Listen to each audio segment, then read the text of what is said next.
It's been a little while since I dropped some hot, steaming, creepy text messages on all of you, and I think we are long overdue for some more, so Coach called me off the bench and I'm about to provide. But something a little different here. The text messages I'm going to show aren't like the standard weirdo, unhinged, lunatic type behavior, but I think it's something that a lot of people might be able to learn from.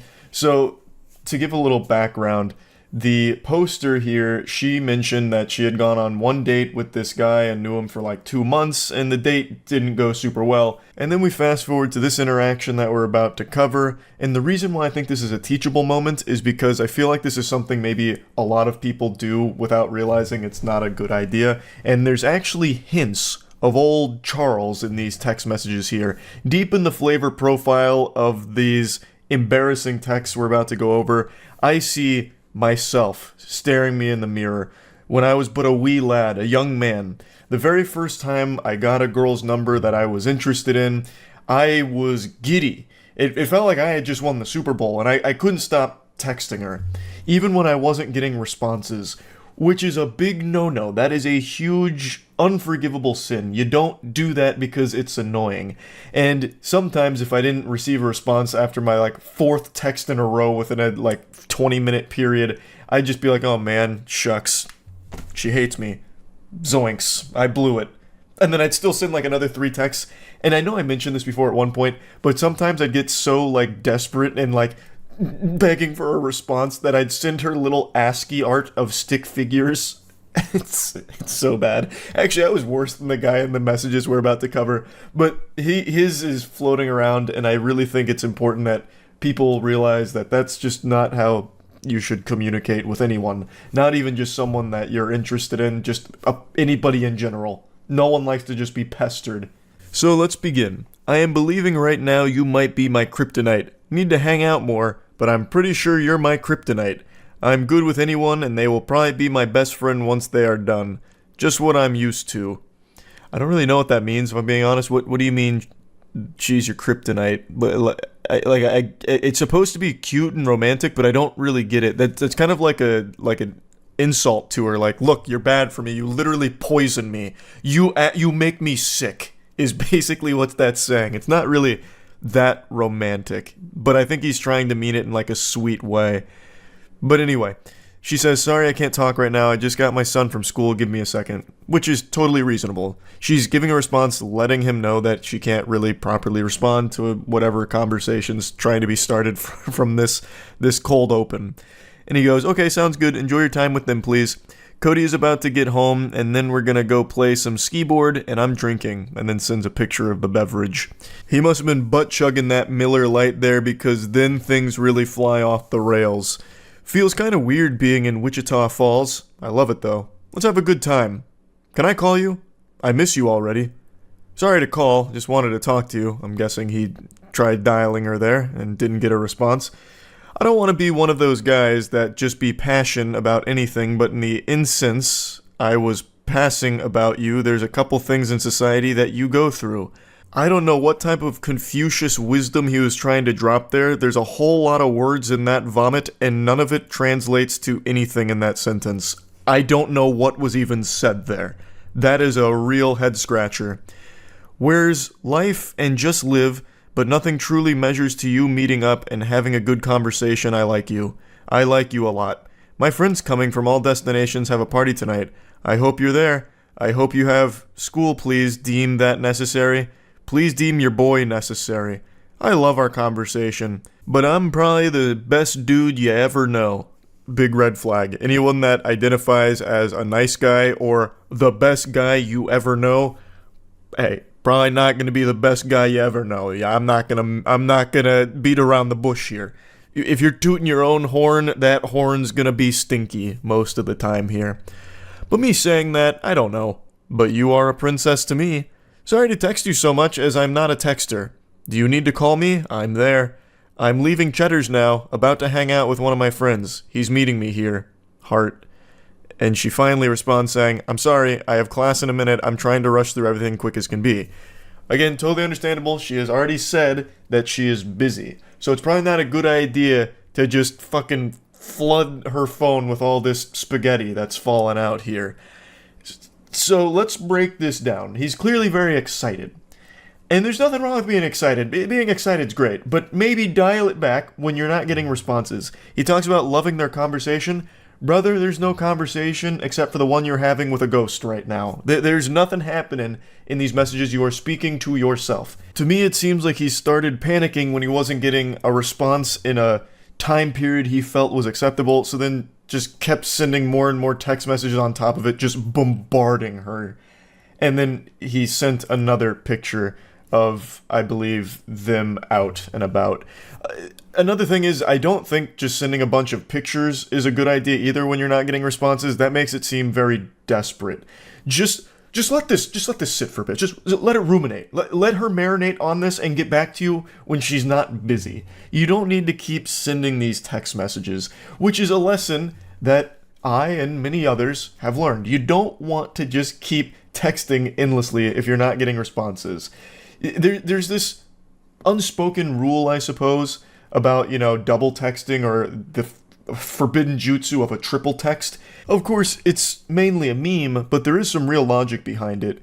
If you're texting with someone and they're not really responding, it's not really a good idea to just keep pressing that. Either they're not interested, which is fine, it happens, or they're busy. And in either one of these cases, sending more text messages is only going to serve to make things much more uncomfortable and worse all around. Girl, be you, that's all that I want, but I do want to see you. And then sends this creep shot of just two women at the bar they're at, two older women. And then he goes, "So Cody and I are about to take these ladies home," laughing emojis. "I swear to God, two old ladies about to take us home. I want to see you. You in class?" This is just really weird. This is bizarre. Where is this coming from? Why are you taking a photo of just two random ladies claiming they're trying to take you home or something? Shit's getting a little loopy here, and it's still not hitting. She's still not responding, because again, she has already explained she has class. She is busy here. Now, the way he's texting makes me feel like he's drunk, at the very least, because it's almost incoherent, like babbling, saying nothing. It's so many messages to say nothing. What do you mean? I hope you deem your boy necessary or whatever? What is going on? This is... You shouldn't be texting right now. What you need is some Pedialyte and just rest and recuperate. So she finally responds again saying, "I'm in class, I'm sorry. I don't know what the prize that needs to be paid. Just really love the time we had. Might be getting soft." And she's as confused as I am. "What do you mean, lol?" "Me sure who I am is the price I mean." I appreciate the explanation, Yoda. Again, what? Huh? Another picture of some beverages here. "We're about to move. Dude thinks he is prettier than me. What the fuck? I told me I can pull more chick than you, bro." Had me cracking up. "Just move to the side and have fun, bro," is what I told him. And then sends a picture of a song that he's listening to. I don't know what's happening in the lore right now. He's treating these text messages with this girl like it's his diary. Or like he's live blogging his life right now in real time, live tweeting in these texts. It's baffling. I also think he's making it up. I don't understand what this is supposed to be. You won't believe this. Guy said he could pull more chick than me? Ha! I couldn't stop laughing. It reminds me of that really shitty advice that people used to preach about, convince a woman that you're desirable by making it seem like other women are vying for your attention and time. Like, fake a phone call or something. Pardon me, madam, I'm getting a phone call." "Yes, Stacy." "No, the pussy appointment was canceled. We can have sex another night. I'm busy. It's boys' night." I'll call you back." "Alright, goodbye." Sorry, this girl, she always wants to fuck me. But anyway, what was your name again? One of those things where it's like, oh wow, this guy's got... So many girls are interested in this guy. I mean, maybe I should be interested too, was the line of thought. That's what those text messages scream to me, that he's just making that whole situation up right there. Because what random dude's gonna come up saying that he's prettier than him and that he can pull more chicks than him. Just a total stranger. That's not like a human interaction that would ever happen. Some dudes smell like ass. Laughing emojis. My goodness. Why are you telling her this? What is the response even supposed to be? And then he just sends like another random photo of someone playing pool. Presumably him playing pool, I guess. I don't know. He just keeps sending all these fucking photos of beer, two old ladies, him, beer, pool. Why? It's not a picture book. It's supposed to be text messages, like a conversation, but there's no conversation. Stop fucking texting. And he just says, haha. And she responds again, finally, after a bit of a drought, saying, that's nice. I mean, yeah, that sums it up. Like, what are you supposed to say to this? Just, oh, cool. Oh, interesting. Nice. And then he goes, not without you. We are at Deep Eddies. My goodness, lol. You are going to be able to come out? We will come pick you up. Am I going to be able to see you before the night over with? Like, he's going full caveman mode with a lot of these statements here. I think he has drank a lot over the course of the evening. And still, after all of these messages, nothing of value was said.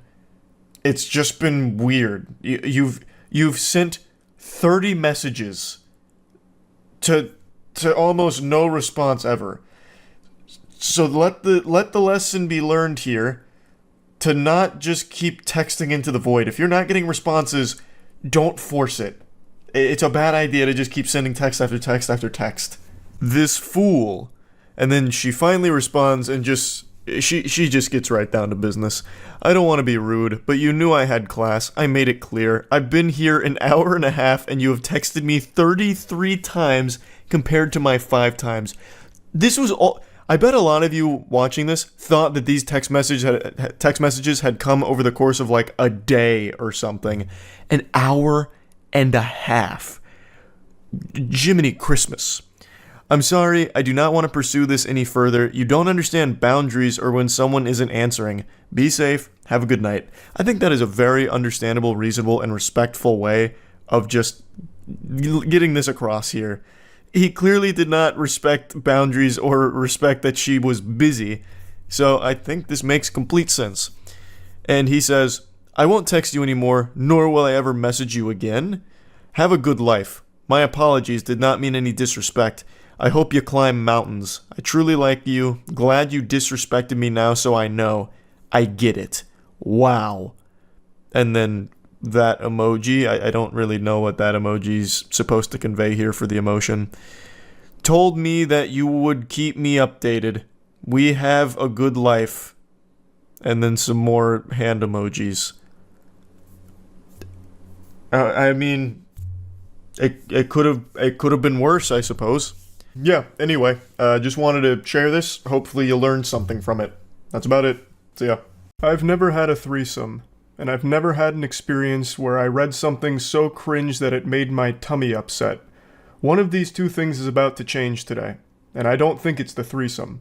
I just read something from, yet again, my deep diving onto the horrors of modern dating with absolute deranged weirdos. And the whole interaction was so mind-bogglingly peculiar that my body couldn't help but suffer from a physical reaction after finishing this adventure here. I don't know where these men are coming from. These dudes are just being printed in the Cringe factory and being thrown into the dating world as like the worst NPC encounters you could ever have. So anyway, let's go ahead and dive in, but before doing that, just a quick heads up. The Moist Global Retro Basketball line is still available right now. This is the best assortment of merch the internet's ever seen, so you can go to moistglobal.com right now and pick something up. Links in the description. I just read some of the backstory she was posting about this situation in the comments, and it's actually pretty sad. Apparently these two had been dating for about 3 years. It was a horrible situation all around, and a couple months ago she left and took the kids, but this is the most recent interaction between the two of them. She 100% made the right move in leaving. This guy seems like a fucking menace. But anyway, it begins innocently enough. That's good, just working away with 3 exclamation points, so he's having a jolly old day at work. Did you get to the doctors yet? She says, yeah, I have COVID. What did he say it give you? What? What did the doctor say or give you to feel better? Take Advil, Tylenol, sleep as much as you can, and quarantine. This is so timely because I myself just finished going through COVID over the last 11 or so days. And this is the third time it's fisted me. It has gone elbow deep in my ass 3 times, and all 3 times that is the exact same advice I was given by doctors. Now, of course, you can still ask for like a Paxlovid prescription if you want. It should help with like symptoms, but it's not usually the first thing they give you unless you're someone who is at risk for like complications, I think. It is an option, but typically they'll just tell you that, you know, take Tylenol, sleep it off, rest, fluids, simple stuff like that. So it seems innocent enough here, and the guy she's communicating with almost seems jovial. You know, like when he says, just working away, I can already see him typing that and going, just working away. You know, one of these with a big old smile on his face, ear to ear. He seems like a happy-go-lucky kind of guy. And then it all falls apart. This feels like a real Jekyll and Hyde situation. He immediately just doubts her, doesn't trust her, accuses her of lying. Lol, so you didn't go to the doctors. Before this turns into a fight, just tell the fucking truth, lol. She says, I did. There's no meds for this. Yes, there is. Go to the doctors, lol. I need the address and the name of the clinic that told you there's no medicine. Also, the name do the doctors. They will be losing their license. So he's fucking spiraling immediately here. And I feel like this isn't exclusive to just him. I feel like a lot of men these days assume that every girl they interact with, even their significant other they've been with for 3 goddamn years, is some kind of lying, cheating harpy or something. So they're constantly interrogating because they don't believe anything they say. I feel like there's just so many dudes out there with this, like, insecurity within them where they doubt everything their partner says, believing that they're cheating in some way, and they're lying about something, hiding something, and it's fucking awful. So this guy's trying to checkmate her here with the scholar's mate, like, okay, then give me the name and the address, cause I'm going to call them to double check, cause I don't believe you, madame. She then says, stop being so fucking melodramatic, I seriously don't need this shit right now, there isn't anything they can give me, I'll be fine once it works its way through my system. He just continues to press, please, name of the doctors, location you want to, please. I know you sick. That's why I'm jandling this for you, and just need to know which doctor you went to. I can handle this properly. This guy has so much steam coming out of his ears, it's clouding his eyes. He can't even fucking type properly. He's typing like a caveman. He's going full Neanderthal mode here. Like, what in the world is happening in his noodle? He's gonna start jandling this?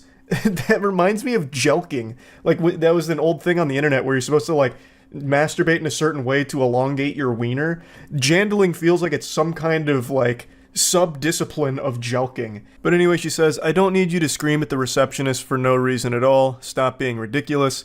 I won't scream at anyone, just tell me the information. K can handle this, please. If you don't provide it to me, it's because you're lying and didn't go to the doctors. There's nothing to handle. So just tell me the name of the doctor you saw. This douchebag is making so many typos, it looks like he's trying to transcribe the Scatman. I can jandle. It's like ridiculous how crazy he's going because he's so angry. I don't know why he'd even think she's lying about this. He admits that he knows she is sick. So why would she lie about going to the doctor? Well, like, what the fuck thought process is that? I know my girlfriend is sick, but it's probably dick sickness. She's probably hungry for cock and it's causing her physical pain. That's probably what it is. She didn't go to the doctor. She went to a penis appointment. That's what it is, and she's lying to me about it. I knew it! It continues to just get out of control. She says, lol, I shouldn't have to prove to you anything. I'm sick, I have COVID. She's absolutely right. She doesn't have to prove anything here. She doesn't need to try and, like, defeat his delusions. That's not her responsibility here. She's done nothing wrong. And he just continues, you're not proving anything to me, lol. There is medication for this. I know for a fact, as I know someone else who had COVID last week. There isn't, unless you're old as fuck or have an autoimmune disease or your lungs are shit. Otherwise, you just carry through like normal fucking virus. Yes, there is. Let me call the it. And I will get you proof. Where did you go, baby? That comes out of nowhere. After all of this, he hits her with a where did you go, baby? I can already just tell from reading this shit, this guy is extraordinarily manipulative and a completely insufferable person to be around. But anyway, she goes, I went to a walk-in and frankly I'm not going to allow you to cause a muck over nothing. I'm going back to bed. What walk-in clinic? If you don't tell me, I'm don't with you. Because I'm not a ducking idiot, and I know you're lying, haha. You have 3 minutes to get me the address of the walk-in clinic or else. So now man's out here setting a time limit. He's dropping the ultimatum. You give me the name, and I will hunt them down. Out here like Liam Neeson, about to track them down with his particular set of cringe skills. I guess his thought process was he just wants to confirm that she actually went to the doctor, because for some reason he doesn't trust her even slightly, even though they've been together for 3 years. I also imagine if he did call them, he'd start yelling and screaming and causing a big hoopla, because he seems like that kind of unhinged, deranged lunatic that would do shit like that. But anyway, the 3 minutes to get me the address of the walk-in clinic or else, that's it. Buy more chances for you. She says, fine, be done with me because I don't want you yelling at someone for no fucking reason. He says, no one's going to get yelled at. You're just nothing but a liar and KM Jot a fucking idiot. I wouldn't have even called them, but everything you say is a lie. And you think I'm an idiot, and you can fool me. Anyway, joke's on you. Enjoy. Hope it was worth it, kid. His use of exclamation points and emojis is absolutely infuriating. But even more so than that, the cherry on top of the shit cake is him saying, hope it was worth it, kid. He's speaking like he's back on Xbox Live in a Call of Duty lobby. What? Hope it was worth it, kid? Oh, God, sickening.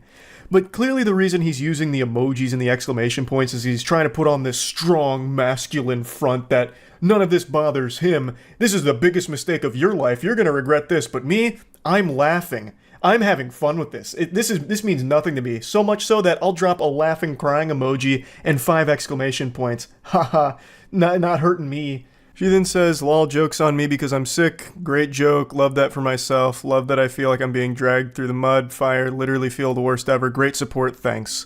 Joke's on you because you lost the best man of your life because you'd rather lie than tell the truth. Leave me alone. What the fuck? Oh my God. It's just so painful reading this. It's so fucking sad reading this, knowing that not only have they been together for 3 years, but I guess also have kids. Like, and speaking of the kids, his final message to her is this. You got it, Buster. Have fun being a homeless narcissist liar that no one loves, not even their children. He just dropped a cold Buster here at the end, and then told her that she is a homeless narcissist that not even her children love. What kind of delusional, evil shit is this? He's calling someone a narcissist. That's unbelievable. Pfft. And then to say that not even their children love her? What? I don't know how you go from like, oh, where'd you go, baby? You know, like, obviously, like, in love kind of thing, to immediately, like, no one loves you, everyone hates you, I'm the best man that has ever existed in this entire fucking history of our species, and you just blew it with me. This is your fault. You're unlovable. You're a liar.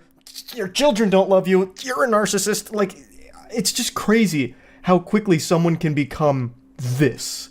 It's so fucking sad. She definitely made the right call leaving this guy. I'm, of course, no, relationship counselor or guru or anything, but very clearly, this is an unhealthy person to be around. This guy super sucks. This guy is a turbo fucking loser. And according to her comments, this was only like the tip of the iceberg. She actually called this interaction mild. So I can only imagine how awful of a person this piece of shit is. She definitely made the right call. And to think all of this happened because she got COVID and went to the doctor, and that was enough to set this guy off. That's terrible. That's horrible. But yeah, like I said, I have been deep on like the modern dating scene, travesty, seeing like what all's been going on and being posted by people online. I just find it all so interesting. So I can't help but talk about some of these that really get crazy. So yeah, that's really about it. So yep. Santa Claus came early with the cringe. His little helpers were cooking up something fierce, and, well, it got gifted under my tree a bit early today, and I wanted to share it with all of you. It's definitely different than the normal things we've been covering when it comes to this romantic rabbit hole of tragedy.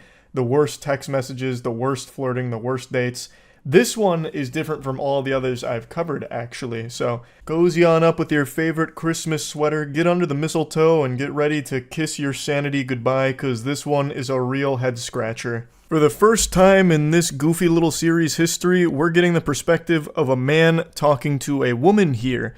Usually it's the other way around, where a woman has a really creepy encounter with a man and things go cattywampus, shit pops off, tits up, it's all over the place, it's a catastrophe. This time, we're going Freaky Friday mode, we're switching bodies here, so we're on the perspective of a man who has just matched with a woman from Tinder.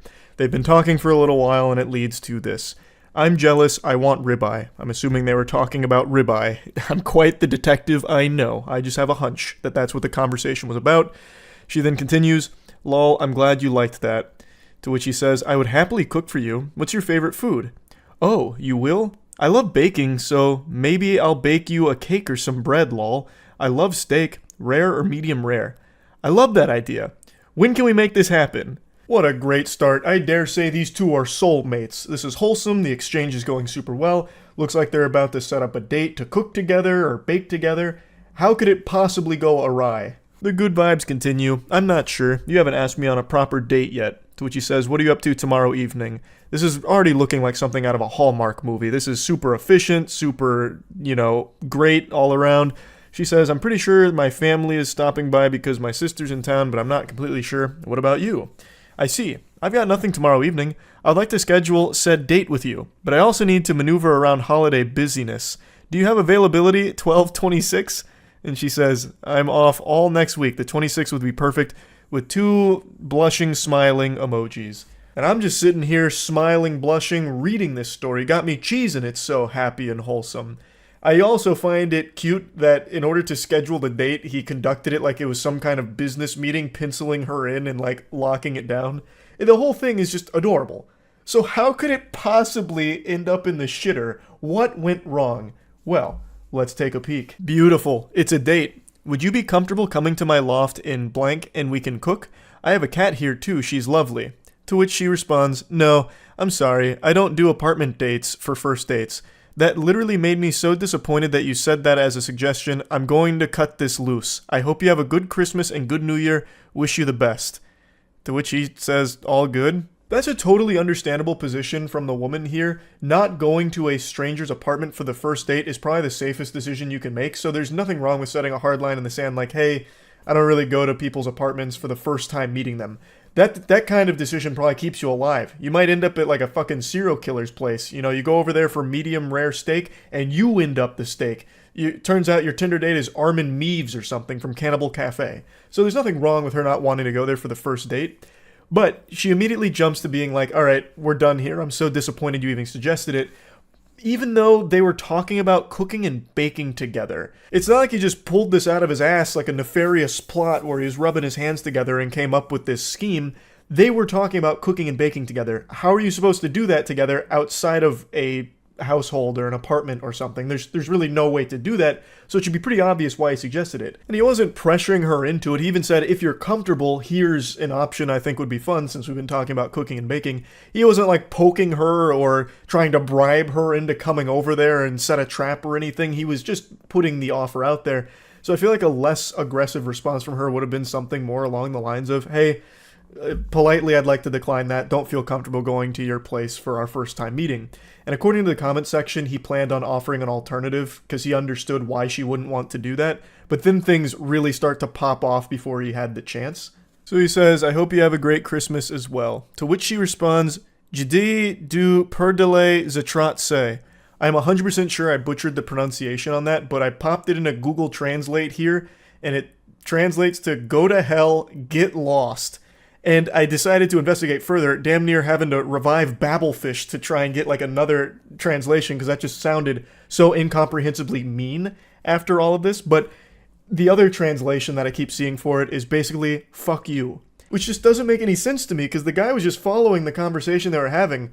They were both saying like, yeah, let's cook together. And then she even suggested baking, like, yeah, let's bake together. So he's like, all right, bet, let's do it. Let's cook and bake together. And then she just goes, fuck you, scumbag, get lost. So he tries to explain himself. He goes, for the record, it just seemed like a logical next step in the conversation because we were talking about cooking together. Sorry to offend or disappoint you, ma'am. And she just goes, go fuck yourself, dude. This time, plain English. So that one I understood.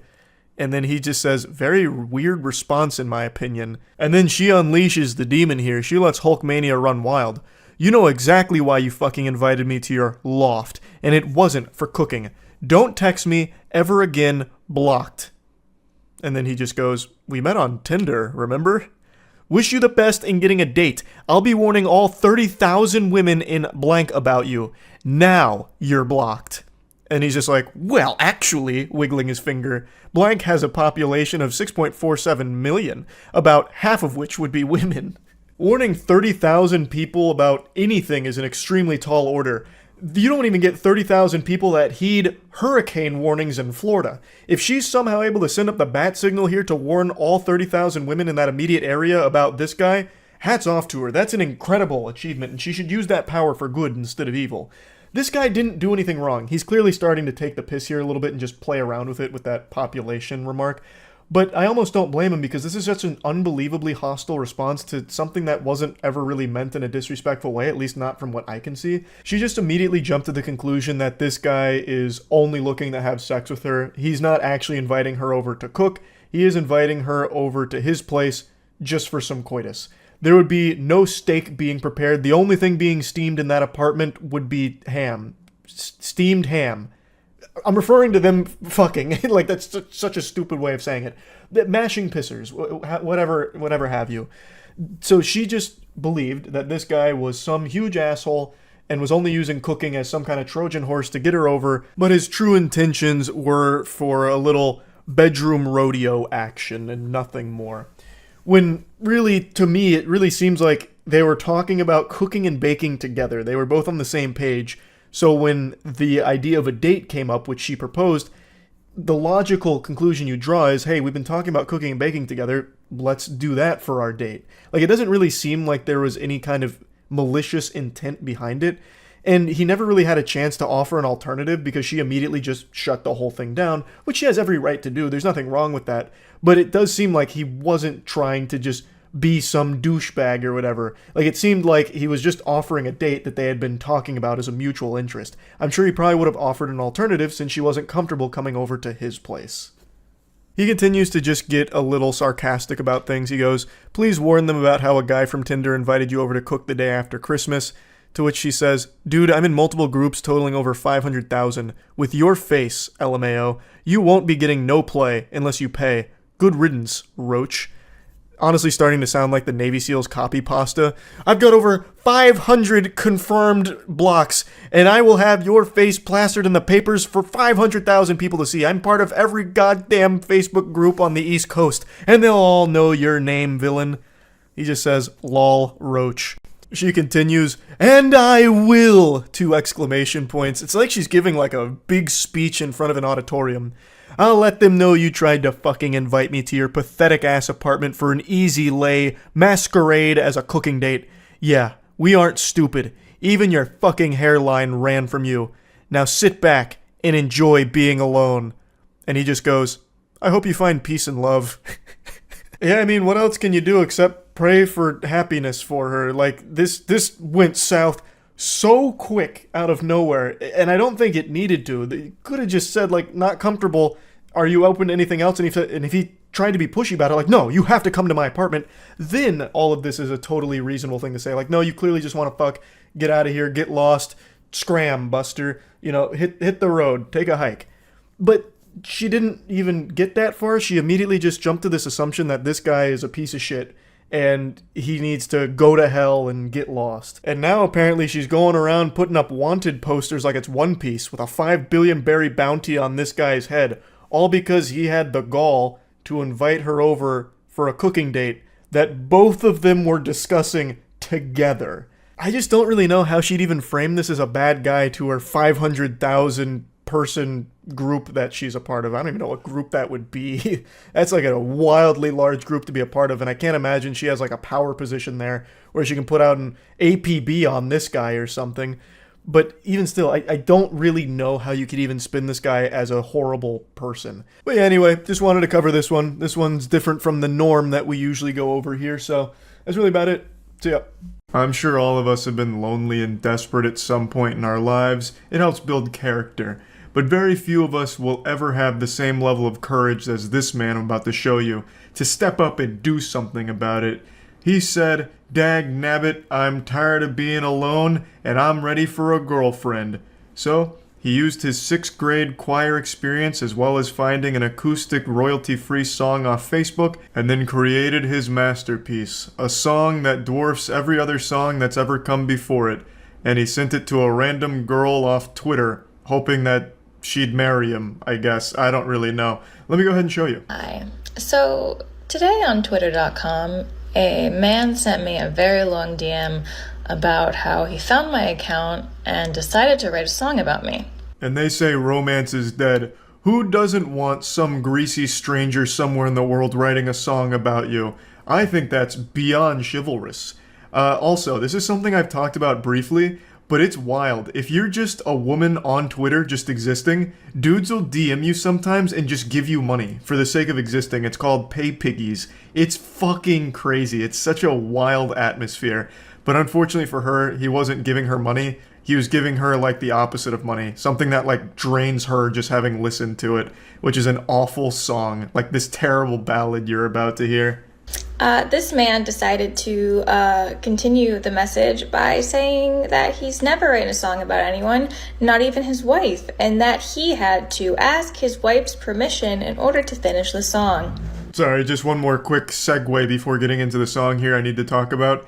This man doesn't have a wife. There's a 0% chance of that. This man's probably never even held a woman's hand before. That was absolutely a play to make it sound like he's getting pussy and like, you know, desirable. Like, hey, look, women love me. I even have a wife, if you can believe that. And I even had to ask her permission to write this song. So, you know, everything's all good. You know, I'm not going behind her back or anything. I'm a good guy and women like me. It's just a weird lie this guy's telling 100%. Whoa, Lauren, you're in your own league.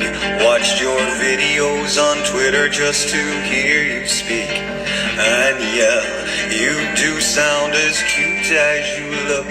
Congrats, I suppose. Gets worse. She's not wrong, but there's already so much to digest in just the intro here. So this is very Hey There Delilah-esque, if that was written by a psychopath. You can also kind of just feel the desperation oozing from the lyrics here.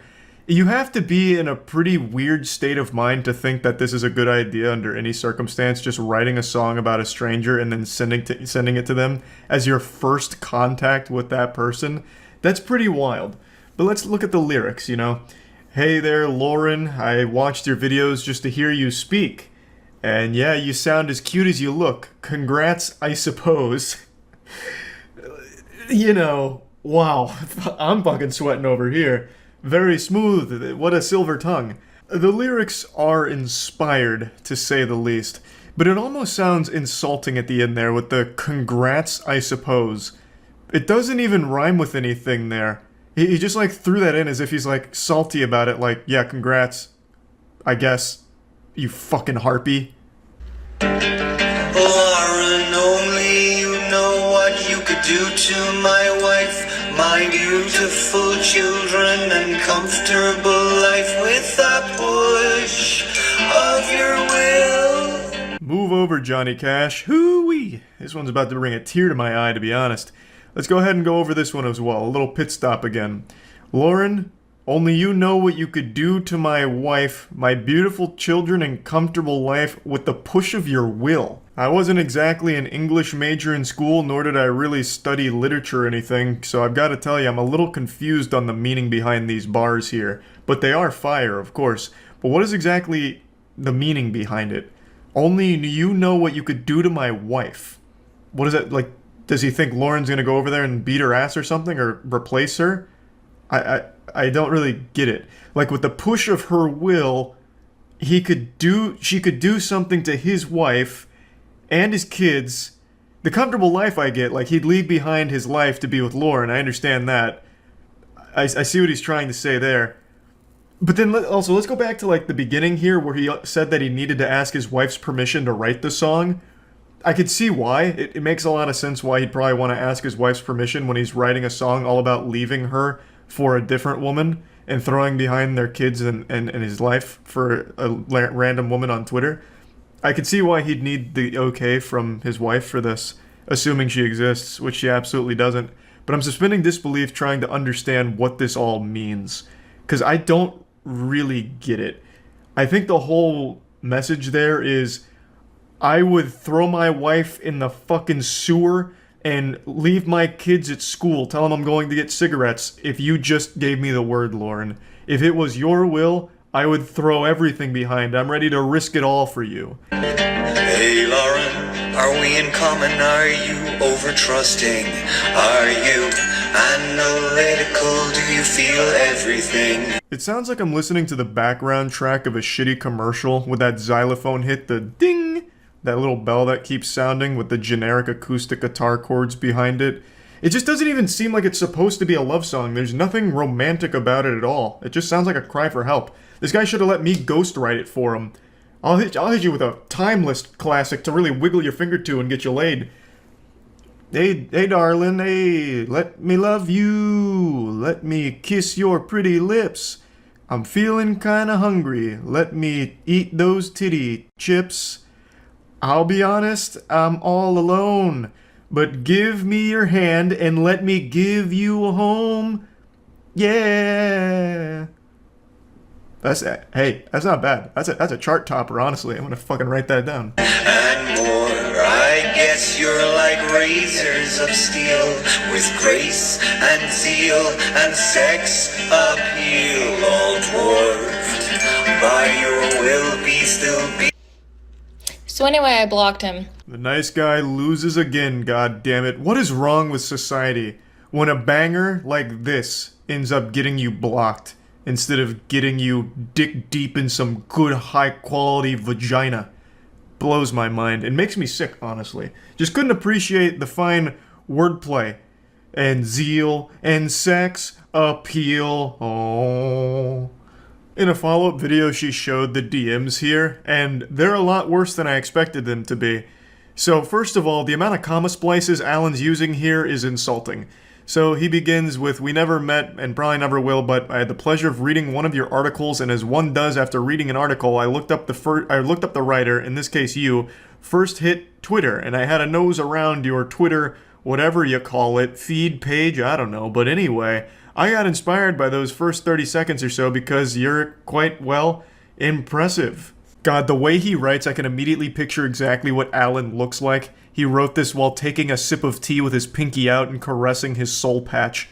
"So I wrote a song inspired by you, and I've recorded a demo to bring to the studio next week, and I thought it would be a nice thing to let you know.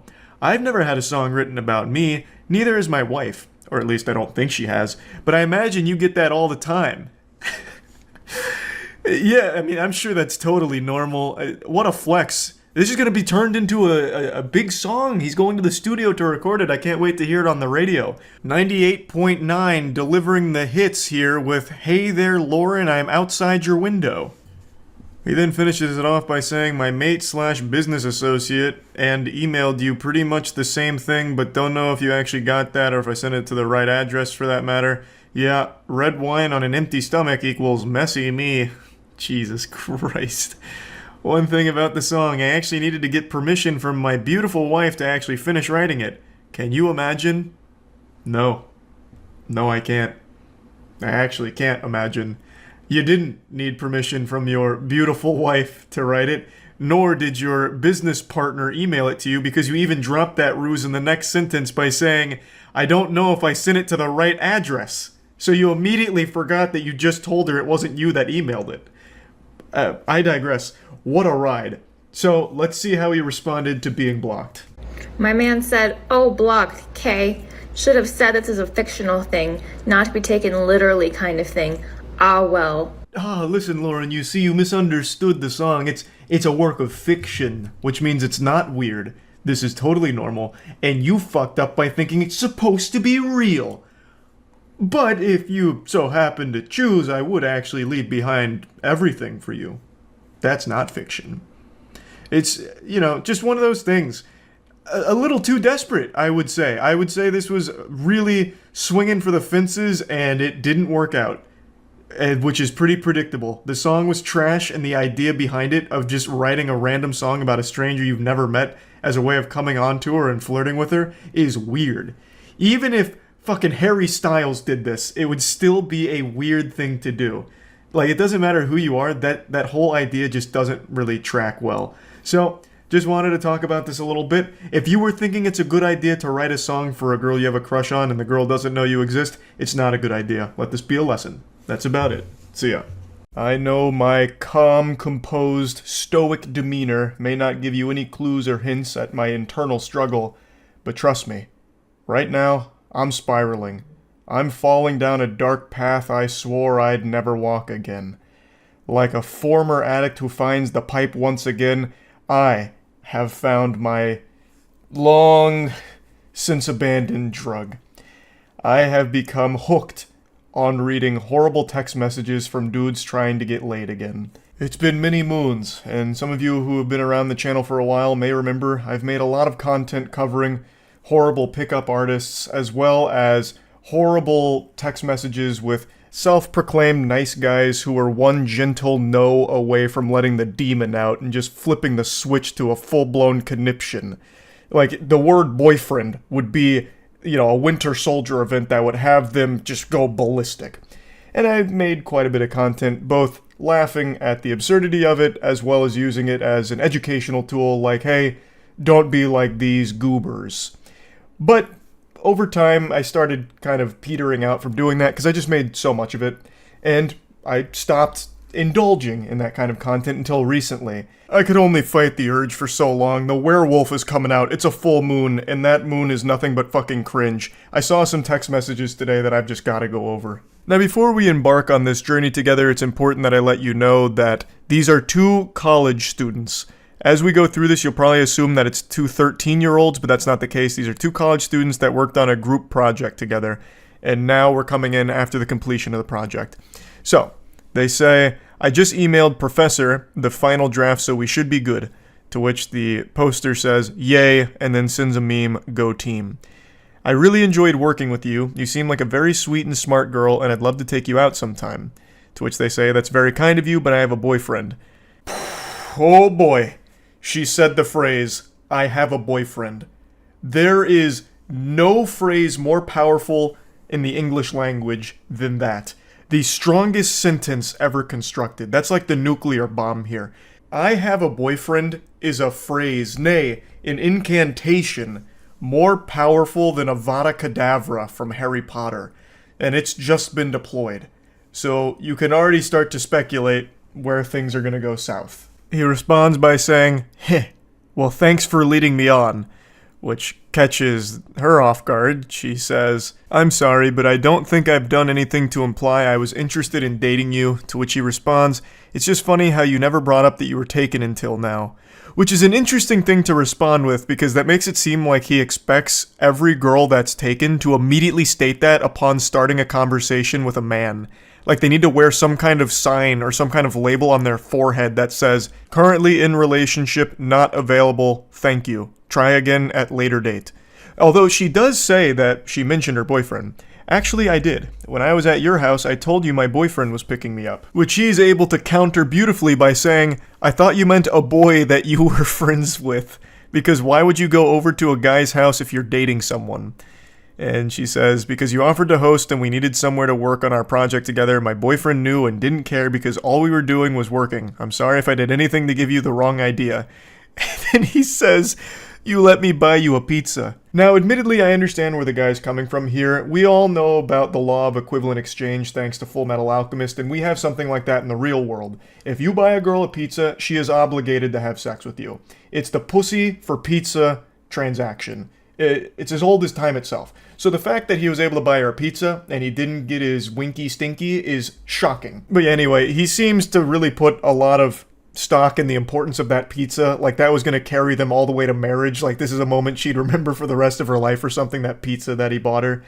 But I'd like to backtrack a bit just briefly. Let's go to the previous chapter where he said, I thought you meant a boy you were friends with, because why would your boyfriend be okay with you going to a guy's house to work on a project? And I feel like that's a dogshit perspective that's not unique to just this guy in this situation. I've seen a lot right now where people work under the assumption that if your significant other is doing anything in any capacity with someone of the opposite sex, it means that they're unfaithful to you and they're cheating.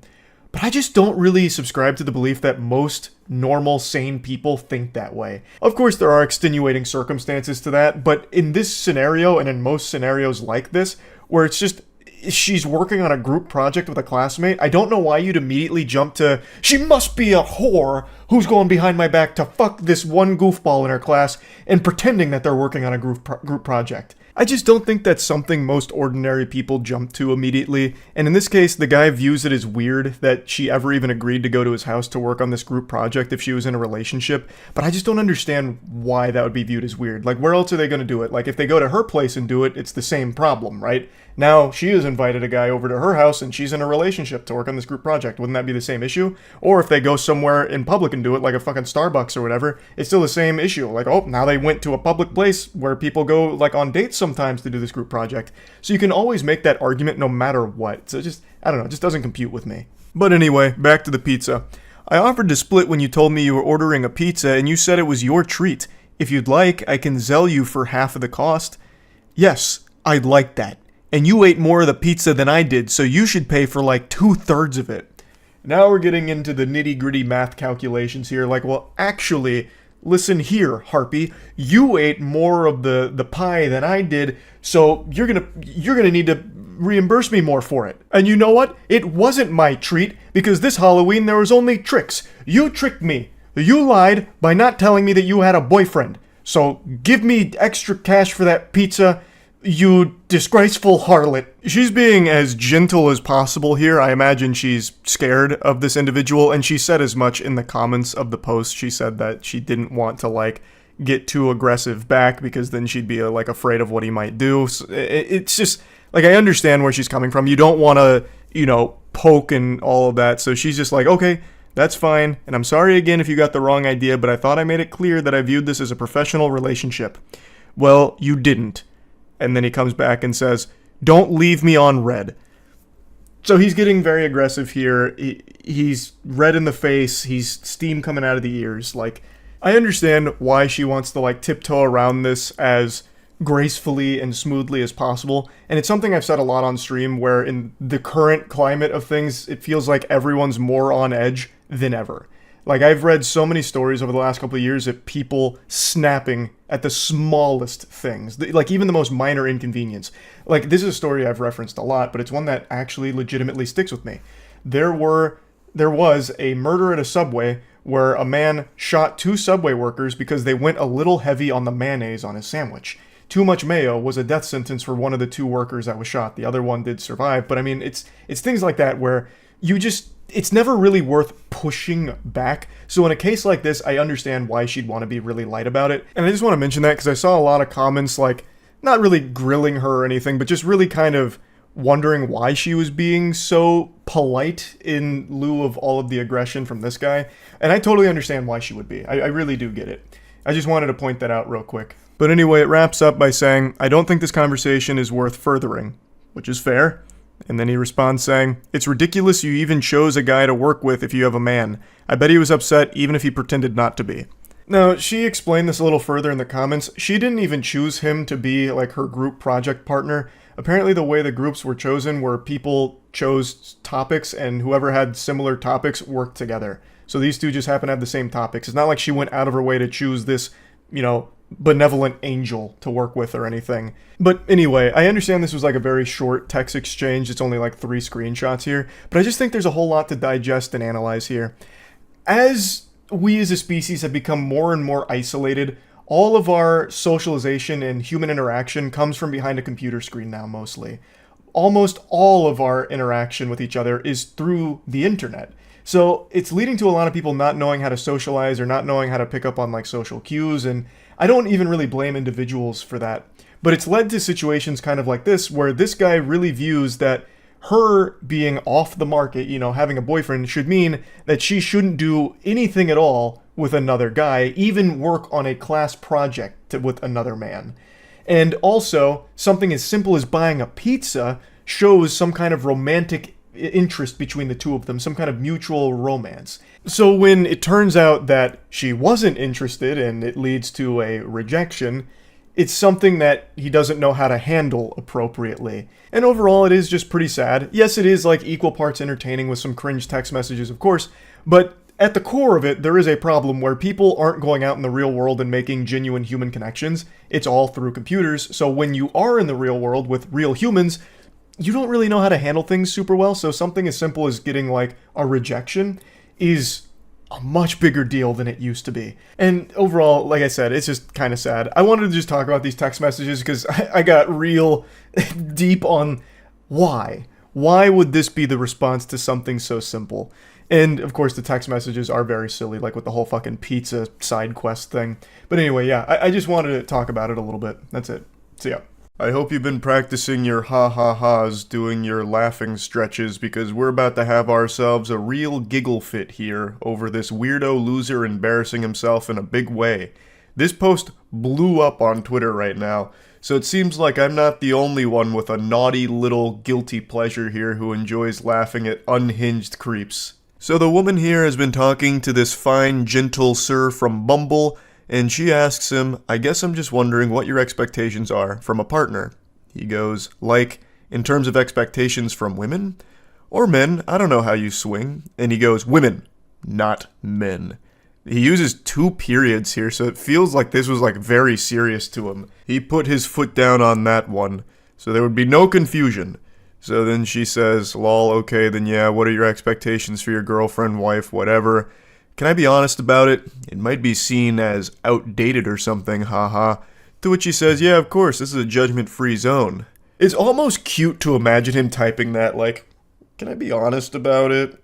And then she has to reassure him, like, yeah, of course, this is a safe space for a super special Sigma like you. And she's about to unleash the demon with that one. She doesn't know what deal with the devil she just made here. Now, while she might not be judging him, I certainly will be. I'm gonna be judging this motherfucker like dread. I'm gonna charge him with the capital offense of cringe here, because it's about to get brutal. So he spills his guts. Honestly, I'm looking for a traditionally feminine woman, someone who isn't going to mind being the child rearer and homemaker, someone who's going to take care of her appearance and herself and just all around is content to be a female in our relationship. I know that's pretty anti-feminist or whatever, but it's just how I feel. Lol. So he expresses his preference when it comes to a relationship and a partner, and all power to you. I believe this is something called tradwife, a term I just recently learned with this post going viral. So forgive me if I'm not 100% familiar with the nomenclature here or what it means, but based on what I've read, it refers to like a stay-at-home partner who will cook, clean, and take care of the children. Basically anything you used to see in old black and white television shows when it comes to the family dynamic is what tradwife refers to. It even stands for traditional wife, I think. So he's just expressing that that's what he's looking for here, and she responds very positively to it, saying, oh, slay, I don't think that's anti-feminist or outdated at all. To be honest, that's pretty similar to what I want too, lol. Kind of my dream if I'm being honest. And he goes, really? Well, ruh-oh, Raggy, we've got ourselves a real match made in heaven. These two are sounding perfect for each other. What they want out of a relationship and a partner seems to align wonderfully. So what could possibly go wrong here, right? I mean, how do you fuck this up? This is like fate bringing the 2 perfect soulmates together from the sound of things. So she goes even further. She's excited. She goes, yeah, double exclamation point. She's fucking pumping her fist here. I'd love to be able to focus on making my house a home, working on myself, and just be taken care of without having to stress about expenses or money. And then here's where it starts to go tits up. What do you mean? There's cracks in the ship. It's starting to sink. He's got his monocle on. He's about to start investigating, interrogating. He's entering fight-or-flight mode because something here went awry in his eyes, and he's not too happy about it. So she explains, just that I'd love a traditional man who's going to cover my expenses and make sure I'm getting what I want. Someone who brings that kind of masculine energy. And he goes, so you're looking for a guy who isn't going to mind buying you whatever you want and basically will just bankroll your whole life? She's like, I don't know if I'd put it like that. I think you're starting to see where this is going. You're about to see the fork in the road and we're going down the path to Insano style. So you're a gold digger / user, basically. And she goes, we're like someone who will take care of our family financially so I can take care of him and his kids, etc. And she goes, no, LMAO, I promise, referring to not being a gold digger. How is that any different from you wanting your girlfriend/wife to take care of the home and their kids? Feels like a double standard for you to call me a gold digger. Now let's break this down here and follow the breadcrumbs of his logic. So he wants a stay-at-home wife that will take care of the kids, cook, clean, do laundry, wipe his ass, wipe his tears when he fails his bronze to silver promos in League of Legends for the 50th time in a row. But when she expresses that she'd want a traditional masculine husband that would be working and providing financially for both her and the household, he takes a big issue with that. He starts wiggling his finger. Well, actually, I shouldn't have to do those things. You're a gold digger for expecting that of me. And that doesn't make a whole lot of sense because as the initial tweet points out, he wants a traditional wife without him being a traditional husband. He then goes into a full soiled diaper temper tantrum meltdown. It's not a double standard. It's different because the things that I'm looking for, emotionally stable, takes care of herself, good with kids, are inherently female traits. Good women naturally have that stuff. You're looking for some rich guy who can buy you stuff. That's not naturally part of being a guy, it's totally different. I mean, especially because of how expensive life is in general these days, you think I'm going to be able to afford a $500,000 house on one salary just so you can play dress up and not have to worry about a job? You expect to not contribute to the bills or the cost of living? Fuck you. I knew there was something wrong with you. No wonder you tried to humiliate me at the restaurant. I should have left right then and there. I would bet a large amount of money that that humiliation he's referring to is something extremely trivial that nobody else in the world in their right mind would actually take as disrespectful. I actually guarantee what it is she asked if she could split the bill with him or maybe provide tip on their date at the restaurant. And when she said that, he's like, oh, my pride! You think I'm broke? You've humiliated me and the whole restaurant knows it now. But anyway, let's go through this whiny wiener's diary. So he starts, no. Listen here, harlot. These are inherently female traits. Being good with kids, emotionally stable, those kind of things. Being rich is not an inherently male trait. You just want some rich Chad that can buy you everything you want so you can suck all his money out. You expect me to buy you a $500,000 house on a one salary income and you don't have to worry about getting a job so you can just stay at home and play dress up? Which is a wild point to try and make because you are literally asking her to do that. You are telling her you want her to be a trad wife, a stay-at-home partner, and then you're just shitting on her for being a stay-at-home partner, just boiling it down to you're just at home playing dress up. So you're like belittling her for what you want her to do, blaming her for not contributing to bills or the cost of living or anything when you are literally talking about how you want an angel that'll just be a stay-at-home trad wife. Like, I don't know how he can expect her to be a stay-at-home partner, taking care of kids, clothes, laundry, the household, the day-to-day activities, all of that, and also still having a job on top of it too to provide for herself as well as you. That makes no sense. You'd have to take on the role of the provider. You'd have to put on your big boy pants and really tighten your bootstraps to get a job that would allow you to live that lifestyle because you would have to provide that in order for your wife to be able to do those things. Because with the expectations you have of her that you express here, she would not be able to get a job on top of all of that as well to help out. That's why the trad wife model also needs the trad husband on top of it that would be providing it. But he is right about one thing. It is nearly impossible to afford a house on a one salary income in today's climate. This is actually something we've talked about quite a bit on stream recently, but the cost of living right now is fucking tragic. It is unbelievably expensive. You'd have better luck winning a house from a game show like Deal or No Deal than being able to afford one with just a one salary income. Because the prices are ridiculous right now. It's fucking horrible. So he is right that it'd be unlikely that with just him working, he'd be able to buy a house for his family. But in that case, he would need to understand that his partner would also be working as well to help with that, thus wouldn't necessarily be able to provide all the trad wife things that he would expect of his partner. So she responds saying, "My guy, chill out, because he is having a conniption right now. I never said I was looking for a rich guy or a 500k house or anything like that, just that I want a guy who can take care of me, especially if I'm raising his kids. How can your dream woman be the homemaker and child rearer if she's also working full-time to pay the bills? I have absolutely no issue with gender roles or division of labor in a relationship, but you're not looking for a traditional woman. You're looking for a maid and nanny who can also help pay your bills. And she is right on the money with that one. Absolutely fucking cooked him with it. That is exactly what he's pretty much describing at this point. He's not really even looking for a trad wife. He's looking for a fucking sex robot, basically, that can double as a, basically, nanny. So, someone who's going to take care of the kids, take care of the entire household, but then he can still come home and stick his pathetic cock in, and then call it a night with a brewski and passing out on the couch. And this is when the wheels fully come off. Fuck you! Just say you were only interested in me for my money. Next time you match with some sucker, tell him that up front so he doesn't waste his time with you. And then she says, I paid for last night, my dude. So that must be the humiliation he's referring to. She paid for the meal that they ate together, and he still is fuming about it. He's still just fucking steam coming out of his ears about it. And then she goes, what do you mean interested in you for your money? Shut the fuck up. My comp sci degree is gonna do way more for me than your business one ever will, bitch. Now I know why you're getting a finance degree. Probably so you can scout out the rich guys and try and steal their money. And she just goes, if you're gonna curse me out and call me gold digger because I want a traditional man even though you want a traditional woman, something tells me you're not the type of guy I'm looking for.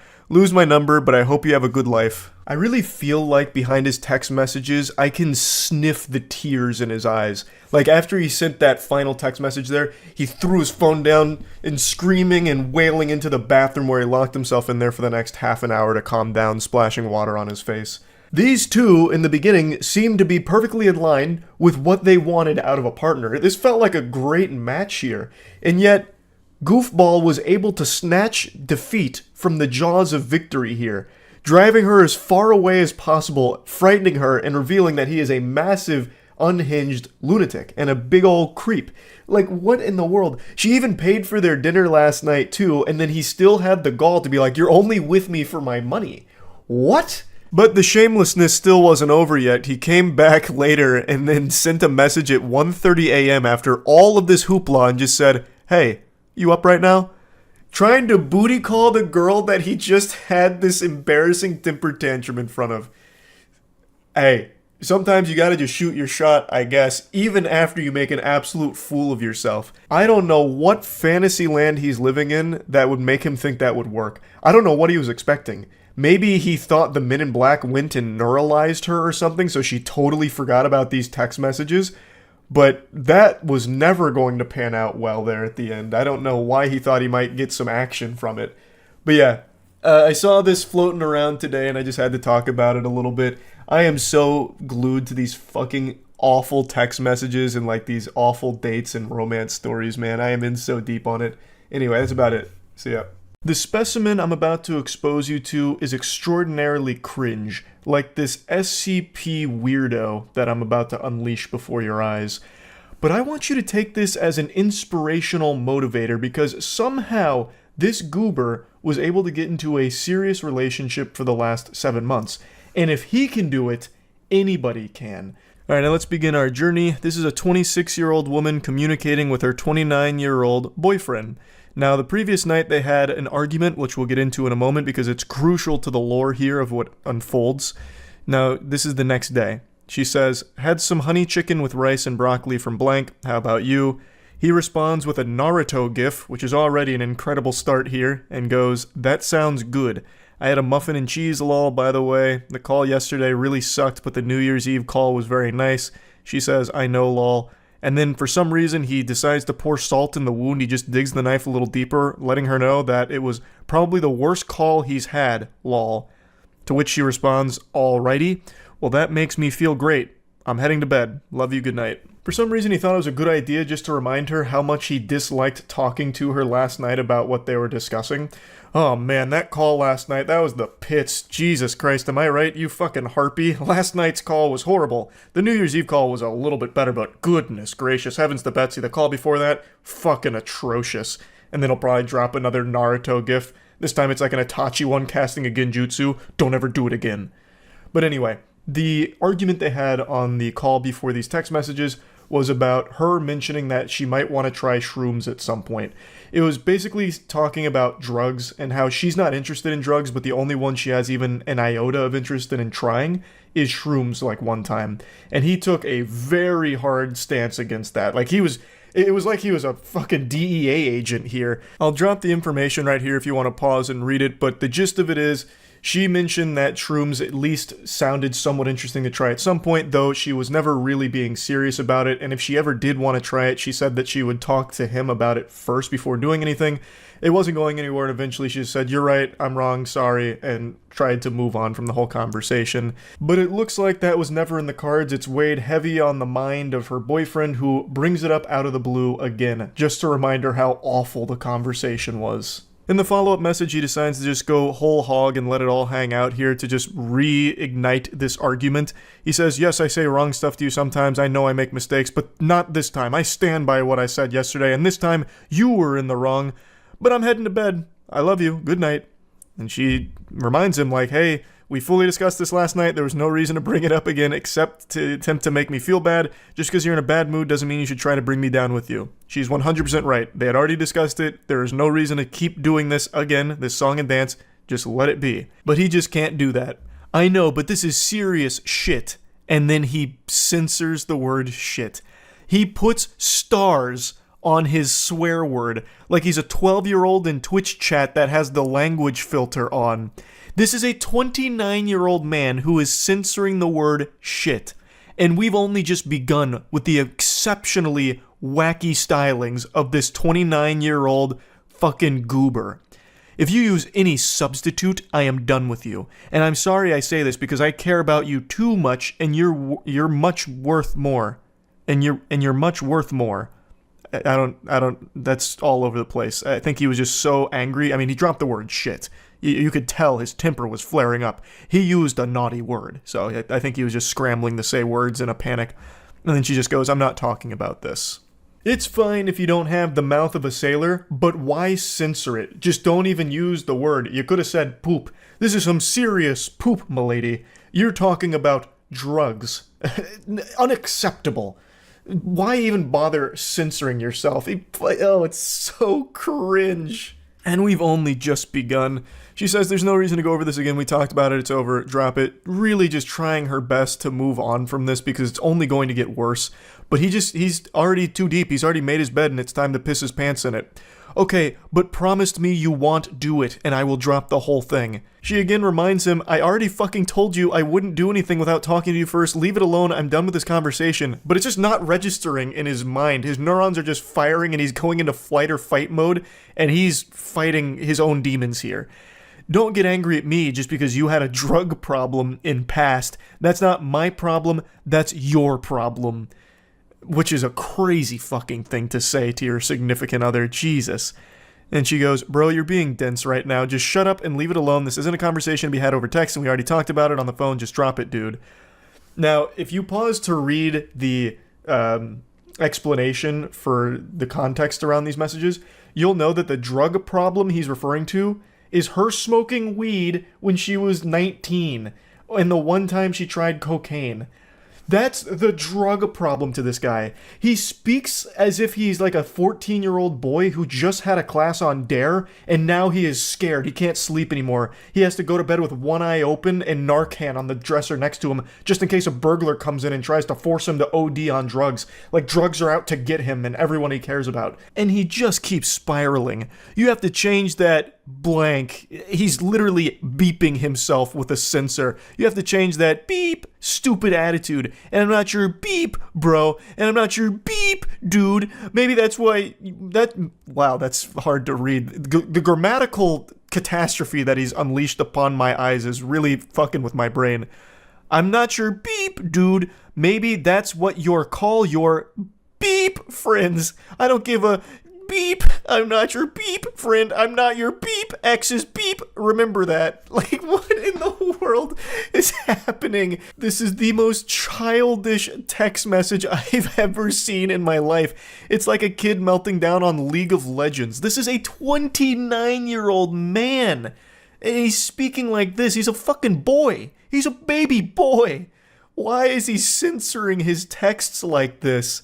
Oh, it's so awful. It's so bad. I can't even parse what he's trying to say with his last statement there at the end. I'm not your fucking friend, which is, again, a wild thing to say to your significant other. You're supposed to be their best friend, basically. That's the whole point of being in the relationship, but whatever. But this is where it gets extraordinarily confusing. And I'm not your fucking ex's blank. Remember that. Your ex's what? Your ex's fuck? Remember that? Is that what he's saying? I don't know. What does that mean? And she says, I don't know what your problem is, but directing at me is not going to help. I'm not talking about this. I'm done responding for the night. Have a good one. And he just goes, we done. If you keep going. So full-blown caveman mode now. I will drop it now. Anyway, how's your day? From all of this into like immediately de-aggroing like an NPC in a video game. And he's like, oh, so how's your day? Did you have a good day today? I bet you did. I bet it's better now that you're talking to me, right? And then her response is, it was better before you started this. And then that once again sends him off. Well, that's your problem. I just don't want to crackhead girlfriend, and please don't call me bro. I'm not your stupid friends. What the crackhead girlfriend? What are you talking about? She mentioned that the only drug she'd be interested in trying is shrooms, and she wouldn't even actually do it because she doesn't have a real interest. That's just the only one that even sounded somewhat appealing. He's lost his marbles. He's off his gourd for this. Eventually she's like, just go to bed. You need a nap. You're not you when you're tired. And then he hits her with like a threat. It'll be really funny when you're 6 feet under. And she goes, oh boy, here we go again. And he says, anyway, enough of this. Now, I think he's referring to, if you try drugs, you're dead instantly. You'll instantly die if a drug touches your body.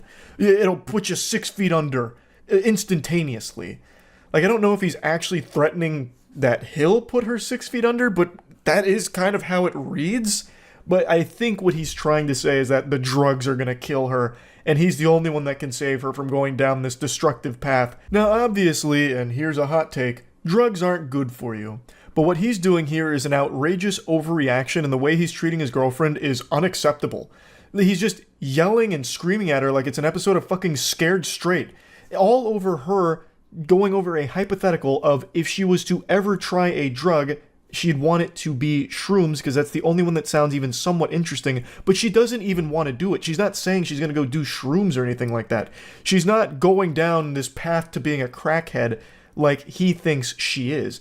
This is just ridiculous the way he's treating her over this. And don't even get me started on his potty mouth, all those nasty words he's been using here. But luckily for all of us, he's tastefully censored all of them for us.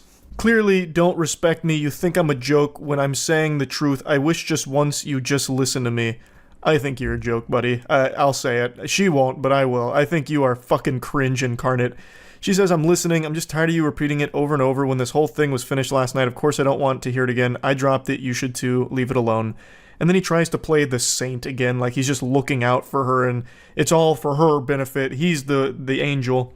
You know I say this because you are very important to me. Maybe no one tells you this, but I'm the first to tell you, and I always stick with my words. That's what I have to say, and I'm sorry if you hurt, but I had to say it. What a fucking hero. There's better ways of saying it, and apparently you'd already had this conversation the night before, and everything was settled then, but you just keep going. And she said, you didn't have to say it, lol, but okay, whatever makes you feel good. And now the demon comes back out again. Fuck do that. Beep attitude. I'm telling you, if you keep doing this, I'm trying to be understanding, but you give me beep disrespect. Answer, I'm done with you. Fuck off. This mumbo jumbo nonsense. Like, it's the episode of SpongeBob with the sailor words, basically, and he's censoring it in the text. It's so awful. And she goes, just remember, you brought this up, you started, I told you I wasn't talking about it anymore, but you're pushing it, I don't know what else to tell you. She is trying so hard just to move on from this, like, just give it up, just stop. Why does he keep going? Just stop.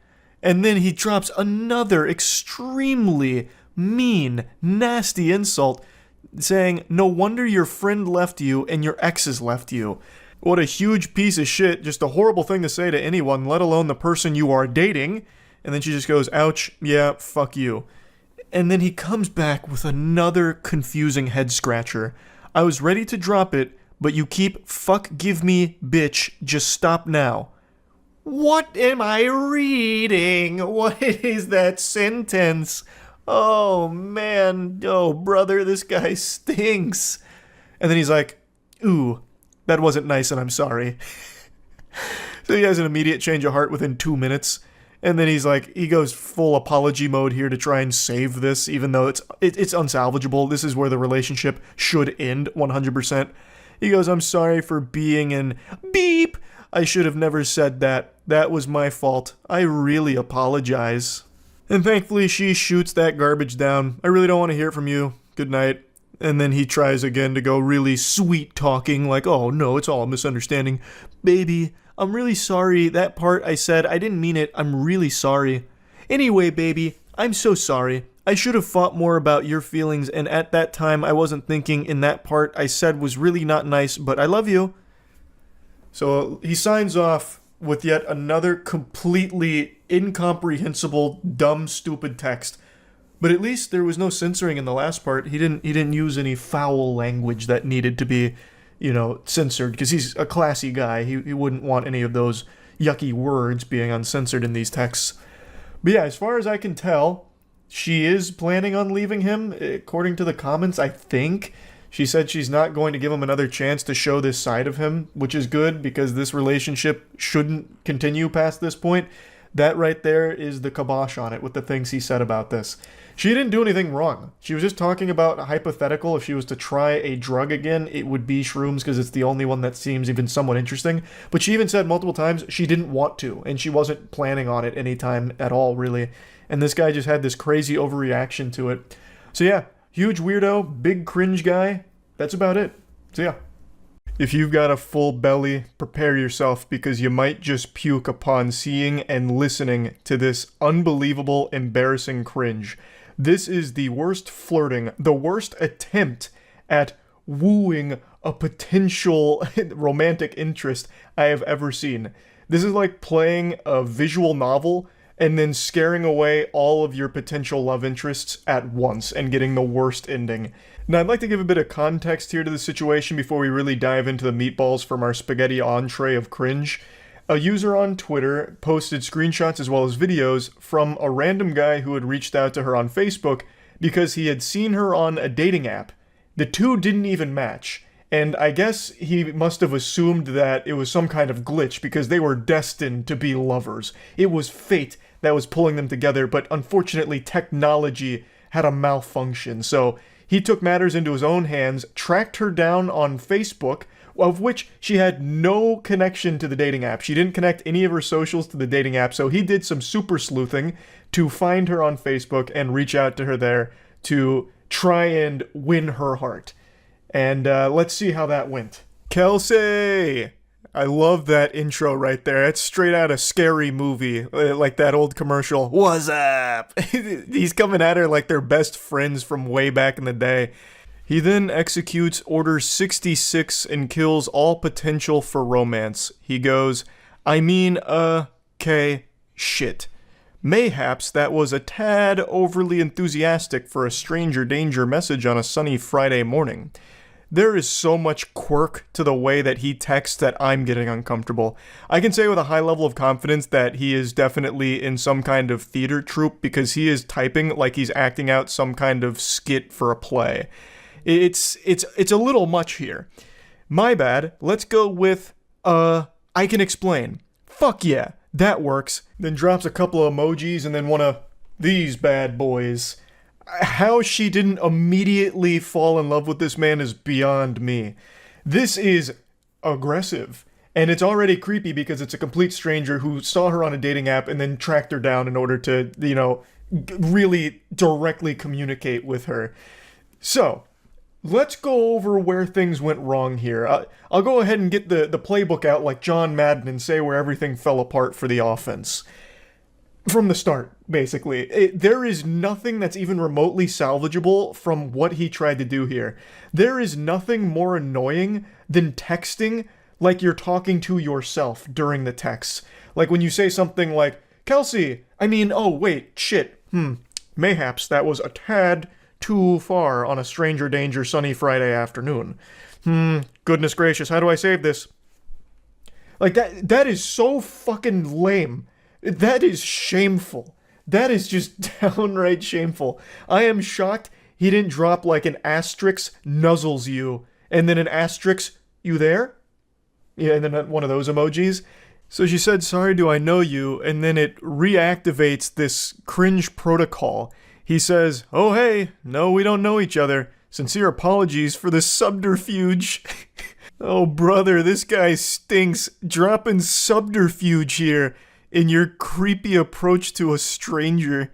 If you give me the tiniest bit of room, I'd be happy to explain. I reckon that said explanation will bring laughs and smiles. P.S. Not trying to rope you into a pyramid scheme to sell fancy Tupperware. Yet.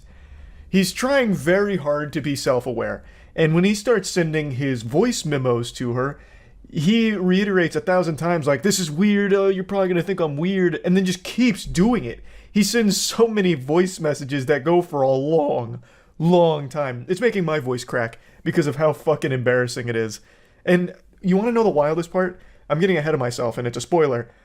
He has done this to multiple women, apparently. Other women have come forward after this tweet and all of this, the receipts here and all that went viral, with other women showing their interactions with him, and he even uses, like, the exact same lines on other women, which is really odd considering that has to be a 0% success rate. These can't be working well at all. It's so weird. So she decides to play ball here and open Pandora's box to see what comes out. She says, explain away. And he gives a brief, cool guy thing. Oh god, I just spent 60 minutes singing to seniors and man am I drained. But fuck it, I can do this. He's hyping himself up in the text messages he is sending to this girl. It is so embarrassing, and he keeps doing it. But it gets worse because right after that, he sends a voice message. Hey, Kelsey, how's it going? Don't mind me, I fucking hate texting. I think we're all better without it, so I usually use one of these when I can. Also, I don't know if you've ever seen that Key and Peele skit, but that's how I feel about texting. I could go on. Anyway, I just want you to know right off the bat, I fully accept how fucking weird this is. I'm sorry, but like I said, I think if you give me a second, you'll probably end up laughing, and not that you need my permission, but feel free to just laugh directly at me for being a fucking idiot, for I am surely about to embarrass myself right now. I do appreciate your stamp of approval. I and everyone else will be laughing directly at you for this, and I appreciate that you recognize what an unbelievably weird thing it is to do. I don't know why you keep doing it. This is the first of many voice messages he sends, even after recognizing this immutable fact that it is weird and embarrassing. And sorry for the delay. I was going to get back to you, but someone called about a gig tomorrow and I'm trying to help them find a musician.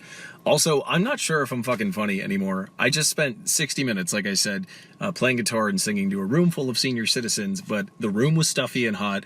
I had to do it with a surgical mask on, and I'm not sure if I have any funny or social energy left, but I'm going to try. I'm going to try and fake it right now. So thank you for your understanding and patience, and here goes nothing. I'm a fucking idiot. Enjoy. He's actually treating this like it's some kind of movie audition. What are you talking about? I also I love that he immediately makes himself seem like super busy, like, hey, sorry for the delay. I know you were waiting on bated breath for my explanation, but I had to help very big musicians find a gig. You may have heard of them before. Bring Me the Horizon. I'm the lead singer. So I had a lot going on. I was double booked, so I had to give them a different band. You may have heard of them, Metallica. But anyway, let me go ahead and explain what's going on. I just finished one of my own gigs, in fact, so I'm a little drained, but don't be perturbed because I'm going to do my best to fake it. So stay tuned for part 2. It's coming right up.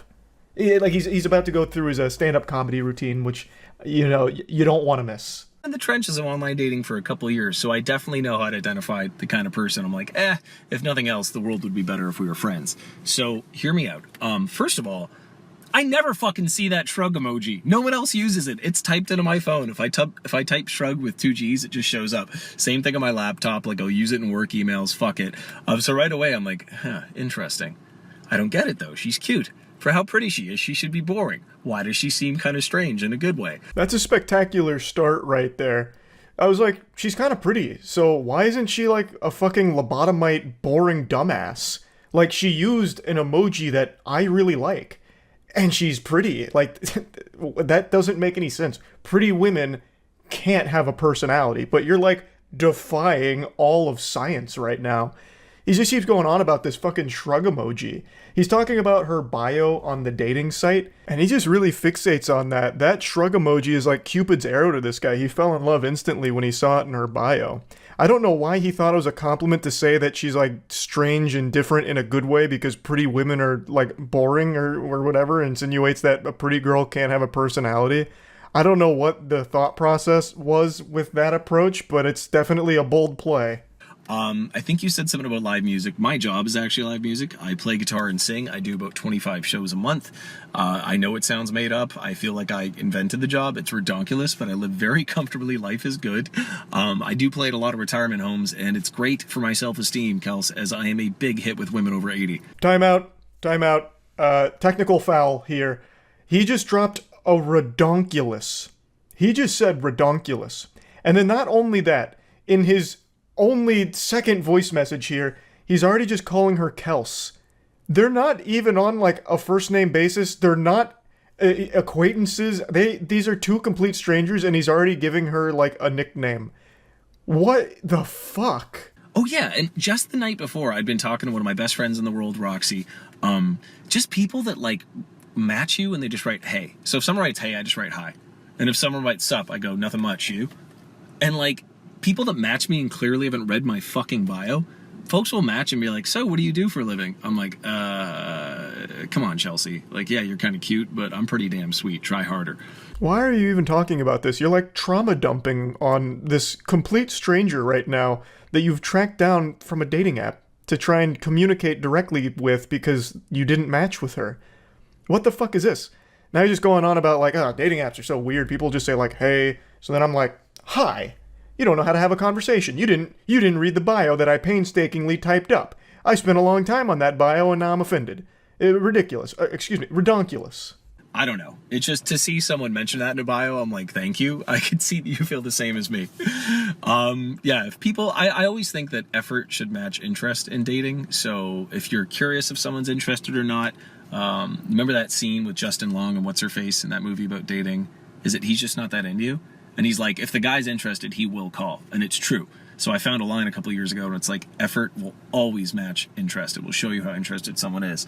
And like, I'm pretty goddamn sweet. And I am not that lonely, bored, or horny. I'm not going to take breadcrumbs from someone if I want a sandwich. So if someone hits me with a hey or hi, you can go fuck yourself. He's just sounding like a complete unhinged asshole here. It's not that deep. What do you mean they can just go fuck themselves? No one's even, like, what does this have to do with anything in this situation? This isn't even flirting. This is just blurting. He's just blurting out all of the most nonsensical shit in his head right now to a complete stranger. And not only that, this is probably not even his first take. I bet he recorded this like 10 times until he had one that was like, this is the one. This was smooth. And that's what we got here. We got the final product. This isn't even like the first draft, I doubt. That's mind-blowing. I'm worth more. Damn it. This is where the Kelly Clarkson song comes in. Yeah, no, your bio is just, there was so much intentional effort put in. And honestly, the more I scroll down in the pics, I'm like, this does not match up. I don't want to sound like an asshole. Like, attractive people can also be interesting and funny, but it's just incredibly rare. I speak for myself because I'd like to consider myself one of those. That's the end of chapter 2 from the voice memos, but don't worry, there's still a finale, and it's the extended director's cut. The next one's over 5 minutes long. Also, he doubles down on this whole, like, yeah, you're, like, pretty, but you have a personality, which that just does not happen. I don't know why he thinks that that's some kind of, like, grand compliment. It's very odd. Now, before playing the 5-minute, 30-second monologue here, he must have seen that she listened to it. He's like, gotcha! Yeah, I gotcha! Red-handed, you listen to it. Curiosity got the better of you. And then she says, dude, so you saw me on Bumble and found me on Facebook? How? Clearly very creeped out by it, understandably. And then he goes, oh, I honestly just typed in Kelsey and I guess I got lucky. I figured because you put live music we might have some friends in common or something. I blame Zuckerberg, and then laughing emoji. Which contradicts everything that he's said here, because he's constantly talking and referencing her bio, which I think is referring to her dating profile bio, especially because he does mention, like, online dating with hays and highs and shit. So I don't even know why he thought that would somehow save the situation. Like, she'd be fooled by it. for the love of fuck. I was like 2 minutes into one and it was awesome and funny and I was so proud of it. And then someone called me again about a gig this evening. And it's like, you know that thing where your friends know you're busy or you're on a date or something and then that's when they decide to call? Jesus Christ. Excellent. Chef's kiss. This is how you start a romantic message. Ah, for the love of fuck. I was in the middle of something spectacular. You were gonna love it, Kels. You were gonna love it. Trust me. But then one of my fucking asshole friends called me about a gig because I'm so busy being a successful live musician. Can you believe that, Kels? Can you believe that? It's like those things, you know, where like we both go on dates, right? I go on dates. Clearly, you go on dates, and sometimes when you're just busy, people call. It's Jesus Christ. But yeah, no, your bio was just the fucking bee's knees. I mean, listen, top 3 in like the hundreds or thousands I've seen. It was just, I don't know. I'm a very good judge of character and you just seem like my kind of person. And I'm not saying we're star-crossed lovers. I don't know you and you don't know me. That's 100% correct. You don't know each other. So why are you doing this? This is not how you get to know someone. This is concerning. Also, you should never admit to seeing hundreds or thousands of dating profile bios. That makes you sound very desperate, that you spend all of your time on these dating apps, perusing it, cruising around, and if you don't match with someone you found attractive or interesting based on their bio, you go out of your way to find them elsewhere to try and talk to them, which is very scary behavior. I fully accept how strange and unconventional this is. I got a vibe and I figured I gotta go with it. I was like in a really good mood that day. I don't know. I'm totally winging it. But yeah, a lot of my close friends are women and everyone unfortunately has a couple stories of having to block someone's number or an ex just won't leave them alone or going to the cops. Fuck, dude, I've had to block a few numbers of crazy people that didn't know they were crazy. So I really, really apologize sincerely if this in any way like triggered that or it was weird or whatever.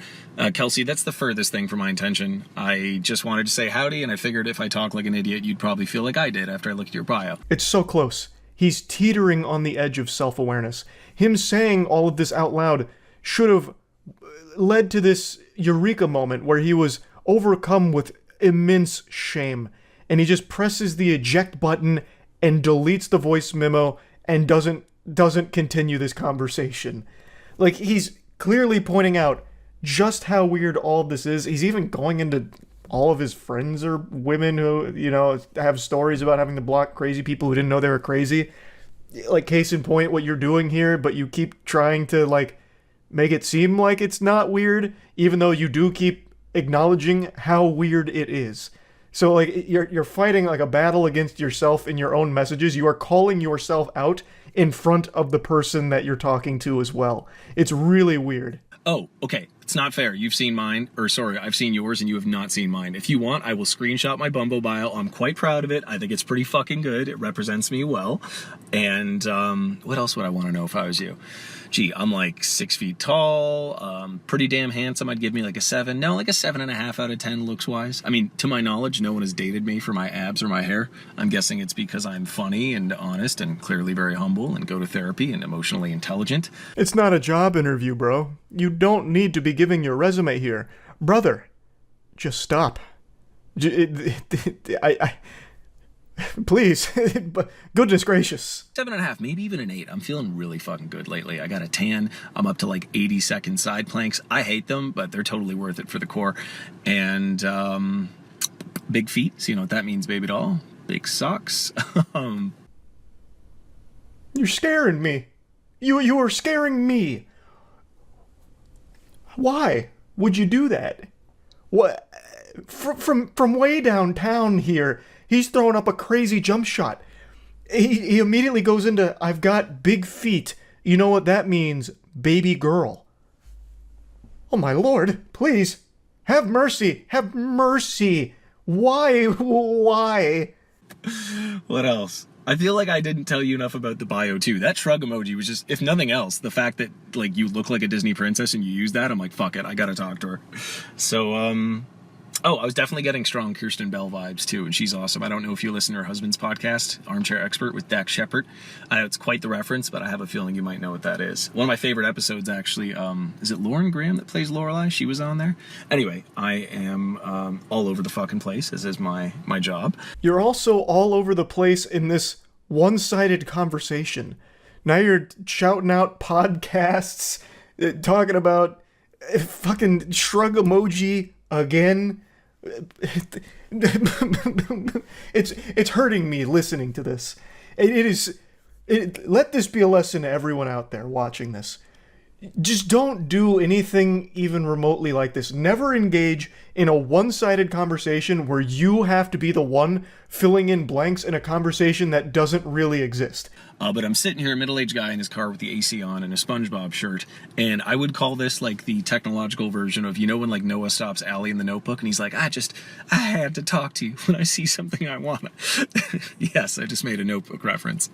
I don't know. I'm being a total idiot right now. So if nothing else, I figured you'd have a laugh and a smile and you can fucking make fun of me to your friends. I don't know. Now you have a solo podcast for a guy that makes like $6,000 a month on a microphone being an idiot. He was right. This is something that everyone can laugh about and have a big smile on their face making fun of this whole situation. And then out of nowhere, he drops like his salary from his job, like to flex. He just like slides that in there, which, I mean, it's an interesting strategy yet again. This guy's got a wild book of tricks.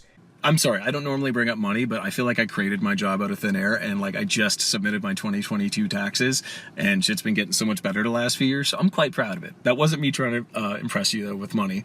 I've got way more impressive shit than that. It just slipped out. I hope we can still be friends. Anyway, Why leave it in there, then?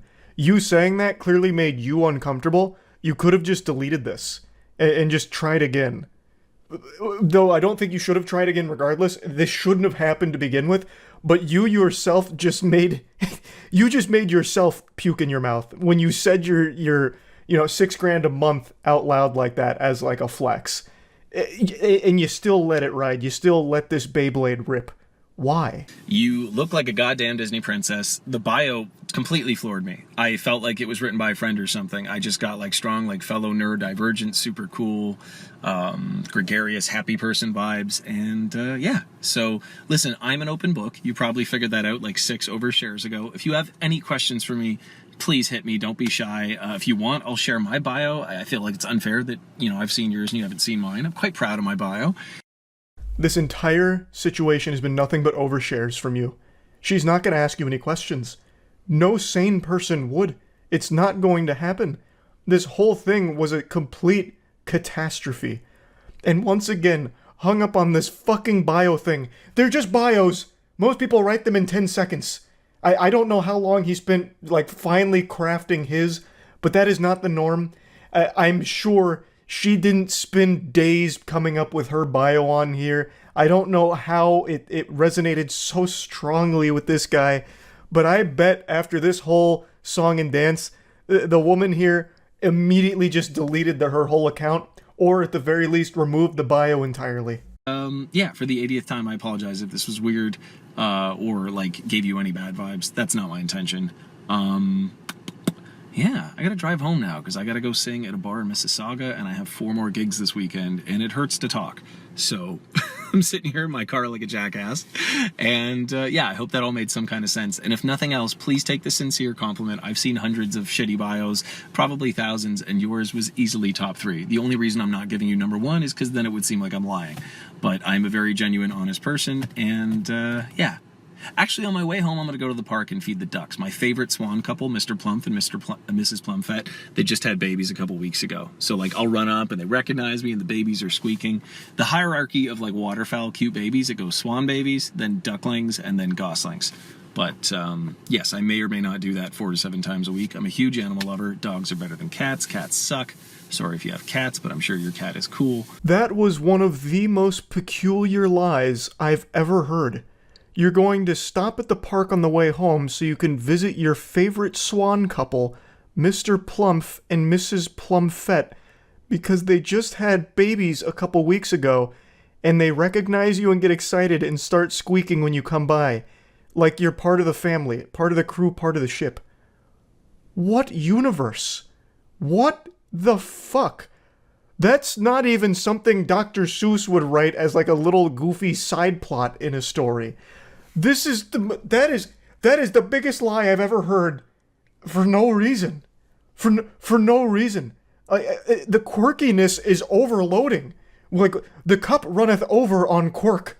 Wow. And, yeah, take the compliment. Anyway, apologies if this totally intruded on your day opposite of my intention. And, yeah, your bio was fucking awesome. I mean, there's a couple other assets I noticed too, but I cannot mention them without sounding like a fuckboy, so I'm just going to leave it alone. I'm sure you've worked very hard to be in the shape you're in, but goddamn, lady. God damn, I would not kick you out of bed for eating crackers. So I figured if you are half as funny as you seem to be and half as cool as I got from that bio, I would say howdy.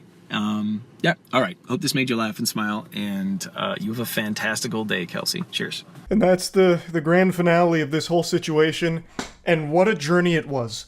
I find this to be probably the best example of the worst approach to romance imaginable.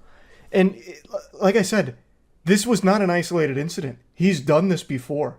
And he's even used the same lines before. Which is it's so wild. It's so wild. I had to talk about it. I had to. So yeah, that's really about it. So yeah. Hello and welcome back to Weirdos in the Wild. The best way to start your morning is with a big frown on your face, so get ready to wear that with pride. We've got some really interesting specimen here today, so let's go ahead and take a peek at our first one. Our first journey begins with a cold call here like a telemarketer. This guy reaches out saying, "Hey, remember me?" And get used to seeing me spelled that way, because he only speaks about himself as if he's talking through the We Me channel from back in the day. And she responds by saying, "Hey, I think so," from blank, which is middle school. So they knew each other in middle school, and I'm assuming it's been quite some time since then, because then a couple months later he reaches out again saying, "Hey, you have kids yet?" It's already off to an odd start. They're clearly into their adult years here, and this guy's thinking about her from middle school, and then reaches out a couple months after making initial contact just to ask if she has kids currently. And it only gets more strange from here. She responds saying, "Hey, I don't have kids yet, why do you ask?" He goes, "Just asking, you have a boyfriend?" "I do have a boyfriend. Do you have a girlfriend? Can I tell you something?" And that's how you know this is about to go straight into the shitter here. That question, "Can I tell you something?" always seems to precede the most foul thing you'll ever hear in your life. I've read so many of these texts and watched so many bad romance videos recently that this is one of the more concerning questions you could be asked. Can I tell you something? Or some variation of it. I'll also just never understand the purpose of typing something like that.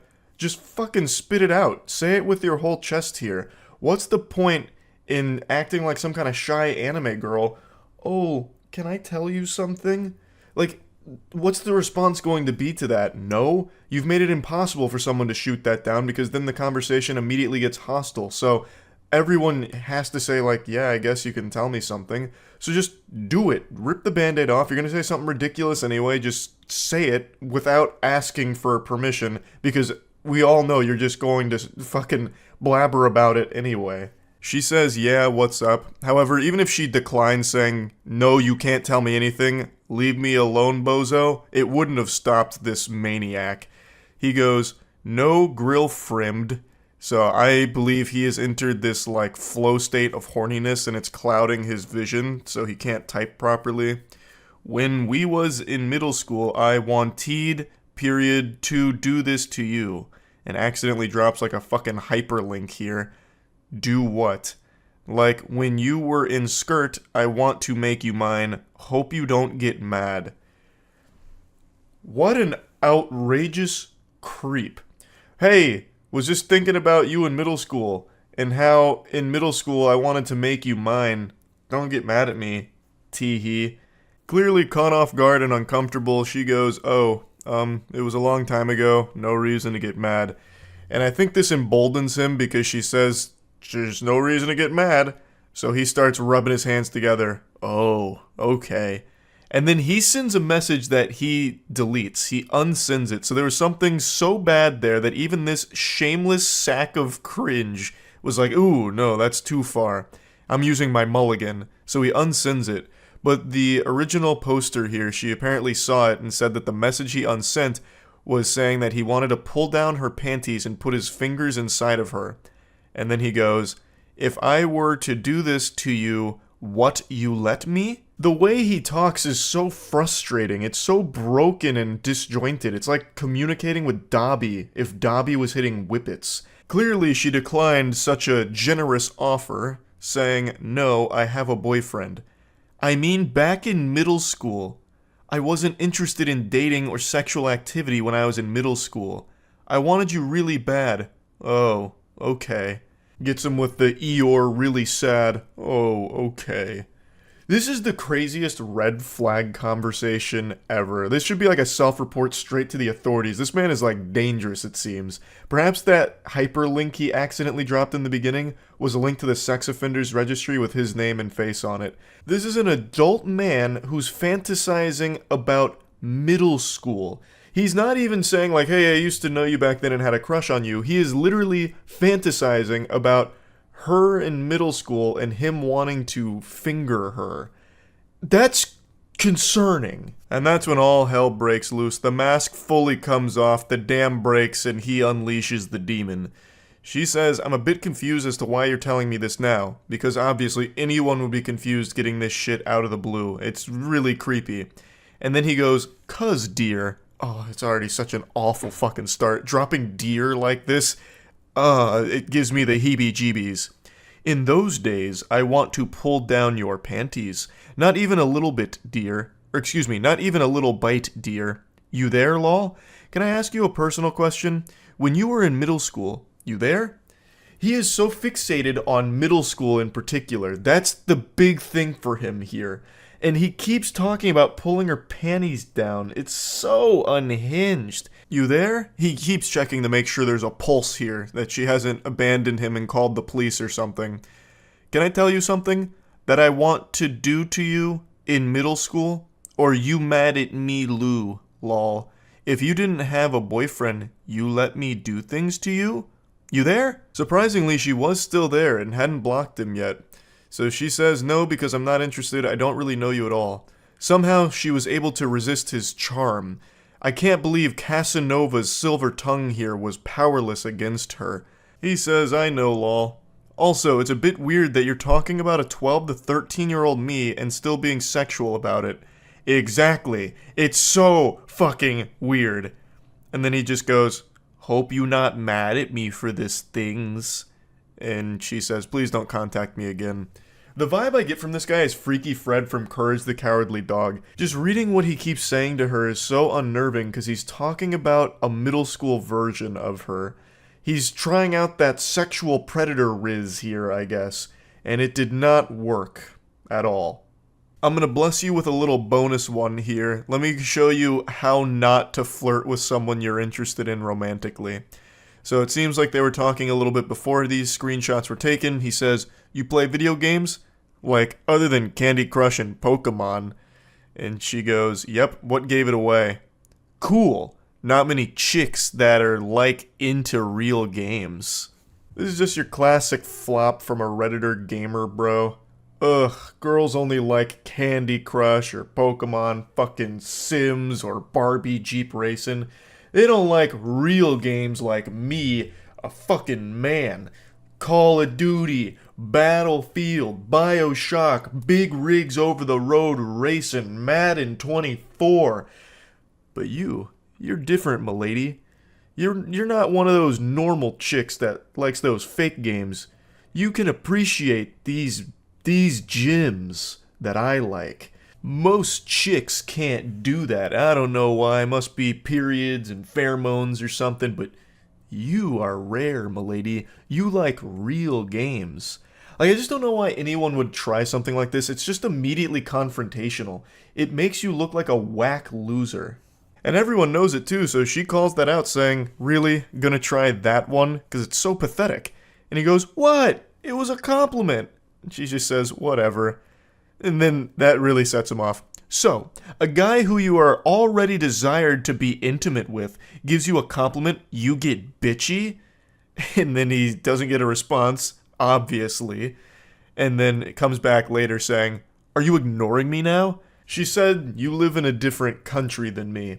But the fact that he immediately just gets this out of control. Like, what? It was a compliment. What? Most girls are stupid. Girls go to Jupiter to get more stupider. You didn't go to Jupiter. You stayed here with me, playing real games. Why are you getting so bitchy about it? I was being nice to you. Oh my goodness, nice guys never win. And now you're ignoring me? Oh God. He also just types like a Redditor. Like his response being, why? A guy who you already desired to be intimate with shows you a little affection and gives you a little compliment and you get bitchy? Like that is the actual quintessential Redditor response right there. Just go full Poindexter on it. A man who you had already desired to be intimate with gives you a compliment. Then the whole conversation goes cattywampus and he decides to bring out the claws and just get mean. You're a fucking cosplay girl. It's not like it's real work. You get paid to be hot for people. And then she just goes, yeah, it's not gonna work. Don't text me back. Goodbye.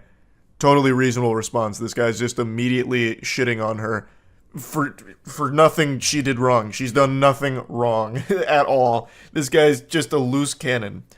Women like you are always so sensitive. I'm just being honest about things. If you can't handle that, I don't think you intellectually compatible with me. Oh, all the Reddit check marks are being ticked right now. I'm very sorry that you feel like I was being mean or sexist or whatever, but I wasn't. I hope you learn to be less bitchy. Men don't like that in women. And you're already past your good years. And they say chivalry is dead. That's how you do it, gentlemen. Excellent work here, and I have no doubt they're getting married soon. So he blames her for everything that went wrong. He seems to think she was being unreasonable and that he was just being honest, which is crazy. It's so sad how a conversation can go from seemingly normal to just being extremely combative because this guy is very insecure, I guess, about his video game taste or something. I have no idea. But he brings up video games in a hostile manner, saying like, oh, most girls don't play real games, but I guess you're not like most stupid girls.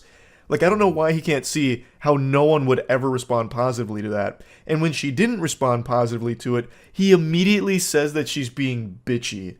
Just the slightest sign of her not really feeling what you just said there, and he just gets aggressive, and then gets even more mean and rude and nasty, and then still probably walks away from this thinking it was her fault. It's craziness. So he'll probably stay alone for most of his life, but luckily he's got so many great games to play by himself. So there's a silver lining there. At least he's a real gamer with those real games by his side. That's really about it. So yeah. I know many of you read the title and assume that this is clickbait or exaggeratory, but it's not. You may not believe me yet. Wait until I show you the evidence, the proof. This is the most unhinged individual we've looked at yet. He's equal parts frightening and fascinating, tiptoeing on the fine line between intrigue and how are they not locked in Arkham Asylum.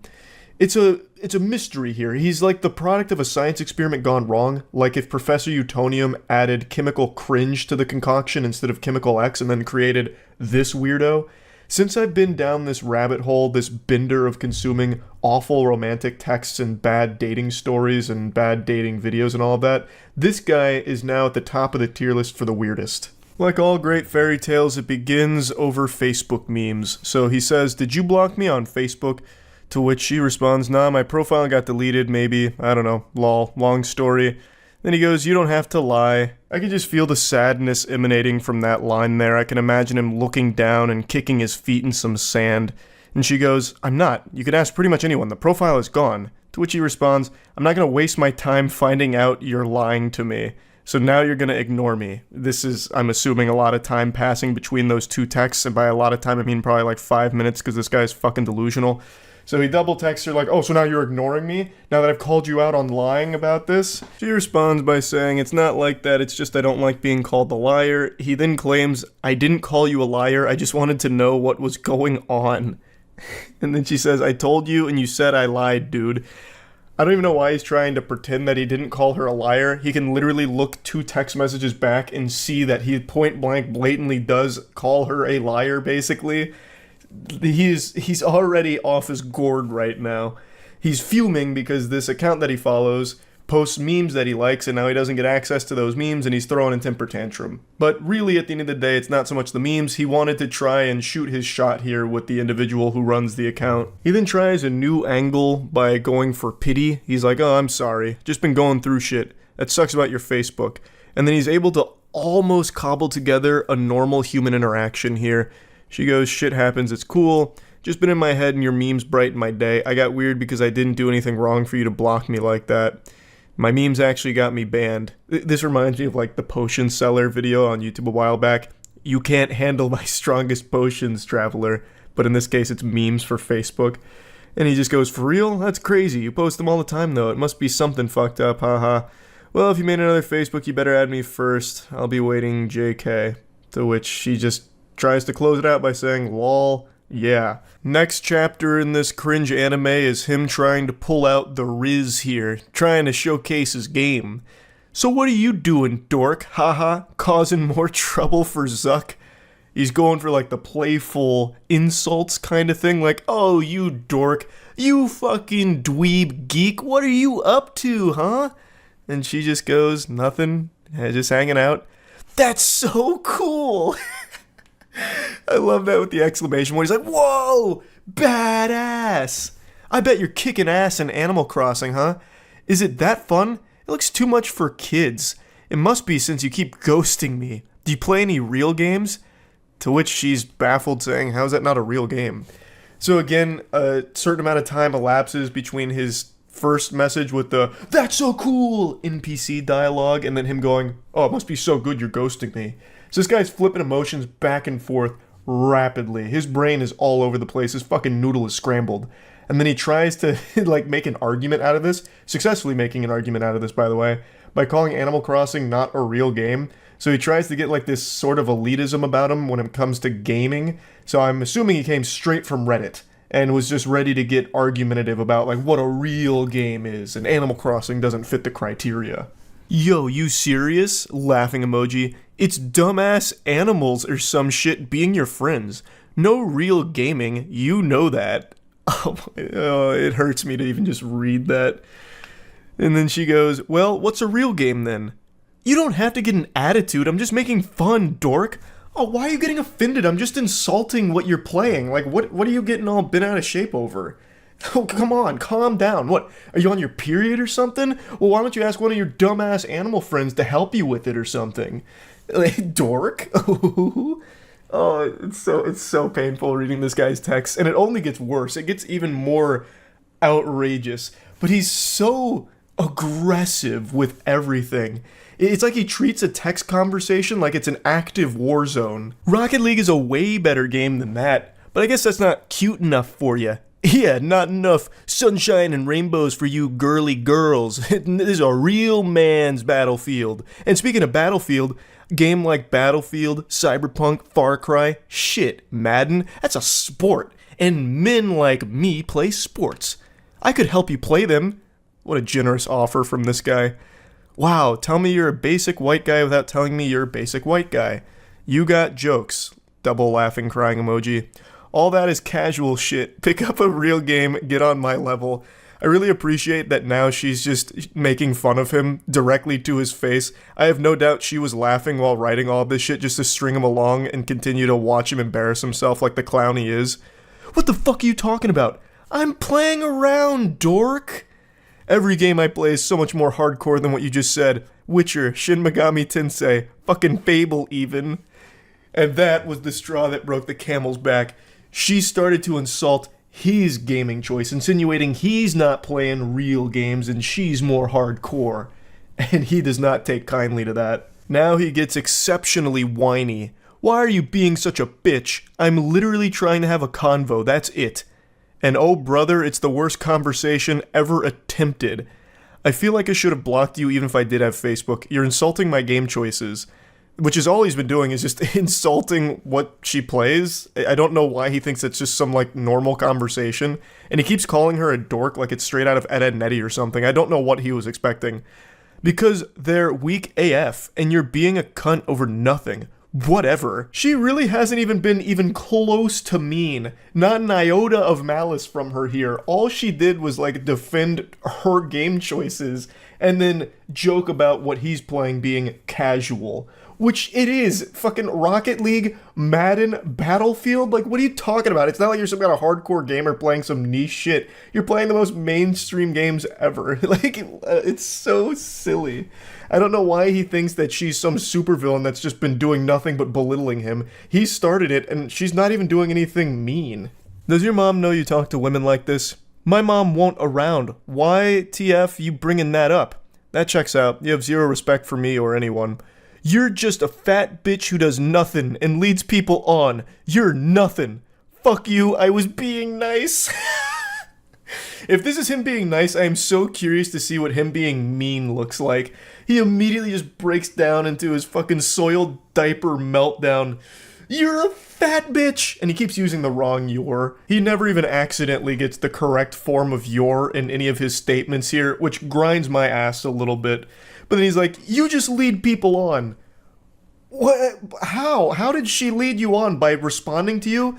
Granted, this is probably the first woman that has ever responded to a text message from this guy, so maybe that's, like, where things got misconstrued. He thought that since she responded to his initial message, she must be interested. This is so baffling, it's making my voice crack. My vocal folds are freaking out, because it's so odd that someone could have a rotted brain like this. No wonder you can't get a boyfriend, bitch. I don't settle for trash like your baby moms. You called me a liar, shit on my games, play even more trash games. At least they gettin' dick, unlike your fugly ass. You have no idea what you do. What does that mean? You have no idea what you do? I don't even understand what that statement's supposed to mean. Bet you have fucking herpes, you fat piece of shit. How many kids do you have custody of again, lol? How many of your boyfriends died?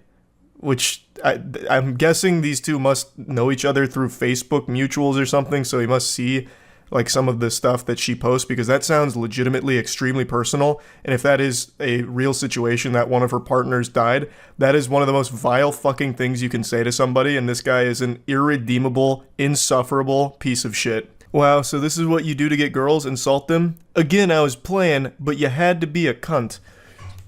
What do you mean you were playing? Your whole thing was just being aggressive from the start by just constantly spamming the word dork while insulting her playing Animal Crossing. She then continues to just take the piss, so she goes, okay, I'm sorry, I've been going through shit too. How are you at Rocket League anyway? And then immediately he just simmers down, he's back to like good boy status. I understand, I'm sorry too. Going caveman mode. I'm pretty good, I can show how to level up. What's your ranking? Platinum. So you're mediocre at best. I'm fucking Plat 2 and Diamond 2, and I'm trash. In Rocket League, Plat isn't very high. That's where the majority of players end up. So he's not good. He's not good at all. What's your gamer tag? Y. So it also seems like he's lying about this, because no sensible person would brag about being Plat in Rocket League. So she's starting to catch him on a bluff where he's puffing out his chest and just lying about his Rocket League rank, which is even more pathetic. I want to see for myself. What console? What's the matter? You don't have an Xbox. I play on Switch. It's on all consoles. So he's starting to sweat a little bit, like he's pressed against the wall. My gamer tag? Why? Why? Why do you want to know that? He tries desperately to turn this around into a situation where they can see each other, which sounds like it'd be downright dangerous to be around this guy. Why don't we hang and I can show you? What's your tag? I got trust issues. It's not that big of a deal. I mean, yeah, what is your gamer tag? It shouldn't be an issue, right? You're Plat in Rocket League. You're a big guy, a big man. What's the gamer tag? What do you mean you got trust issues? Again, ignoring that. I'm just curious. It seems like you're lying. I'm not. And then she drops a meme. It smells like bitch in here. Which is just genuinely a normal, silly meme. It's not even, like, mean. If anything, it's clearly meant to be, like, a joke. And for some reason, this sets him off in the biggest way yet. A fucking atomic bomb in his brain here. And he unleashes the Godzilla heat breath. Cunt. Fuck you. Fat piece of shit. You have no idea who you mess with. Go die. Everyone at Dress hates you and thinks you're a slut. I thought differently, wanted to give you a chance. I thought you were a nice girl and want to be your friend. I'm sure this was the best way you can do it. By the way, I have a fresh meme. Taking care of my kids, lying to women about my Rocket League rank. So she's just dropping some memes on him at this point here, just adding insult to injury. To which he responds, just kill yourself already. He's trapped in 2009 Xbox Live gamer zone. He's really fucking struggling here, treading water. I can hear the tears in his eyes right now, literally feel them through his sad texting. Forever hard stuck plat in Rocket League, and forever hard stuck being alone in life with an attitude like this. What an absolute curse. He just continues speaking like an anime villain. Fucking with me, you slut. Wait, can I not get dick, or am I a slut? Pointing out a contradiction because he keeps calling her a slut and then also saying that she can't get any wiener. So he's all over the place. He's scrambled. Yeah, I'd bet you'd want it after this, you whore. Choke on a dick, whale. Just continues having a fucking conniption. Can't believe I wanted to build something with someone so dumb and nasty. And then again, she just responds with another meme. Like, what do you mean you wanted to build something with her? You reached out about feeling like you'd been blocked and immediately started calling her a liar. What world are you living in? What fantasy land? What? You immediately start by calling her a liar and then insulting her choice of games and talking about how you're like a real alpha gamer, not like an Animal Cross gamer like she is. It's fascinating. This is what I mean. Like, it's actually intriguing how someone's mind could end up so poisoned. Like, it is hard for me to comprehend it. Like, I don't get it. He is so all over the place. Like, he starts by getting really mean and aggressive, insulting her games and all of that, you know, then gets really personal, and then she's able to de-aggro him by talking about his Rocket League rank, which it calms him down, feeds him a warm bottle of milk.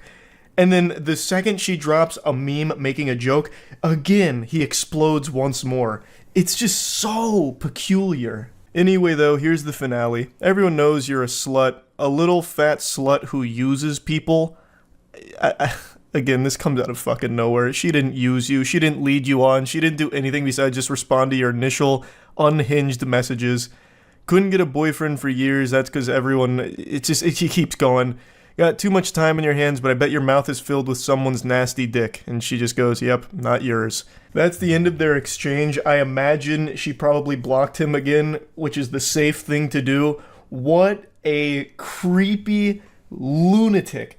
An actual fucking unsafe to be around individual. Like, this all happened over nothing.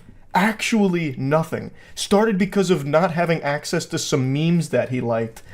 Oh, painful. I had to share this one. I think this is now at the top of the food chain when it comes to, like, creepy people through, you know, romantic texts that I've been diving through. This one is a rough one. So yeah, that's really about it. See ya. Good morning, and welcome back to Wacky Weirdo Hour. Boy howdy, do we have an action-packed lineup for you today. Get out your cup of coffee, enjoy your cereal. It's about to be a bit of a ride. Sometimes I'm asked, why do I do this to myself? Why do I dabble in the swamp of cringe? What's the purpose? What's there to gain from staring into the abyss and letting the abyss stare back into you? And the thing is, I unironically feel there's real value here in some lessons to be learned from the lunacy.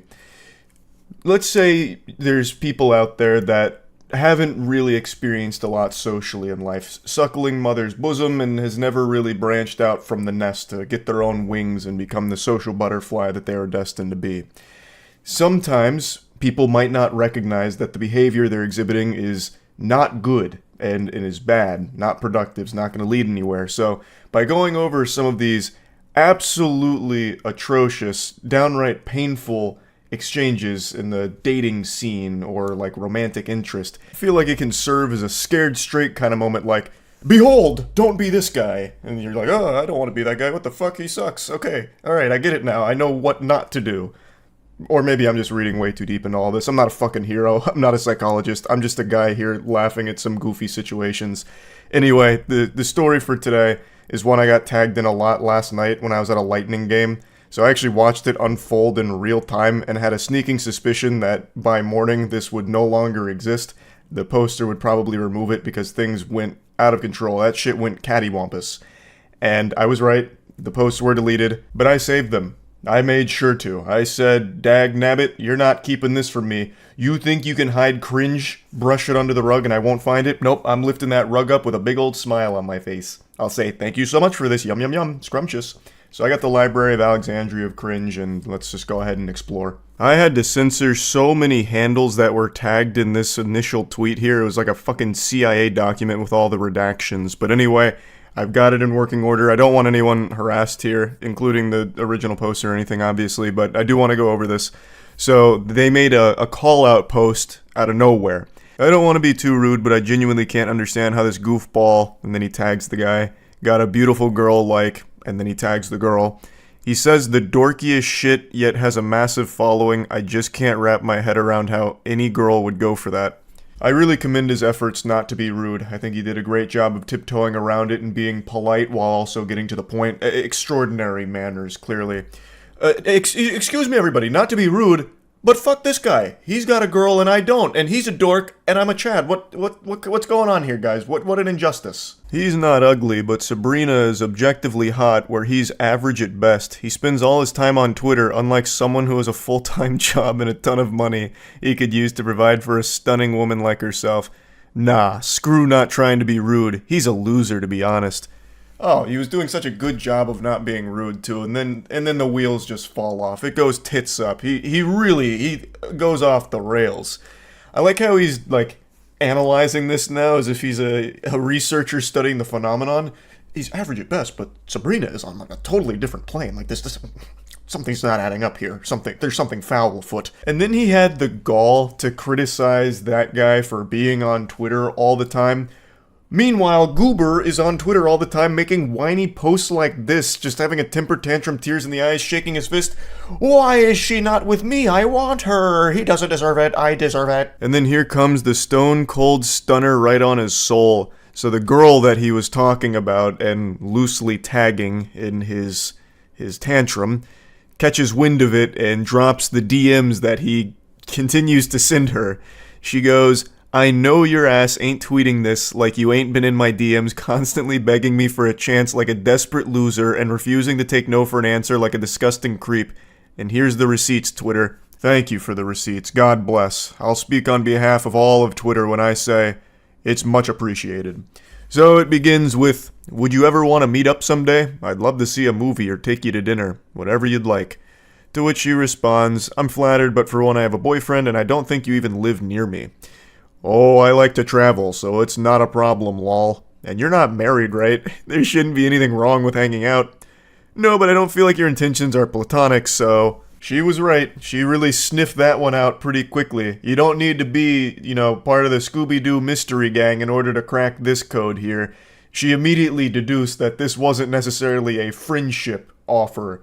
This was him shooting his shot.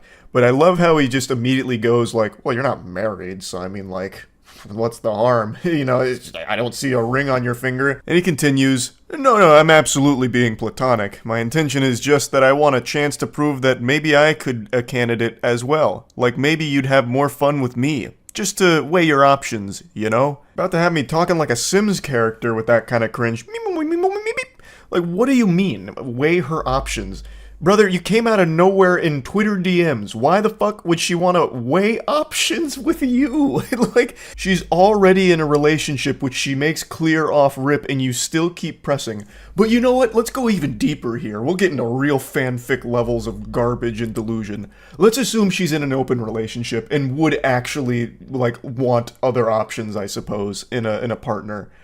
It's not gonna be you through Twitter DMs. That's just dangerous. No one's going to take you up on shit like this, especially not when you're coming out fucking guns blazing, fucking firing from the hip out of nowhere. And there's no possibility of that anyway in reality, because she actually shuts that down directly too. No, you're not, because you're still pushing something further, even after knowing that I'm in a committed relationship with Blake, so there's no options. Learn how to take no for an answer. A lesson he absolutely refuses to learn. So he continues. I'm just confident in my abilities as a partner on all levels. I'm certain I can give you everything you desire, and perhaps better than he can. I apologize for persisting. You're just breathtaking, and I want you. I'm willing to fight for you at this point. To which she responds, there's no fighting for me, you don't know me, and you couldn't give me anything that her current partner doesn't. She lays into him. She lays down the brass tacks here. And basically he says, that's a lot of words. Too bad I'm not reading them. Because he refuses to accept anything she is saying. and only continues to exist in this dimension in his brain that is disconnected from the reality here. But I will say, he has piqued my curiosity. I have to know what abilities he's so confident in here. Like, balloon animals? Like, he learned a magic trick from Chris Angel? Like, what abilities are we talking about? Because it's certainly not, like, romantic abilities whatsoever. He's fucking cold calling like a telemarketer here through Twitter DMs. So he responds again saying, I had to give my 100%. If we're being truthful here, I don't think he deserves you. I see what he tweets, and he's dorky as hell. You're hot and one of the kindest people I've ever seen on this app. What do you mean? Like, I'm guessing he just, like, stalks her feed or something. He's like, he's making up this fantasy in his head where it's like, this is an angel, and I should be with her, clearly. This guy's too dorky, too much of a dweeb, doesn't deserve that. It's so creepy. I have a good job, and I'd be willing to let you crash with me at my place for as long as you'd want if you'd be willing to give me a chance someday. That's so generous. I mean, wow. He'd be willing to let her crash at his place? Wow. And they say chivalry is dead, huh? I don't even know why he's making that offer. I don't think that's something anyone would want to do. I don't know why he's making it sound like he'd be willing to make a sacrifice by letting her live with him when he's fucking obsessed with her. It's oh my god, it's so fucking weird. I'd take care of you, but you everything you want? Oh, buy you everything you want and give you anything you'd need. I haven't found any ladies in my area that share my same interests or honestly that are as beautiful as you are. I guess you just brought out my competitive side, lol. You absolute weenie. It's not a competition. And if dating was a competition, you're gonna stay losing with an attitude like this. I don't know why he's treating it like a game of Counter-Strike where if he just plays it properly, he'll go ahead and squeak out the W.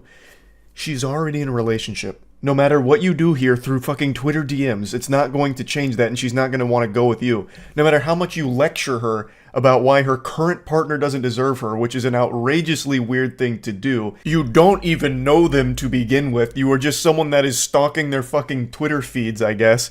Like, this whole thing is super creepy. And he just doesn't see it. So she posts these DMs, and obviously a lot of people started dunking on him for it. And instead of trying to learn from it and understand why this isn't a good thing, he takes it as another opportunity to proclaim his love for this stranger. He says, "You have to be lying. Why is everyone acting like I'm crazy? Sabrina is drop dead, sexy. Block A or Blake, whatever the fuck, is not. He's painfully average and mediocre at best. As I said before, he ain't ugly, but compared to her, he might as well be. Sabrina's figure is what I'd call perfection. I don't want to be disrespectful, but I'm trying to make a simple point. Her hair is majestic, her face is gorgeous, and her body is literally to die for. Not to mention she's strong and takes what she wants. I admire that. And she doesn't want you, so admire that, and come to terms with it. She will never want you. No matter how many times you make Twitter posts about her, obsessing over her. It's scary. It's unhinged. Stop it. Like, I don't know how else to, like, put it in plain terms. But even with people putting it in the plainest terms for someone to understand, he still just thinks that, like, his intellect is above everyone else's and no one's understanding his point. So after all of this kind of blows up, he then starts sending her more DMs about it. He comes back around into the DMs saying he didn't mean to put her on the spot, to which she responds, "You did. Now Twitter sees the creep that you are." And he says, "I don't think of myself as a creep. I'm just being honest and straightforward." And she says, "No, you're a loser and a creep who doesn't understand the word no." She's right. It's very blunt, but it is correct. The way he is behaving here is not taking no for an answer and being very creepy. Again, they don't even know each other. And he has become this obsessive over this whole situation. Like, even so much as saying, like, he doesn't deserve you, it's me, this and that. And he doesn't recognize why that's creepy. And I know that's not exclusive to just him. It's very important to have self-awareness and self-reflection where you can separate yourself from a situation, take a step back, and see how things look. He needs to be able to have that ability. That's an ability he should be confident in, so he can recognize that the way he has conducted himself here is creepy. You are a creep in this exchange, and you need to grow from it to not be like this going forward. And he just keeps going. "I thought you'd appreciate my persistence. I thought wrong. You turned the app against me. I didn't get any engagement before that tweet. People really lined up to defend that dude. I didn't think he was that liked, to be honest with you." It has nothing to do with the individual in this case. It just all has to do with you being creepy and people wanting to let you know that what you're doing is not okay. He's just not able to grasp the situation. And I also don't know why he would think this persistence would be appreciated. Again, you don't even know her. And being extremely persistent and annoying about shit is something nobody likes. Not even in a romantic partner, but in general, even as a friend. If you're just gonna keep like poking and pestering and like constantly prodding, no one's going to like that. She then explains to him again how what he's done is something nobody will appreciate, and he just ignores it and says, nobody on this app understands what my point even was that I was trying to make. What point? You're not making a point. You just keep saying how much you like her and find her boyfriend to be dorky and unworthy of her. What point are you talking about? There's not some like deeper underlying message that you're trying to get across that we're all too stupid to see. You're just being a weirdo for everyone to see publicly and throw tomatoes at. This is the last DM here that was shared. He says, I treat women with the utmost respect, actually. That's the impression I got as well. Yeah, that's what I got when reading this too. To which he responds, you don't when you can't accept the word no and objective women. Your loss, I guess. That's just a classic sign-off from like every single one of these meltdowns and bad romantic exchanges. Somehow it always ends with the guy saying, your loss, I'm actually like the best dude ever, I'm like the chillest, nicest guy ever, and you just blew it with me, so put that in your pipe and smoke it. You'll be thinking about that every night trying to go to sleep. What a big loss for you. I don't know why that's so common amongst all of this, but it is very interesting to see it every single time. But anyway, I just wanted to share this because I've been so fucking deep into these, like, weirdo romantic exchanges and all of that, so that's really about it. See ya. Do you remember Ko, the face stealer from Avatar: The Last Airbender? That creature that had a ton of different faces that it stole from its victims? Well, what if that thing was a Redditor? Do I have you piddling in your britches yet from this scary campfire story? I should, because it's real. I know Reddit and creeps go together like macaroni and cheese, but this particular specimen is special. He's like an SCP of pure delusion, cringe, and obsession. A dangerous mix, a recipe for disaster.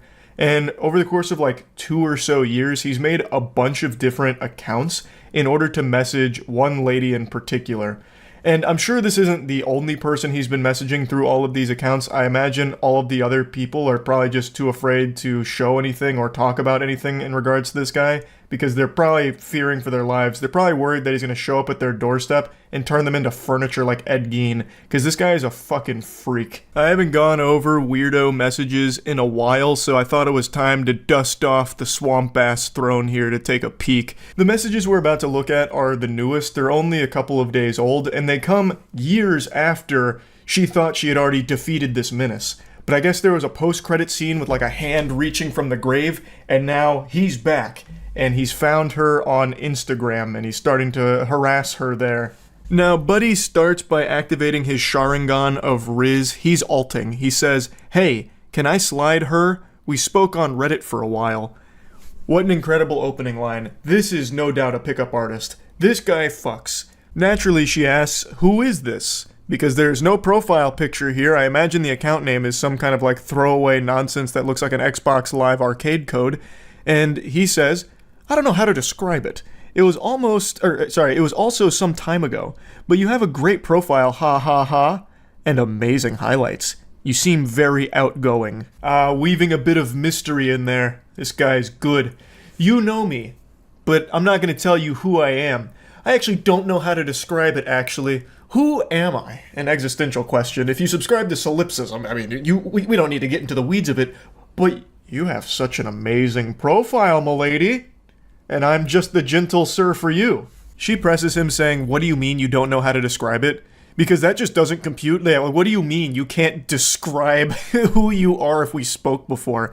You come in here out of the blue unprompted saying that you know me, and then you can't describe that? What the fuck is wrong with you? What insane asylum did you squeak out of by accident? I mean, like, I can't remember anything besides how you look like, and I don't have our chats anymore.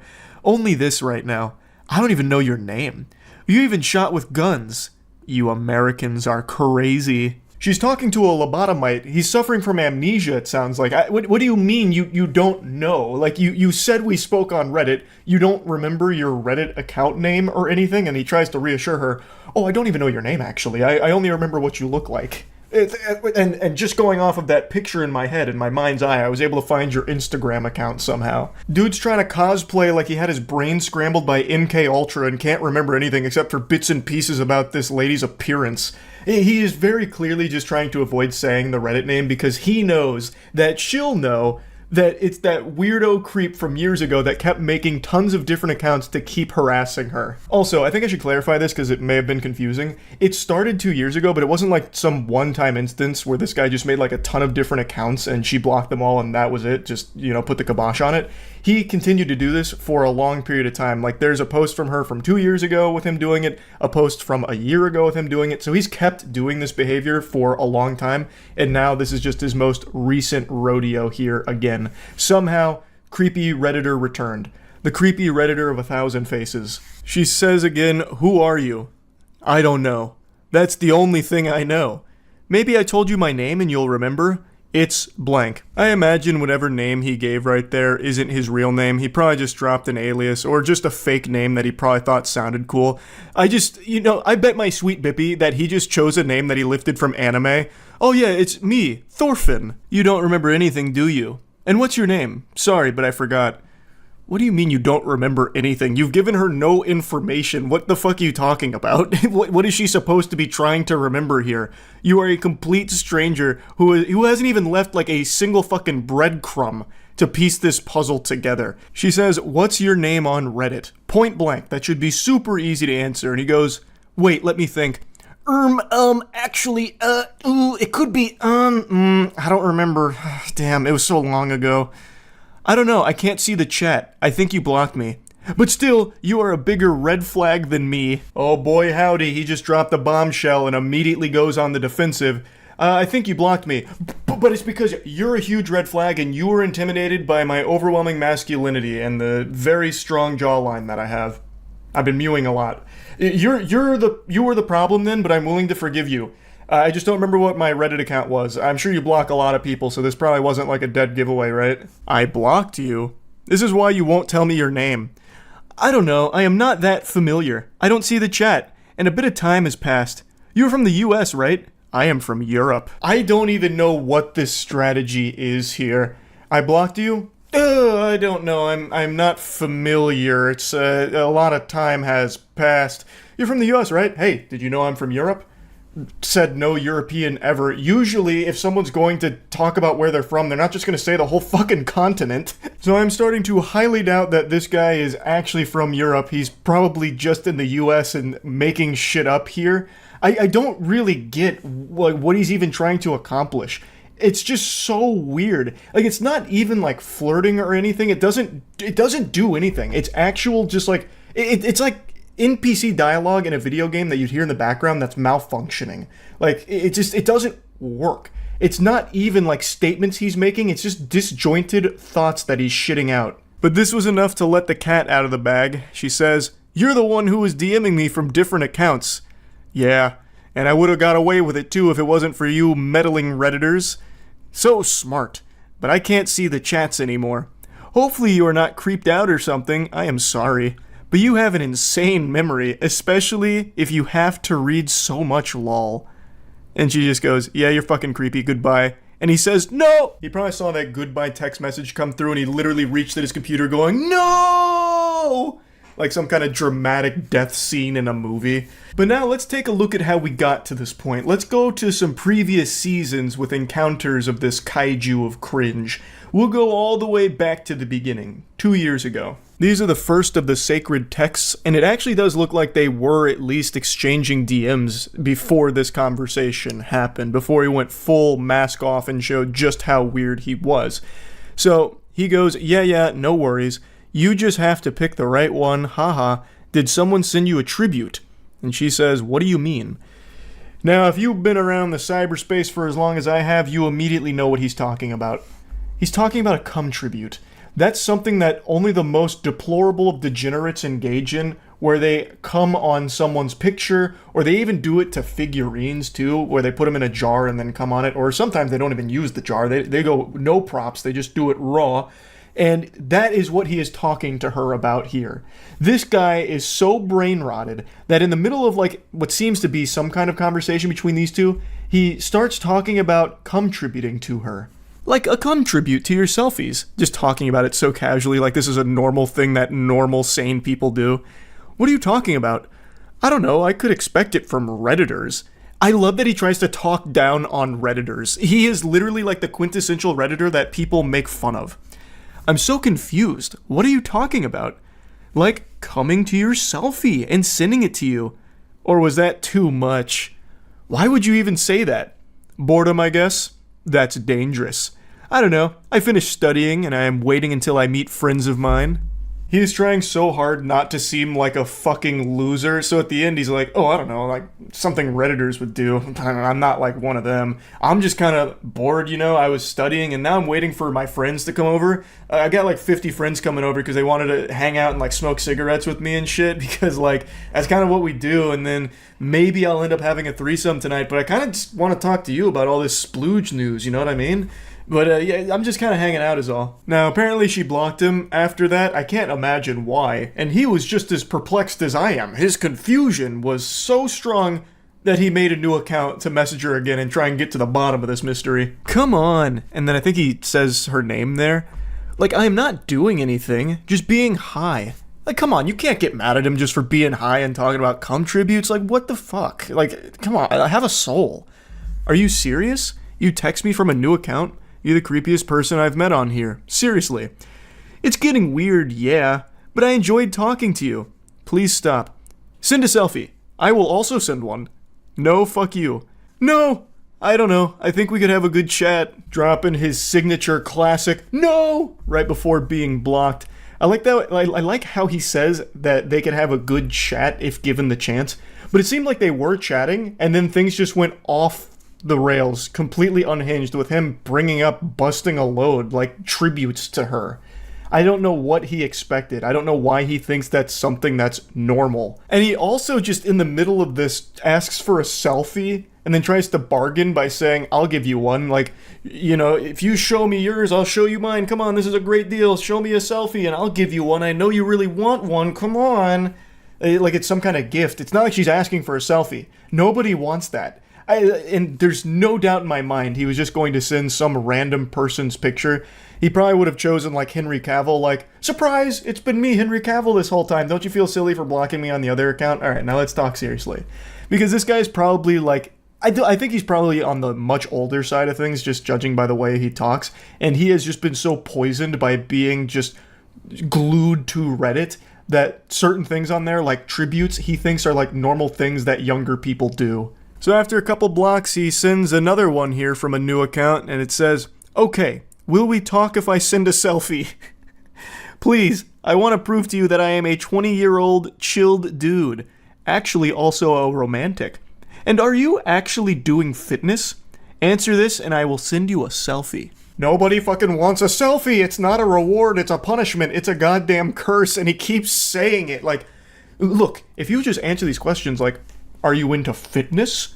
I'll send you a selfie. You've been begging for one. I'll do it. And please send me one. Come on, it's that easy. He just keeps mentioning that he'll send a selfie. Like, will we talk if I send one? Will this get you to finally open up to me? Fine, I'll give in and send you one of these, I suppose. Fuck, man, it's so weird. This dude's made a ton of accounts just to keep doing this to this person. And again, I imagine many others, but this is the only text from him that I can find thus far. It's so creepy. I always just find it fascinating how someone like him can exist. You can read these. Like, he's seeing the same messages we are, but to him, it's fine, and she's in the wrong. He even calls her a big red flag. It's fucked up. But yeah, I wanted to talk about this a little bit. Been a while since we checked out some classic creepy messages, and that's about it. See ya. Have you ever really taken a step back and got deep in thought and realized just how incredible it is that we as humans are able to speak to each other? language and how mind-blowing that concept is, communication is a blessing. But today I almost feel like it's a curse. I just read legitimately the worst thing ever, and it makes me regret that our ancestors at one point when they were still cavemen started grunting at each other to communicate, and then it eventually led to this existing. Oh my god, I saw this today, and it made me ill. And I thought, if I had to bear this burden knowing that this exists, you're gonna have to share in the load with me, so let's go on a little adventure here. It's from Tinder. Let me introduce you to the boy wonder Chris here. So, these two individuals matched, and Chris was making the first move here, shooting his shot. I better be your top priority, with a little winky face emoji. I don't know if that's the strongest opener. I haven't been on dating apps in many moons now, but that seems a bit weak, but hey, his heart's in the game. She responds to that in a pretty playful way, I think is what she was going for. So she says, let me know if you want to go out tomorrow so I can cancel my daughter's parent-teacher conference. To which our Casanova here says, such a good girl you are. I'm free tomorrow. It's already getting so yucky. Such a good girl you are. He's speaking to her like it's a dog or something, like he's about to offer her a treat. And then she says, I'm not, with a laughing crying emoji, to which he wants some clarity. You're not a good girl, or you're not free. And she clears up the confusion. She says, not free. I have to go to a parent-teacher conference. Already, this whole exchange is going cattywampus. The wheels are falling off pretty quickly. And somehow it just continues to go further downhill. A goddamn avalanche of cringe. So he goes, damn, I actually thought you'd be fucking bad AF and cancel. Haha. And she says, I'm alarmed that you would want to go out with someone who would do that. And he goes, haha, I mean, in the back of my head, I was hoping it was a joke, that you didn't actually have one. To which she says, unfortunately, I do. And then he goes, all good, you're doing well, giving me attention right now. And then she says, I can meet up for a drink if you want since you live close. I have my kids this week, but they're older, so it's not like I can't go out. I have them every other week. Where do you live? His response here is really confusing. What does that mean? All good, you're doing well, giving me attention right now. What's happening? Is she like scratching under his chin? Like, I don't get it. What is he referring to? They're just talking on Tinder, and why is she? So you're gonna start to notice that as this exchange continues to unfold here, it feels as though they're having two different conversations. Like, it's super all over the place. Like the dots don't connect at all. Like, they're in two different dialogue trees, and it's not matching up. Now, our boy Chris, the protagonist, is a lot of things, but a coward he is not. He tries to employ the most delusional strategy you could ever envision. This is not something you'd ever find in John Madden's playbook, I'll say it like that. So, after he asks which part of downtown she's in, she replies, not saying. He then tries to, assure her that he's not gonna, go out of his way to find her. He's not, a stalker. He's not weird or creepy. He says, I'm not gonna go find you, lol. And then he says, I just got done with the gym, now doing post-workout naked stretching. Chris, are you okay? Post-workout naked stretching. You're off your gourd. Brother, you lost your marbles. What is a post-workout naked stretch? Are you telling me this guy's at Planet Fitness right now in the locker room fucking goatseeing himself in order to get, reps in at the end? That's how he cools down? What is a post-workout naked stretch? I've never heard of that before. This is him trying to be, hot about things, I think. Ooh, this is gonna get her wet. I was at the gym, pumping iron, praying at the Iron Temple, way min, babe. And then I finished. Biggest pump of my life. So obviously I took my pants off, put both legs over my head, and hung a 5-pound kettlebell from my erect wiener. Hold for 30 seconds for 3 sets. It's the only way to conclude a good workout. What the fuck is even happening? I don't know why he thought this was a good idea. Unless he's an OnlyFans creator or something, and this is just content that he films, the, naked yoga that you see on YouTube or something. It's just, it is a wild attempt here at, flirting or trying to be, sexy on Tinder or something. It is bold. It is brutally cringe. She then responds by saying, if you were driving by, you might peep in the window. Haha. Sounds uncomfortable. Referring to the stretching, I think. To which he just says, I mean, of course. Now here's where things get even more fucking confusing here. The conversation really does feel like some kind of malfunctioning quest line in an MMO where the dialogue is just incorrect. The characters are glitching out. So he says to the stretch, asking about what sounds uncomfortable. And then She says, no, for work. My stylist feeds me champagne. I don't know, maybe I'm the problem. What is she talking about? Like, well, how does that fit into anything that's happened here with this absolute disaster that Chris is trying? I don't understand. Maybe she's just trying to change the subject. I'm really not sure. And then he goes, was a bartender, now I'm just a content creator and gonna start day trading. Oh, so you're a little horny. What is happening? So I think my initial theory might be the right one. He might be like an OnlyFans creator, so the naked stretching he puts on the premium subscription tiers or something. But those days are going to be short-lived because he's going right to day trading. He's going to the tippy top of the food chain. He's watched a few TikTok financial gurus and he's got it figured out now. I also don't know why he says, so you're a little horny? Like, where is he even finding that? There's no hint of horniness anywhere in here. And then she goes, oh God, what a nightmare you are. Got some crypto, do you? So the red flags are abundant here. She's starting to notice there's some holes in this ship, and it is sinking. This is fucking going disastrous, catastrophic. And he goes, ew, no, I'm not a corporate bro. I'm a film person. I mean, okay. To which she also just says, okay. And he goes, good girl. What in tarnation is happening? This is like when you used to try to talk to Cleverbot back in like 2010. It's nonsensical. Chris's mind is an enigma.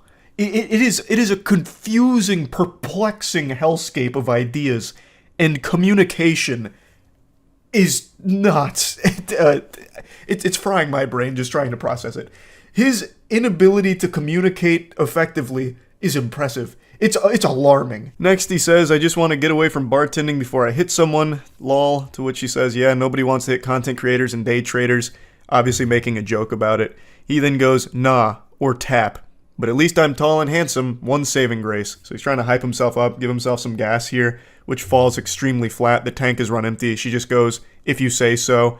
And then he tries to save it by saying, a focus group told me. Wasn't my say.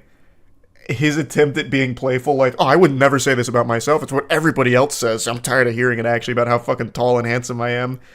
And then she says, I like short guys. He goes, how short? And she says 5'7" to 5'10". And this is where it got personal for me. A dagger to my heart. She likes short guys, and then lists guys taller than me. So I am freakishly short in her eyes. That's fucked up. 5'6" is fine. 5'6" is a beautiful, perfect height. Damn it. His response to all this is another head scratcher. He goes, well, I'm too tall to ride you then, even though I prefer shorter women. She says, well, I'm sure I'm too non-gym oriented for you. He says, you look like a gym exercise, to be honest. But, yeah, you look like a good barbell curl. You look like a lat pull-down machine, babe. Yeah, fuck yeah. Nailed that. A wonderful line from him, really. I walk my dog slowly around the block twice a day. He says, I'll be the dog. This guy is so horny. This guy is criminally horny. Like, his arousal should be studied because it is on a whole different level, a whole different dimension. Everything he is reading is making him hornier, and he's saying goofier and creepier things each and every time. She goes, no offense, but you might be the fuckboyest fuckboy I've ever talked to on Tinder. And he goes, damn, you must not get many guys on here then. You could get 1 million guys, and I still think this guy would be up there in like the top 0.001% of outrageously horny weirdos. This is impressive. She says he's her first match in a year and a half, and he says, because this is light news compared to the shit I've heard, talking about like war stories, about to have a PTSD episode about the shit he's read on here.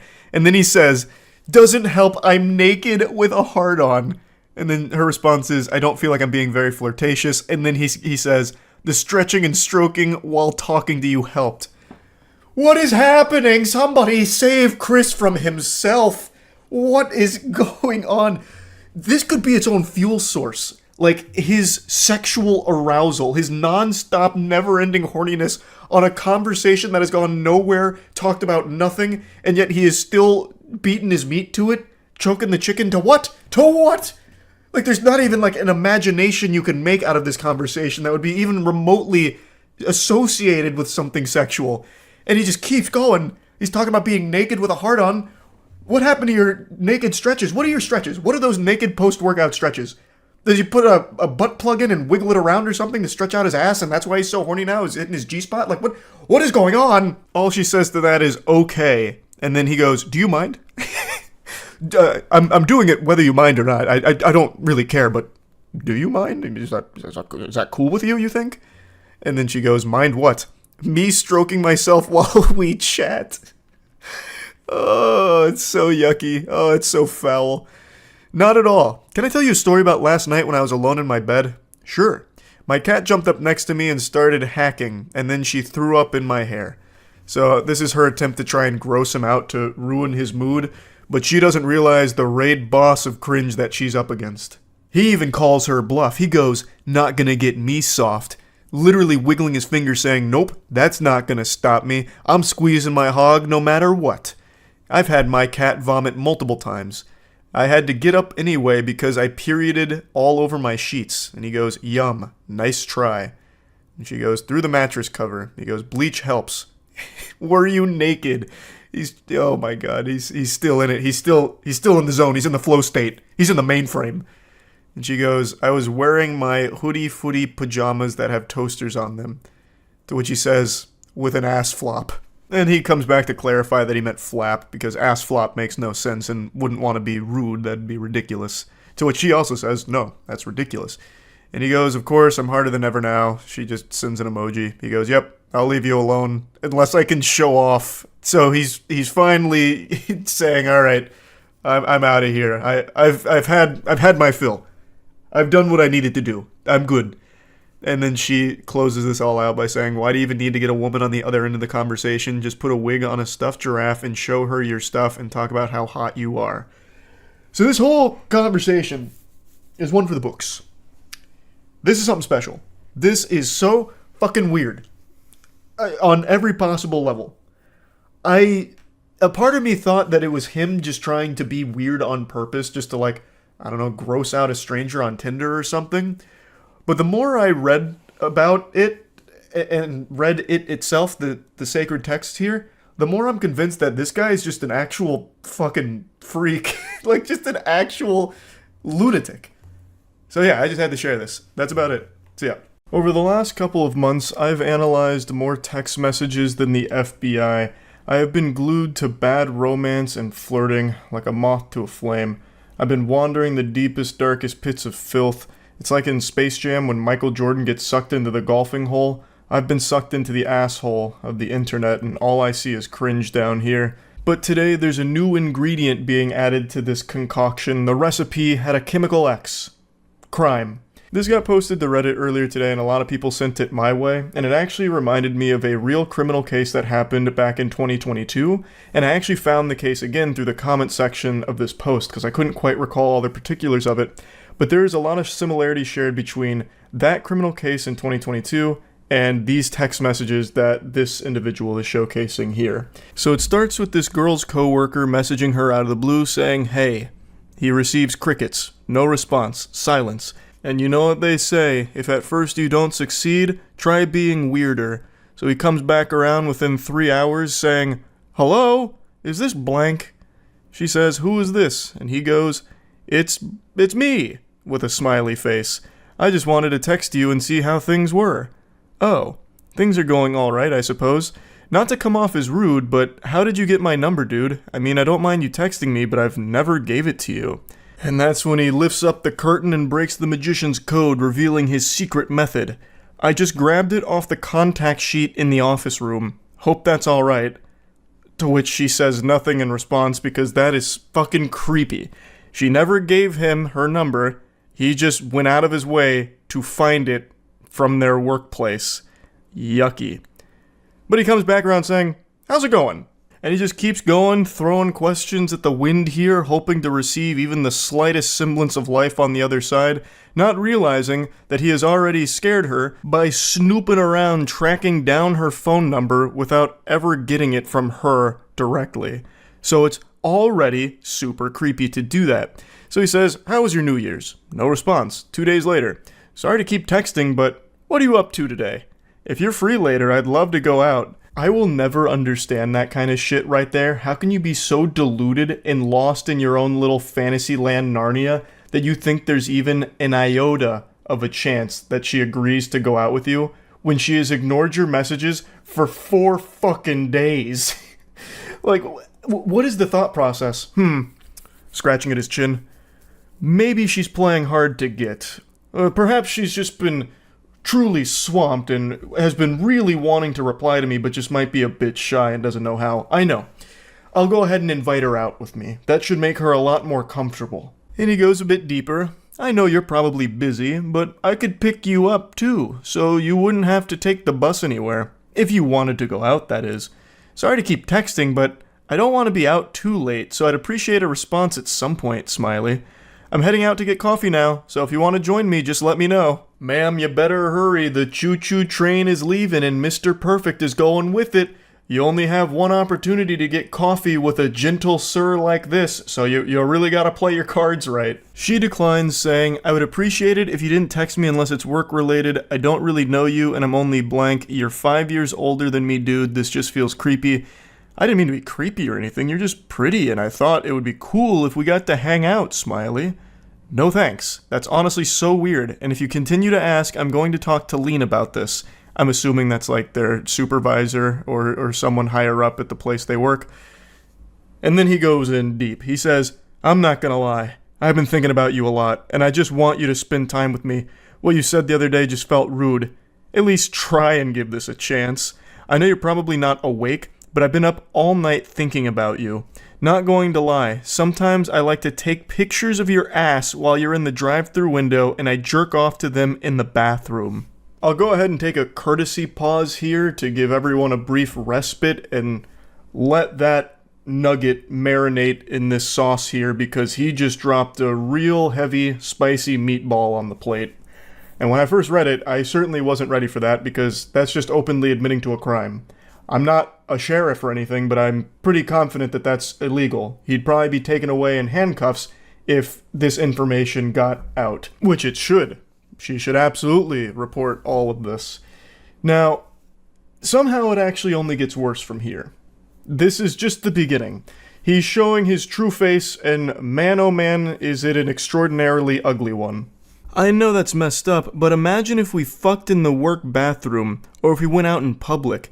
I honestly just love the idea of having a little helpless bitch under my control. I know you're so much younger, but you should give it a shot. Older men can be so much fun to be with. No one at work would have to know. Hello?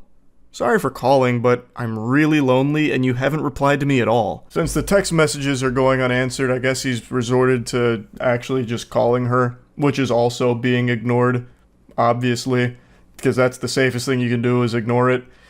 So I can't believe the revelation that it turns out he's lonely. Who would have seen that coming? With smooth talking like this dude's got all the game in the world. This man's a fucking apex predator, a grizzly bear, a champion of Riz here. I can't believe that he, of all people, would somehow be lonely.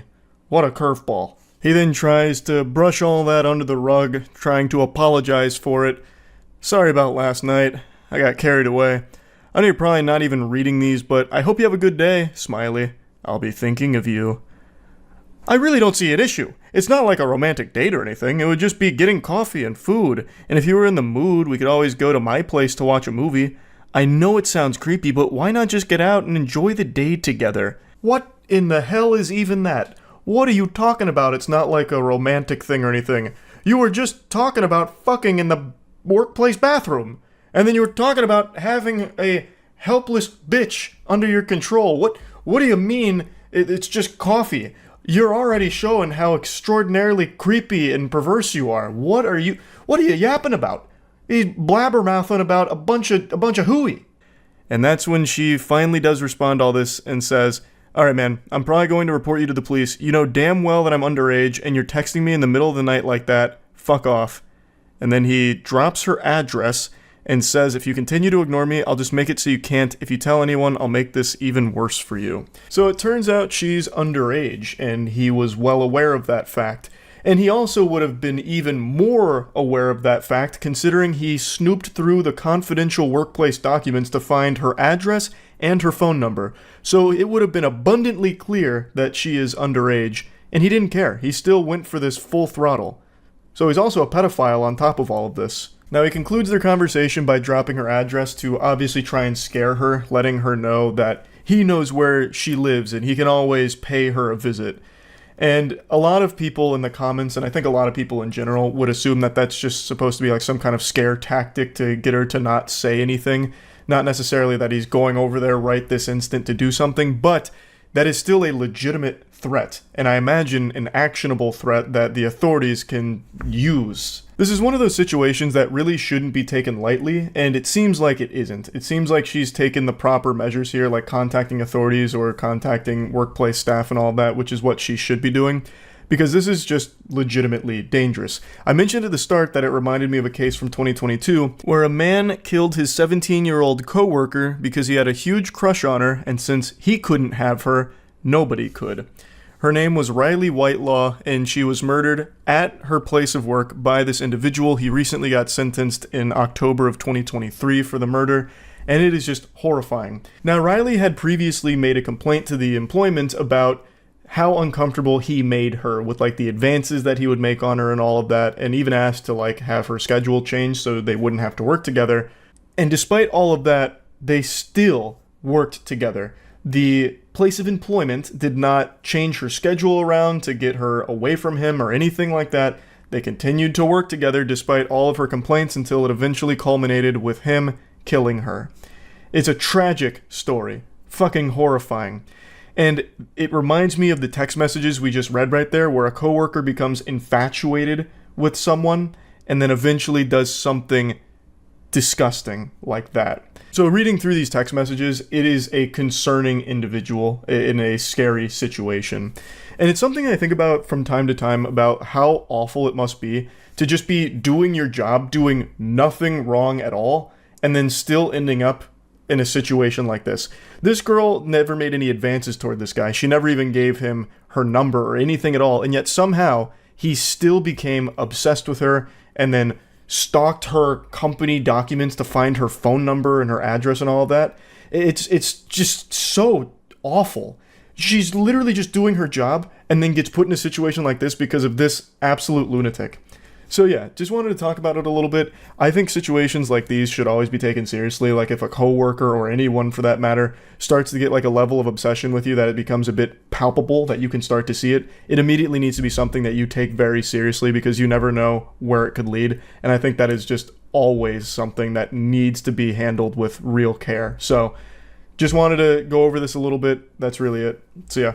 We're entering into an age where people just don't know how to socialize. It's just this inability to appropriately communicate with one another in a healthy way, and it's led to a lot of confusion and, frankly, a lot of unhinged weirdos in the dating scene, it would appear. I have become way too invested in reading these horror stories from people that were romantically interested in one another or even went on dates, and then all of a sudden things go tits up over nothing because people are just disconnected from reality and perpetually on edge, it would seem. Like, I am so deep into this rabbit hole. I understand how pathetic that is on my part, but I can't help it. It's just so fascinating. Like, it seems like you'd have better luck finding your soulmate in one of my streams, like by just communicating with someone in the chat. Like, you probably would meet a more compatible match in solo queue League of Legends than you would on a dating app right now. The people in fucking solo queue League are more mentally stable, less hostile, and less weird than the people I'm seeing that are meeting on like Tinder and Bumble and all that. Today, this post kind of popped off on Reddit. I fully recognize a lot of these can be a bunch of, horseradish, but I like to suspend disbelief anyway. Plus, it's a weird thing to fake because you don't get anything out of it besides Reddit karma, I suppose, which is the most useless currency since Monopoly money. So anyway, the story is this girl's friend was going on a date with a gentleman that she had met online who seemed really cool. They agreed to meet at this restaurant, and that's where the story begins. So she says, "I'm on my way," to which our gentle sir tips his fedora and says, "K." which already feels a little hostile to me. This is their first date. I feel like you can't just be dropping a K like that. It just seems a little aggressive, but maybe I'm reading into it too deep since I already know how the story plays out. She says, "Are you there yet?" "No, I'm going to be a little bit late." "No worries, I'm here. I'll be in the far right corner." He finally arrives. Our protagonist makes it to the scene. He kicks open the doors. He says, "I'm here. I don't see you." To which she describes her location. "I'm next to the big plant in the back to the right when you first walk in." So she's providing him with directions, coordinates, so that way he can go walk over and they can begin their date. But the date never really begins because you see, something has already gone awry, even upon first walking into the establishment. He drops this bomb on her. He says, "Piss off," out of nowhere, actually from out of left field, the curveball, which catches her off guard. She goes, "I'm sorry, I'm really confused right now." As most people would be, because he hasn't sat down at the table, she hasn't even seen him yet, and he's angry about something, fuming, furious, steaming. Well, what went wrong? Let's start to speculate a couple of things. Perhaps this is an Ed, Edd n Eddy situation when Ed gets the rock in his shoe and it just puts him in a bad mood. Maybe he believes that he's been catfished. He might have seen her from a distance and it wasn't the same girl that he thought he was communicating with. Perhaps. But what if I told you the reality is something none of you would possibly guess? It's actually super easy to improve your social skills and increase your odds of getting laid. All you need is to shop at moistglobal.com and get the new retro basketball line. It's that simple. An incredible assortment of beautiful items available right now at moistglobal.com. Go ahead and get yourself something. Who doesn't love retro basketball gear? We tried to stay as true to all the material and all the designs of the classic basketball stuff that we all grew up with, so hopefully you enjoy it. moistglobal.com, the link's in the description. His rampage continues and he explains himself. "I'm not gonna waste my time on some unfaithful whore. Couldn't even wait until after the first date to flirt with someone else. Every woman is a cheating bitch, I swear. All you want is attention." So this man's fighting ghosts right now. I guess he might have fallen asleep when he got to the restaurant, maybe he has narcolepsy and he dozed off for a moment and had a bad dream where his date's making out with other dudes right in front of him while giving him the finger and saying, "Fuck you, bozo, nerd loser. I'm with the Chads now. Get out of town. Scram." I don't know what exactly he thought he saw when he got there. But he goes on this, attack right now about how she's an unfaithful whore, even though she has done nothing but just sit at a restaurant waiting for him. And she's as confused as anyone. She goes, "I don't know what you're talking about. I haven't flirted with anyone since we started talking. I don't know where you got this idea from. Could you tell me what made you think I was talking to other guys?" He then explains himself. "Don't act all innocent. I saw you chatting it up with some Asian dude while you were waiting for me. You're a fucking bitch. I can't believe I trusted you. You're not even pretty anyways. I just wanted to give the ugly girl a chance. Or ugly they or whatever you are. Slut." So he's going fucking freaky mode right now. This guy is off his gourd at the moment. Also goes with the classic, "You're not even hot anyway. I was doing you a favor by letting you be seen with me, the nice guy, the Giga Chad Alpha. Fuck! And I can't believe you've done this." Just the standard, immediately talking about, "You're actually ugly, I was never interested anyway, I was just giving the ugly girl a chance because it was a good deed to get me into heaven. That's all. I was trying to do what I thought the Lord wanted me to do. And you did this to me, you betrayed me like this? Shame on you. I was the angel." Which we've seen a million times, that's nothing new. This guy is clearly looking like a big old piece of shit here. So, then the truth of the situation comes out. "The only guy I talked to was the waiter. I wasn't flirting with anyone. He was asking me if I wanted to order, and I said I was waiting for you." This goober saw her talking to the waiter and assumed she must be trying to fuck him, because that's all women want to do. Anytime they communicate with a male, they're just trying to slobber on that meat. It's disgusting. I can't believe you would do this, harlot. I saw you talking to that man. The waiter. That's what this is all over. That's what caused him to have this massive meltdown, tears in eyes, fucking whiny temper tantrum fucking blow up. Because she talked to the waiter who was asking if she wanted to order. That's so crazy. This lunatic. This absolute goofball. It continues. She asks, "Why are you acting like this?" He goes, "Whatever, slut. Lose my number. You'll never find another guy like me." Hopefully he's right about that. I pray she never finds another unhinged weirdo like this guy. That would be for the best. Hopefully nobody ever finds this guy or anyone like him. That is just a curse I wouldn't wish upon my worst enemy. Ruined your chance with the best dick you had ever had. I bet that Asian guy is small. God, this guy is an insufferable piece of shit. Good lord. What a vile person to say shit like this. Have fun never feeling real pleasure. Don't message me again. He'll leave your fat ass and you'll come running back to me. So he's diving deep into delusion now. The waiter of this restaurant just saved this lady a long time of agony. Because let's imagine these two actually did go on a successful date. Prior to this, apparently this guy and this girl had hit it off in a big way online. This was their first date. Let's assume that this date happened without any hiccups. She would have never seen this side of him until it was probably too late when they were already in a relationship, and it would have led to a lot worse of a situation for her. So the fact that this happened on day one, well, even before day one, this is like day zero because he never even sat down at the table for the date. The fact that it happened then is for the best.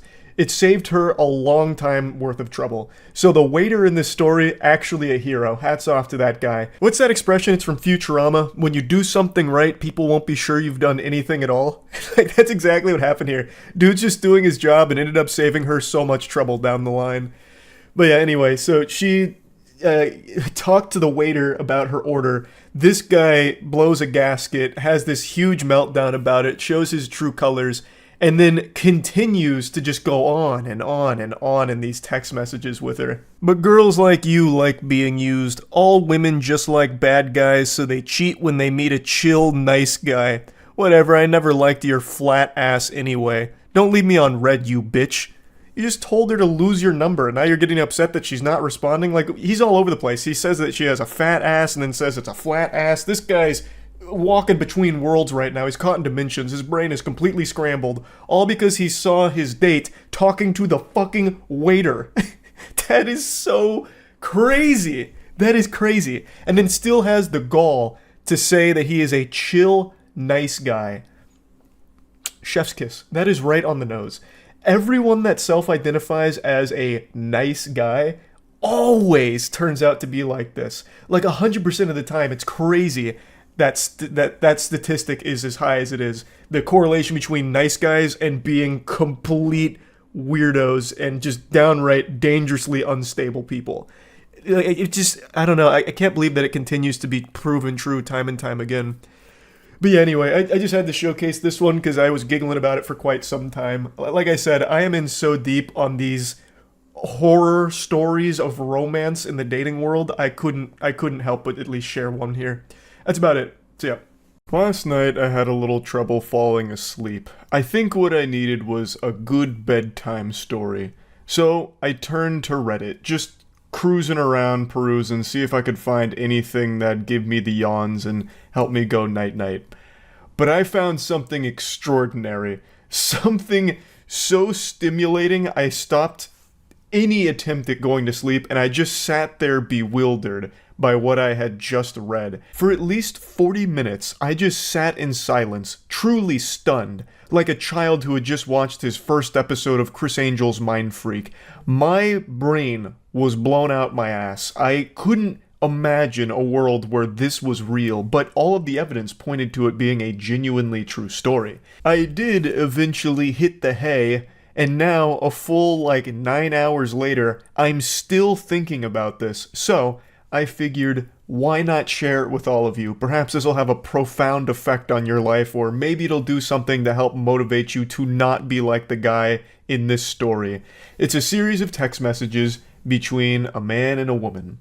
And that's all I'll tell you for now. I don't want to get in any spoilers. I want you to come into this as unsuspecting as possible. Let's dive in. Previously on Dragon Ball Z, the two people in this text conversation were close friends for about 9 years. The Reddit poster is the woman in this story, and her male friend here had recently professed his love for her in a pretty creepy way. The feeling wasn't mutual, so it led to a bit of a disconnect between the two of them, and in an act of desperation, the male friend calls in the cringe artillery and starts bombarding her with memes, to which she finally responds, "Hey, I appreciate the memes." Real quick, I'd like to come in here with a PSA. I recognize that in the current climate of things, there's a lot of people that have lived their entire lives online without any actual social interaction, so I want this to be a teachable moment. Don't send memes as some kind of last-ditch Hail Mary. Like, if you let something rip and it's not reciprocated, spamming memes isn't going to salvage the situation, it's only going to make it worse and even weirder. Her saying, "I appreciate the memes," is just a lie. No one's ever going to say that. Those words have probably not left the human being's mouth ever. "Ah, good morrow, sailor. I really appreciate the exquisite memes you've shared with me today. I was a little perturbed with our last conversation, but now that you've sent 1,000 memes, I see you've got a good heart. Thank you for this." And I'm speaking from experience here. I'm very knowledgeable in this field. I'm the authority on this matter. I've told this story before, but I'll just briefly repeat it. The very first girl I was ever flirting with and exchanging text messages with was back in high school, and she did not feel the same way about me as I did her. And in my weakest moments, I turned to the dark side and consulted the Sith Lords, and was advised to try and maybe like send goofy memes and ASCII art, because that was big back in the day. So I did. And guess what? It didn't fucking solve anything. It just made it even worse. I know how uncomfortable that must have been for her. So yeah, that is not the right play, to just start spamming memes and shit. But anyway, she continues the message by saying that she's only ever thought of him as a close friend and never really viewed him in a romantic way. So when he professed her love, it made things a little weird. They grew distant, they grew a bit hostile, but she thinks they can be friends again just as long as it's very clear that there is no romantic feelings in this relationship. She's just laying down the brass tacks and making things very clear, to which he responds, "I certainly had my head on backwards, but as my friend, I really think you're fucking adorable, and every trip I've ever taken with you is so fucking precious. I've heard of a Japanese word called shibumi, and it's basically authority without dominance. Call me a simp, but I really think you have that." Code red, he's not taking no for an answer. Jinkies, we're going too deep. He just busted out shibumi. Jesus Christ, we're in the in-game now. Lord help us. He continues to spaghetti dump here for the novel that he's writing her. There's steam coming off of the touchscreen pad as he's writing. The most important takeaway here is a very specific line, a buzzword that gets dropped that I think is very important that we highlight. He says, "Sometimes it feels like my chivalrous interest with you is underappreciated or just unappreciated sometimes." The reason I point that out is because I'm pretty confident that the word chivalry is used exclusively by creeps. I don't think there's been a documented case of a normal person saying chivalry, especially not in this context. It's just like an immediate red flag word to drop, especially when saying that my chivalrous interest is underappreciated, it's not valued enough. It's just some certified weirdo Redditor energy, like tip in the hat, "M'lady, it's no problem, you're welcome for holding the door open for you. Chivalry isn't dead, am I right?" I'm the perfect example. No, of course, I'm just kidding. I jest. Chivalry can't die, because to die, it would imply that it was ever alive in the first place. Only a living thing can experience death, and chivalry is not a living thing. It's an idea, more of a social code, per se. He continues on, and then eventually tells her that she should like one of them so he doesn't feel crazy, to which he says, "You're not crazy, I just need some time to think." Which I think is a perfectly reasonable response to all of this, but he gives her no time to think and immediately just comes back to, please, let me find favor in your eyes." I'm assuming he heard that in some kind of like indie song at some point, so he tried to throw that in here to see if it'd work. So he's going full-blown Robert Frost now, even then drops a picture saying, "Daydream with me," and it's like the sun rising. So it's getting very emotional in here. I'm going to skip ahead a little bit because it's him once again just begging for any kind of reciprocation, to which she just keeps saying she just needs some time to process all of this. But he's extremely impatient. His foot is fully on the gas and there's no turning back now. He is full throttle invested in all of this. He's using every possible cliche line imaginable, but he's not finding any favor in her eyes. It just keeps going. You're valid. Never really heard the extent of why I'm your friend, so now he's like interrogating her. Why am I your buddy? Why am I your pal, huh? Tell me. I could tell you all day why you're my friend. Your voice is fucking music. I think you're brilliant. Just a brilliant person to be around. Really wish I could hug you. Fuck. This hurts. Then again, she reiterates, I need time to think. I will reach out when I'm ready. And now we've finally gotten past the introduction here and we're entering the climax. Welcome to the wacky zone. He once again gives her no time to reach out or process any of this. He reaches out pretty soon after everything, only a couple of days, and says, so is there any chance as your friend I could send you something explicit? She says, what do you mean? And then he goes, NSFW, which I'm sure all of you know what that means, but I'll break it down anyway.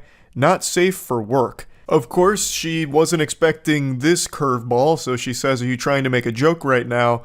And then he goes, no, kind of a gamble. I will say this is a historic moment. You are witnessing the worst gamble in history. Congratulations, we all got to be a part of this. This is, by far, the absolute worst possible fucking gamble you could ever make.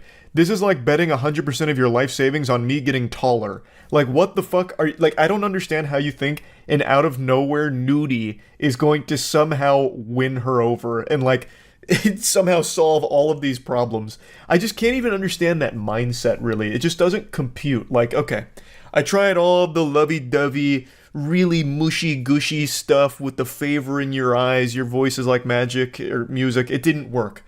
So let's try something a little more primal. Wiener. What about penis? Eureka! This might be the answer. Let's try it. She's once again just trying to make sure she fully understands the lunacy going on here, so she says, are you asking me if you can send me something sexually explicit? Respectfully. What a gentleman. A fedora tip to you, my gentle sir. That is sophisticated. Very respectful. Milady, doth thou wish to gaze upon my meat? And then he sends her a dick pic with his pinky out while holding it. An incredibly interesting play here, as if somehow his cock was going to hypnotize her and make her fall in love with him. So she eventually responds by pointing out how weird this whole interaction has become. She still only ever viewed them as friends and will only ever view him as a friend, and that she's very disappointed that he can't even respect that she wants some time to herself to process this entire weird interaction. She also drops a bombshell at the end by mentioning that she's currently in a relationship, so that was a big plot twist. This goober is doing all of this to a girl who is not interested and also in a relationship. The odds couldn't be more against him. Now, she used a word at the end that's about to change the entire course of this interaction. She said, it sucked when you went all incel on me towards the end. That word, I had a big voice crack there, that's how powerful that word is. That one word ruffled this guy's feathers so much. You're about to see a full-blown ballistic breakdown from it. I respect that. Also, if I'm an incel, you're toxic, so let's not name call. She's toxic because she doesn't want to fuck him. Why is that even in your argument, that I can't get someone? I can. You choose not to. That's fair, but you didn't get to call me an incel because you decline. You go out of your way to say it. Why is that? Label me as anything else, for real. It's foolish for you to argue something like that. She gets taken off guard here, saying hey, whoa, pump the brakes, Buster. I didn't mean to offend you. She says, I never said you couldn't get someone. What do you mean? She never said that. He is now just projecting some insecurities and reading between the lines on shit that doesn't exist. She just said his behavior was that of an incel or something. And he keeps going. You should know I'm anything but a little dick incel, so out of here with that shit. Again, she never even pointed out your penis or anything. She didn't call it small. Where is this coming from? He's fighting ghosts. I'm not even gonna pretend that's valid. You're with a fucking beta cuck to begin with. Maybe that's your type and maybe that's why we aren't together. Have fun with that. The mask has come off. He is unchained, unhinged, and unhappy. Your boyfriend's a beta cuck loser.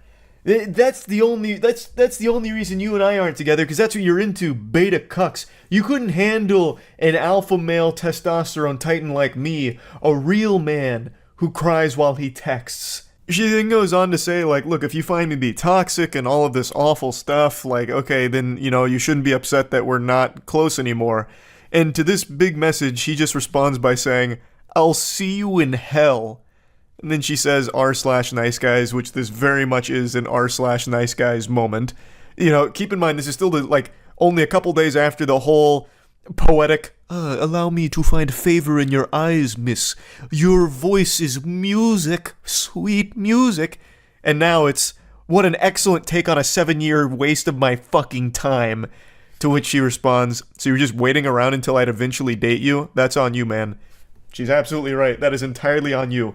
This dude played the long game, almost an entire decade of pretending to be her friend in the hopes that eventually you'll get to fuck her. I guess was the plan. That is a long commitment to a deep cover operation to stay in disguise, faking friendship, hoping that eventually you'll be able to have sex with her. And then he says, how was I supposed to know you're only interested in half men? I've never even seen that term used before. This guy's pulling all kinds of Insano-style phrases out of his ass now. I spent 7 years just waiting for you to notice the difference, but I guess I bet on the wrong fucking horse. This goober spent 7 years pretending to be her friend, hoping that somehow she'd fall in love with him? This is craziness. This is a longer time spent undercover than Rob Lucci and the gang during the Water 7 arc of One Piece. Like, this is outrageous how long he committed to this ridiculous, diabolical plan. And now he's just full anime villain mode. I'm over you. That's why I asked if you needed a visual definition of the word endowed, because I bet you're never going to get that with the life you choose to live without me. Motherfucker, I grew this dick for you, you ungrateful clod. We have to pause here for a moment. Wow. I grew this dick for you, you ungrateful clod. That is one of the most powerful sentences I've ever had the pleasure of reading. What does that even mean? That's not even possible. How could you have grown your penis for her? Was there no dick there to begin with, and then you just started, planting the seeds and then taking care of it like summertime gardening? Like, what does that mean, you grew it for her? Is it a laboratory experiment like the Cybermen? Like, I don't understand. It's just such a bafflingly amazing sentence. She's also stunned, saying, I refuse to believe that these messages aren't satire. And then that sets him off even further. This entire relationship is satire. A joke. Your interest in men is a joke.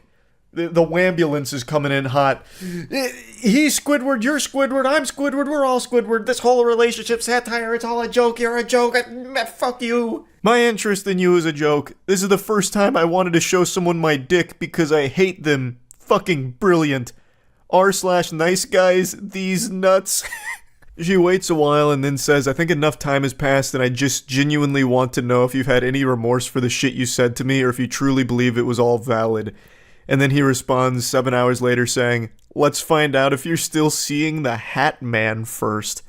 I don't know what that means, but then he comes back 2 hours later and said, I'm over you. You're wasting your time.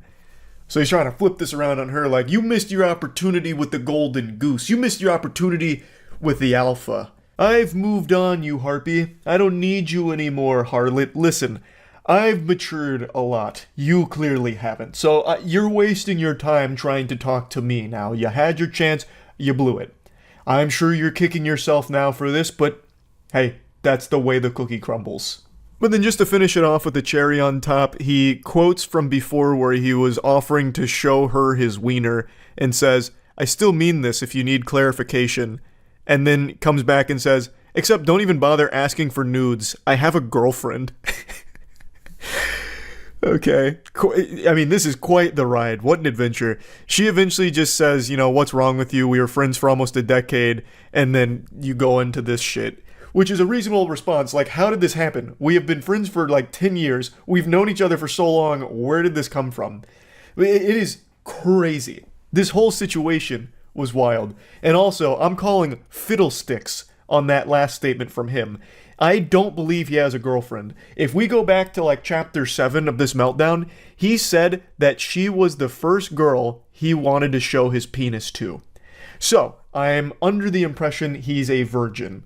And I don't think enough time has passed between those messages and these that he would not only lose his virginity, but then also have a girlfriend, especially given all of the behavior we're seeing exhibited here. So, I think he lied about that. That was probably just once again some kind of Hail Mary to make her jealous. Like, hey, listen, Toots. Got a girlfriend. Stay off of me. Can't send you nudes anymore. You blew it. Nope, can't do it. Sorry. That's on you. Yeah, you'll regret this for the rest of your life, clearly. Sorry. Have a girlfriend. Even though it's most likely a lie. But yeah, that's all there is to the story here. Overall, I think we can all agree that nice guys really do finish last. It is insulting that these two didn't end up getting married. This guy is a real catch, and it's just a shame to see that it didn't pan out. But yeah, overall, dropping the sarcasm, I actually feel really bad for the woman in this situation here. This is someone who was a close friend to her for a fucking decade, only to then find out that that close friend was actually just a complete piece of shit, loser, degenerate, who was only being her friend, trying to have sex with her down the line. I can't even imagine that kind of betrayal. That must have been fucking awful. But yeah, anyway, I just wanted to share this because I've been thinking about it like all day. So yeah, that's really about it. So yeah. It's been a little while since I've gone over some text messages, and I still giggle at them to myself from time to time, but there hasn't been anything truly interesting that's come across my desk until today. This one gave me a big old hoot and a holler here as it aims to tackle the age-old question, how long should you wait after connecting with a human being to graduate from text messages to phone calls? For this one brave soul, that was about an hour. And the results were not optimal, to say the least. This fairy tale starts the way that all the good ones do. They matched on a dating app about an hour ago, and then he reaches out saying hello, and then tries to call them. She responds by saying, hey, smiley face, I'm watching a movie with my parents right now. I'll be able to call in a bit. I'm sorry. She seems super sweet, giving an explanation and even offering an apology for not being able to hop on the hotline right away. And it's not like she owed him an explanation or an apology, but it was just a nice gesture. It's a very awful idea to try and call someone that you just met an hour ago. You only became aware of each other's existence like less than 60 minutes ago. He tries to grit his teeth and bear it, but the pain is too much. He says, oh, okay. And it comes across pretty sad. I don't know if he actually was sad here, but it seems to me like I can feel him looking down at the ground while he types that and like kicking some dirt. And I think she picked up on that because she issues another apology, but then says, how's your night going? So she's trying to at least make a conversation out of this, so she seems interested. He goes, no, it's okay. I'm excited to hear your voice though. Maybe send me pics of you? Mine is okay. I'm just chillin'. To me, it sounds like he's fishing for some sacred nudies here. I believe that he's probably in Coomer mode right now. His dick is in DEFCON 5, and now he's requesting some pics. I imagine if she did answer that phone call, it would have just been heavy breathing into it. Like something out of a horror movie. The phone calls coming from inside the house. But maybe I'm wrong. Maybe this is just a guy who really enjoys talking over the phone and getting some pictures of the person he's talking to over the other end. Totally innocent pictures. Holy shit, what are you playing? It's a little game called AFK Journey. Do you want to know more? Yeah. Big thanks to AFK Journey for sponsoring this video. AFK Journey is a wonderful free-to-play game that's available now on iOS, Google Store for mobile, and the AFK Journey official website for PC. Again, it's totally free to play, and I highly recommend checking it out. AFK Journey is an ethereal RPG with distinctive visuals that you can just get lost in the breathtaking 3D canvas art of its world. It's more than just an idle game. There's new gameplay elements to it, a lot of new mechanics, as well as an added dimension with the PC-compatible side-scrolling. You'll be gathering heroes across 6 factions and formulating winning strategies with different teams. The Hex battle map allows players to freely assemble their hero lineup and strategically position them so you can master battlefield strategies to conquer each challenge with precision. You'll be exploring big maps, solving fun puzzles, meeting interesting NPCs, all with extremely fun and effortless one-handed gameplay. The official release is giving away over 40 heroes for free, including 200 free pulls for completing things like a 7-day login. So make sure to check out AFK Journey and use my CD key AFK Journey 88. You get a lot of goodies for that. 18,888 golden coins, 100 diamonds, some great stuff. So make sure to check it out. The links are in the description. And big thanks again to AFK Journey for sponsoring. Surprisingly, she doesn't seem creeped out by that. She says, "Oh, that's cute. I'm excited to hear yours too. And yeah, of course, I'll send some pics right now." Which is not the response I thought that would garner. I would have expected some kind of ickiness to it and maybe a question about, like, why? I mean, we've known each other less than 60 minutes. You can just scroll my fucking online dating profile to see some pics of me. His response to her is just, okay, cool. This guy is just very concise, matter of fact. She says, "For the pics, do you want, like, recent ones? Because I have a ton ranging from, like, 2 weeks ago to, like, 4 years. He says, "Yes, but any," frowny face, and then winky frowny face. Every bone in my body is telling me that this dude is absolutely looking for some titty pics. He's looking for some honkers or something here. He's not looking for just, like, your normal Facebook photos or something you'd post on your Instagram story. He's not looking for you at the movies or something from 2 weeks ago seeing the Winnie the Pooh horror film. He's looking for ass and titties. That's my guess here, especially with, like, the winky frowny. I don't know why he's frowning so much. I'm not really sure. Maybe that's like an accident. Maybe you want to do like a winky face with a smile. But for some reason, he just keeps accidentally sending frowning faces, including like a winking frown face, which I've never seen before. I don't know how you even like sad wink at something to begin with either. I don't know, just, it seems like conflicting emotions there. He then calls her twice within 20 minutes and says, "Hello, upset. I'm waiting, lol." This guy types like he's playing a MOBA. Like he's typing as quickly as possible just to convey the bare minimum amount of information. Upset. Hello? Okay, cool. Frowny. Winky frowny. Like it's just very basic shit here. He's not actually even having a conversation. It's weird. Yet he keeps really wanting to talk on the phone. I don't know what would have happened if she answered some of these calls. Like maybe he'd just fart into it and hang up while giggling. Perhaps, I don't know, like a big prank call? A huge ruse? Anyway, after 2 more failed calls, she says, "Hey, sorry, I just finished the movie. I wasn't looking at my phone, but I apologize that you're upset, but I just want to be straightforward with you since you were with me. I'm not like a very clingy person, and I'm kind of getting that vibe already, you know?" And he goes, "No, I just wanted to talk. You can answer, or call back." Completely missing the point of what she was saying, just insistent on having this phone call here. It's worse than a telemarketer. This guy just cold turkey calls her out of the blue. She doesn't answer, even issues an apology for not answering, which she didn't owe him, and he is still hung up on that and won't take any new information in. His brain is flooded with one idea. He can only hold one thought in his mind at any time, and right now that thought is, want to talk on phone. Upset if no talk on phone. So he's just stuck in that mode. So she goes, "No, I get that. I just like taking things slow if that's okay." And he says, "Are you scared of connection? You can't talk without thinking it's too fast. Just call Jeez Louise." I have to wonder if she's communicating with a 13-year-old. Jeez Louise? You're dropping Jeez Louise in 2024? This is not what the Lord died for. Are you kidding me with this? Is this some kind of joke? Get out of town. A Jeez Louise in this day and age? He then goes, "I could literally call right now. It's so easy. I don't like being ignored." No shit, it's easy to call, but why do you want to do that? And why won't you take no for an answer? You've known each other less than an hour. You don't even know each other. You just both had like a Metal Gear Solid ping that made you alerted that this other person existed, and now you're talking through Snapchat. This actually might be a toddler. Maybe the person that she matched with through Tinder or whatever the online dating app was, maybe they went to an Easter celebration with family and then their little nephew got a hold of the iPad and then just started talking to some of his contacts, and this lady was one of those victims here. So she's actually just communicating with a legitimate diaper-shitting, milk-snorting little kid.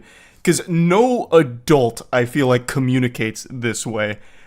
I'm starting to really believe in that conspiracy theory here.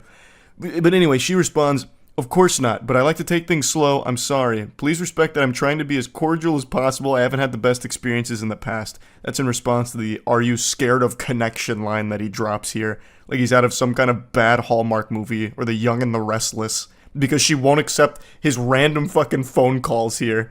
And then in response, he tries to call her again. She says, "I would like to just text maybe until I'm more comfortable." And his response is, "I'm S." And then an audio message. I have to wonder, that's got to be like the worst 26 seconds a microphone has ever recorded. I can only imagine what his voice sounds like. I'm imagining like squealing, high-pitched, nasally, like almost shatter glass level of an opera singer, like with that very high note, but throughout the entire 26 minutes. I also wonder what he was trying to say. I'm S. Maybe that's some kind of code that needs to be deciphered here. I'm serious, perhaps? I'm shitting? I'm silly? I have no idea. But anyway, she then takes a screenshot of the chat, and then he dumps a screenshot. He then follows that up by saying right at the top, and then tries to call her once again, just continuing to poke her here. He says, just wonder, answer. Maybe he's like actually overdosing right now, and he's trying to beg her to call the police to get them over there to save his life. I have no idea what's happening to his brain. It's turning to mush right before our eyes. Like he's getting hit by a stupid beam, and we're watching him fade away. She says, I don't really know what to say. I feel like I'm being backed into a corner right now. He says, stop typing, and then calls her again, which of course she doesn't respond to, and then says, OMG, drops another 26-second audio message, which is interesting that it's the exact same amount of time. I wonder if it's just the same message he dropped again. I'm not really sure. I also wonder what he said during that, to be honest. But anyway, he then says, bye, little baby. Oh, the heebie-jeebies. I'm getting them. Jinkies. Oh, good. Bye, little baby. Oh, yuck. And then she just says, can you please respect my boundaries? I apologize that I said I'd call earlier. I got nervous and I would feel more comfortable texting. If calling is more your thing when you first meet someone, then maybe we just aren't the best match. I wish you luck. Maybe we can try again tomorrow. I'm going to take a shower and head to bed. Good night.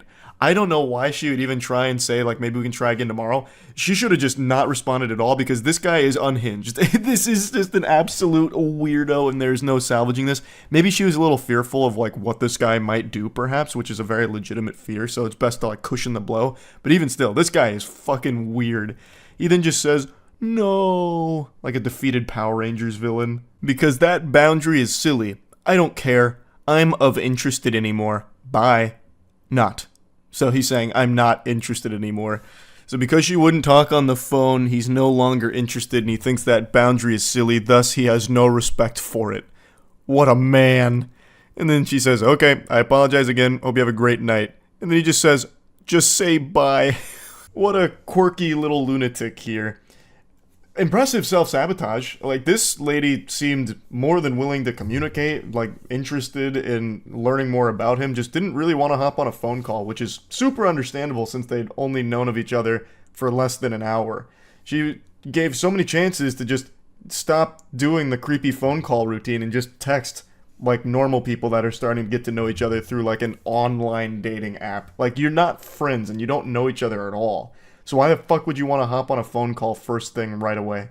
That's overwhelming. That's a lot. That's just weird.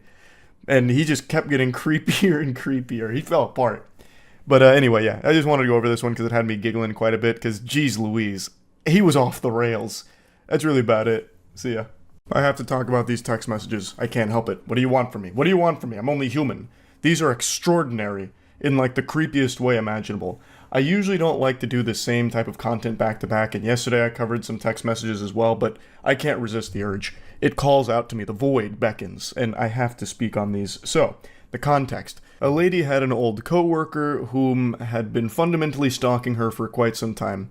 Her and her husband had dealt with this individual for a while, and decided to share some of the unhinged messages that they had been sent by him. There was a lot more that happened besides these text messages, but that's what was shared and what I want to go over. Buckle your seatbelt here, because this is about to be a pretty intense ride. This is a good read from cover to cover, if you like lunacy. Hey, I hope your weekend has started nicely. I apologize it took me a few days to feel like I could say this.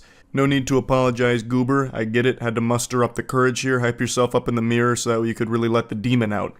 You need to break up with blank, and then agree to be my girlfriend, with intentions to be my wife. And let me explain why. So he's basically acting like a car salesman here, trying to drive the hard bargain. It's like an episode of Shark Tank. I'm seeking a wife for 10% equity in my cock. I have no doubt he also had a PowerPoint presentation prepared for this, but unfortunately maybe it didn't attach, so it didn't send. I can provide more for you than he can. The independent woman facade you engage in wouldn't be necessary with me. I make more than enough money in my job in order to take care of you and provide you with a lakefront house, which I know is a desire of yours. I can provide you the free time that you often post about and yearn for to engage in your favorite hobby, ceramics. All I ask for you is your devotion in return. I know I am perhaps not physically desirable to you, which is why I plan to compensate with the lifestyle you often talk about wanting to provide yourself. You can really feel the fedora through these messages. It smells of such potent desperation. It's also very interesting that he calls attention to not being physically desirable to her. It's an interesting negotiation tactic. Excuse me, madam. I know you may not be physically attracted to me, but here's how I can make up for my face looking like turbo ass. I know if you could be given an opportunity, you would take it because you mostly desire to be able to experience freedom in life. It is something painful for me knowing you could have everything you wanted if you would simply agree to be my wife in the future. I could also pay off your student loans and car loan, which I know you've expressed desire to have those completed in the next 6 years. I could do that today, with a simple call to your loan companies. All I need from you is to immediately move to my property and begin your new life with me. Jesus Christ, that is concerning. I can pay off all of this. Just come join my cult. And I promise I am not a rapist or a creep. Nothing screams good guy quite like needing to clarify that you are neither a rapist nor a creep. I mean, would he lie to you, right? I mean, that's what a normal person says, like, by the way, miss, I am neither rapist nor creep, so you should feel safe around me. Now come live on my property immediately. I am not going to imprison you, or shackle you, or enslave you to a basement. Well, alright, breath of fresh air. I was a little concerned about that, but now, luckily, he explained it. Now there's no reason to feel alarmed anymore about that being a possibility. You are free to continue your friendships with your womanly friends and your relationships with your family. I would never take this from you. I would never force you into sexual situations you do not want to be in. I know it must sound so strange hearing this, but I feel I must make it clear to you that this is a dream opportunity that will not harm you in any capacity other than dropping your current life, boyfriend, and job, and immediately begin pursuing your hobbies while we plan our wedding. I've got a sneaking suspicion that this guy would absolutely shackle her and imprison her in the basement, but I imagine she wouldn't be alone down there. There's probably quite a few other victims that he has in that basement. This is a fucking unhinged creep. Now, it's important to mention that this isn't just some random person sending a bunch of nonsense. This is a very credible threat to the safety of this woman. So, according to the husband, they had been dealing with this individual for quite some time, and they even went to court over it. There's a lot that this individual has done, aside from just these creepy messages, and it had been a huge problem for them for a while. This is a really dangerous person to be around. I hope you're not overwhelmed. I know we have not spoken very much in the last 6 years we've known each other. I've always known you were supposed to be mine as soon as I met you on March 3rd, 2018. He's got that shit marked in his calendar as the most important day of his life. I've never once inserted myself into your life. I haven't pestered you for your phone number, and we have an occasional chat on Facebook now that we're not in the same office anymore. I've been satisfied with this level of acquaintanceships for years, and I understand that you have been with blank since 2012. I understand you were committed to him prior to us meeting, but blank, you must agree that we have something special. We share so many interests, and we were always able to have great natural conservation. When we would attend lunch together during the workday, it was an effortless and relaxing experience to share those 40 minutes with you once or twice a week. And don't think I forgot how often you paid for yourself, a trait I knew was you trying to assert your independence in front of me. Oh, the delusion. Oh, the delusion is sickening. That's an example of something I've talked about quite a bit on stream, where no matter what, there are people that will view things in an entirely different lens that make no sense. Something as simple as her buying lunch for herself was interpreted, misconstrued by this fucking menace as her trying to assert her independence in front of him. So it's just like this honestly scary situation where something totally innocent, like just buying yourself lunch, has now completely been lost in the sauce of this dude's noodle, where he thinks it was all about him. It's so weird.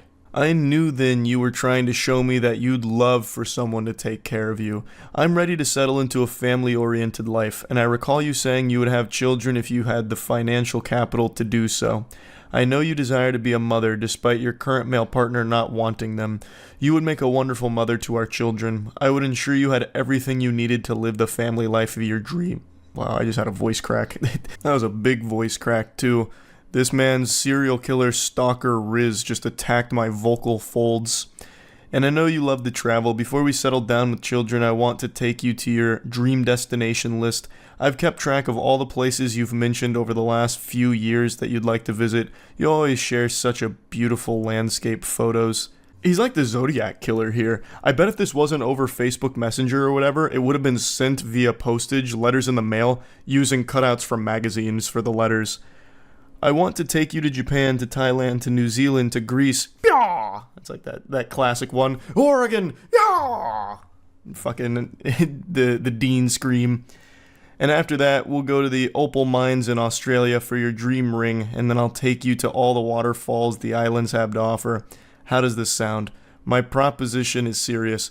You know I am a serious man. I'm turning 45 years old this year, and you are turning 32 years old. It's time to start making decisions about our familial life and how to enjoy our remaining years. Please know I have never offered any woman this proposition. I have a very secure career that I enjoy and will do whatever it takes to maintain in order to have your companionship, sexual prowess, and motherly raising of our children.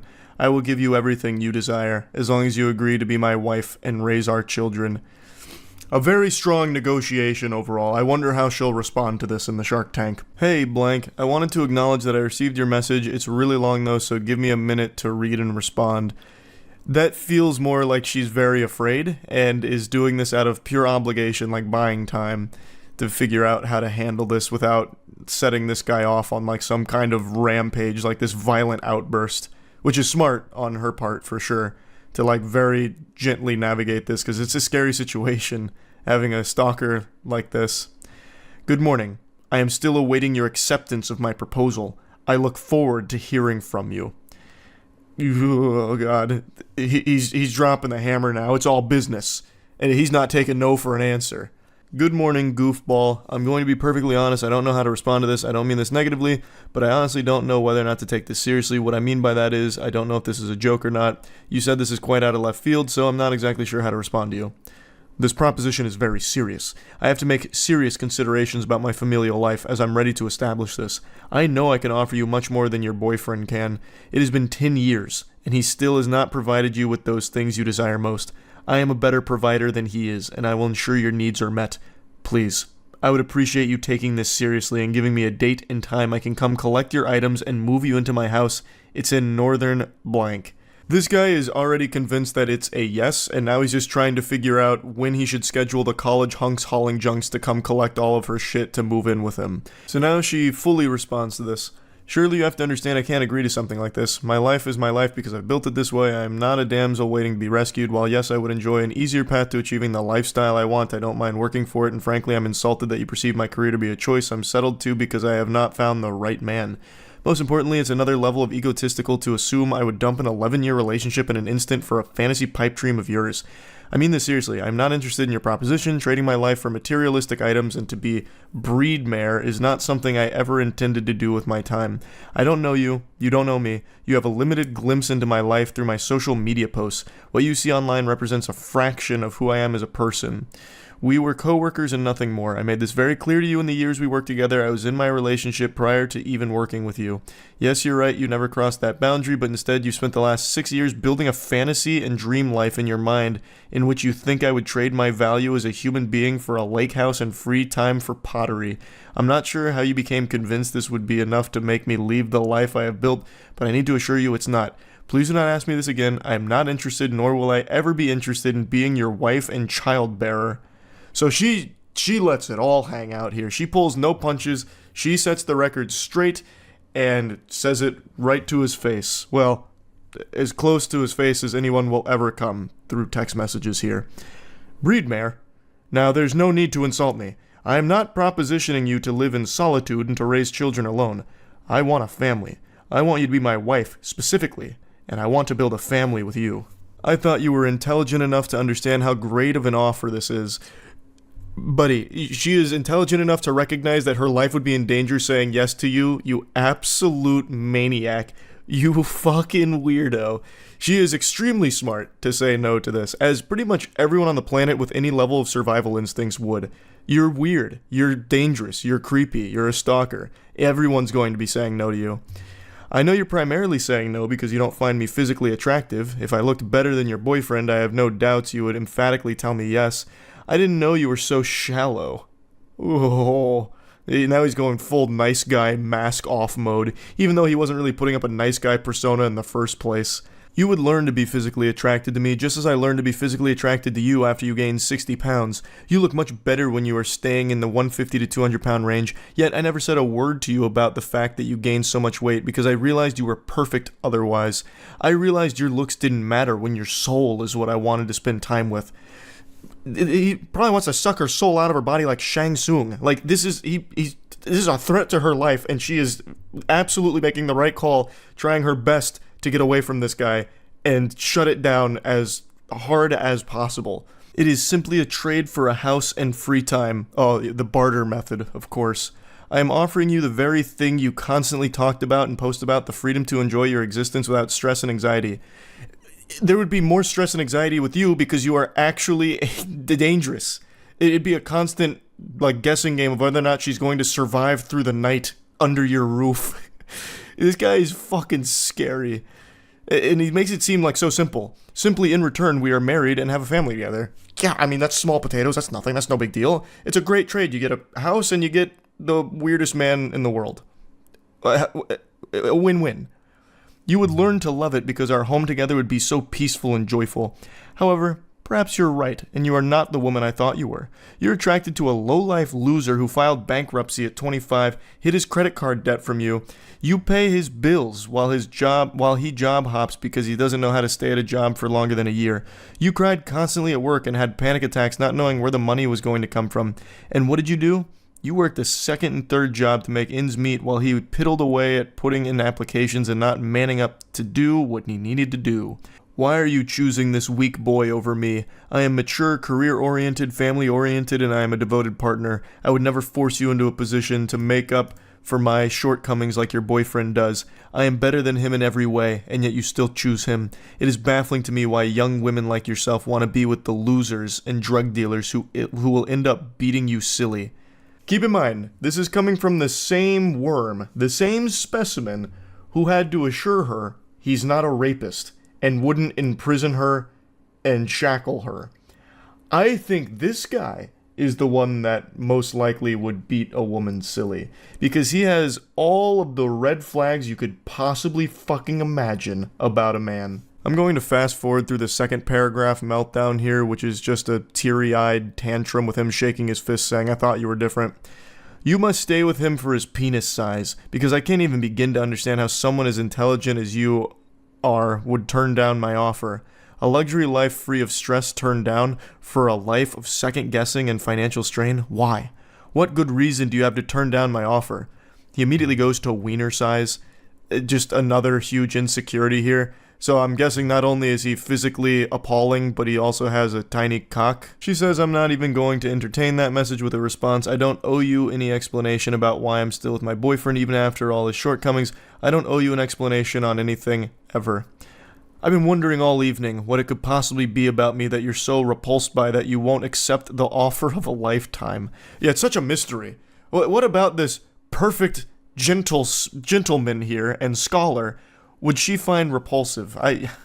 I'm racking my brain and I got nothing. I have no idea. What could she possibly not like about him? He's such a doll. My friends are also appalled. Why aren't you accepting this? Yeah, I'm sure he has so many friends. He contacts all his friends. He's like, guys, she won't just give up her life and move in with me. What's wrong with this bitch, huh? What's going on? Is she crazy? She's crazy, right? It's not me. I'm not the problem, right? I didn't think so. It's definitely her. It's everything you have ever wanted, and you're turning it down still? Why? You owe me an explanation after I spent years ensuring I had enough to offer you. That's really scary. If this guy's whole motivation for working hard, grinding, and getting money is just to try and act on this fantasy delusion with a stranger, that's unhinged. Well, all of this is unhinged, but that one's even wilder because, again, they're not close to each other. They're still pretty much strangers. I'm starting to get very upset by your actions. You have one more chance. Anything less than an emphatic yes will not be accepted. So he tries to, like, bring it down, an ultimatum. Last chance. This is the last ball game pitch here. It's got to be a home run yes, or I'm out. I'm sure this will come as a huge surprise to all of you watching this, but she still said no. In the most polite way possible, fuck off. I don't owe you shit. I'll be blocking you now. Have a great rest of your life. I waited all day to see if your little conniption would resolve and you'd come back begging me for this opportunity. But I see you've decided to block me on Facebook, but too stupid to also block me on Messenger. At least for now. He's now fully in his villain arc. He put on a trench coat, sunglasses, and he's doing this while typing. I see you've blocked me on Facebook, but not Messenger. For now. I cannot believe I allowed myself to become entangled in the idea that a beastly fat woman such as yourself would actually choose to settle down with me. I can do so much better than you, and yet here I was offering you a way out of your wretched life. We both know you're settling with blank because you're too lazy to lose weight and make yourself more attractive, and you've trained him to be okay with your fat. I was willing to let your fatness go to the side because I knew if you had free time, you'd lose the weight and retain a more attractive figure for our relationship. I'm embarrassed I've spent so much time preparing for this moment and was wasted on a fat whore who doesn't know when she has struck gold. I truly thought you were different, that you actually wanted a nice man to be with. I see I was dead wrong.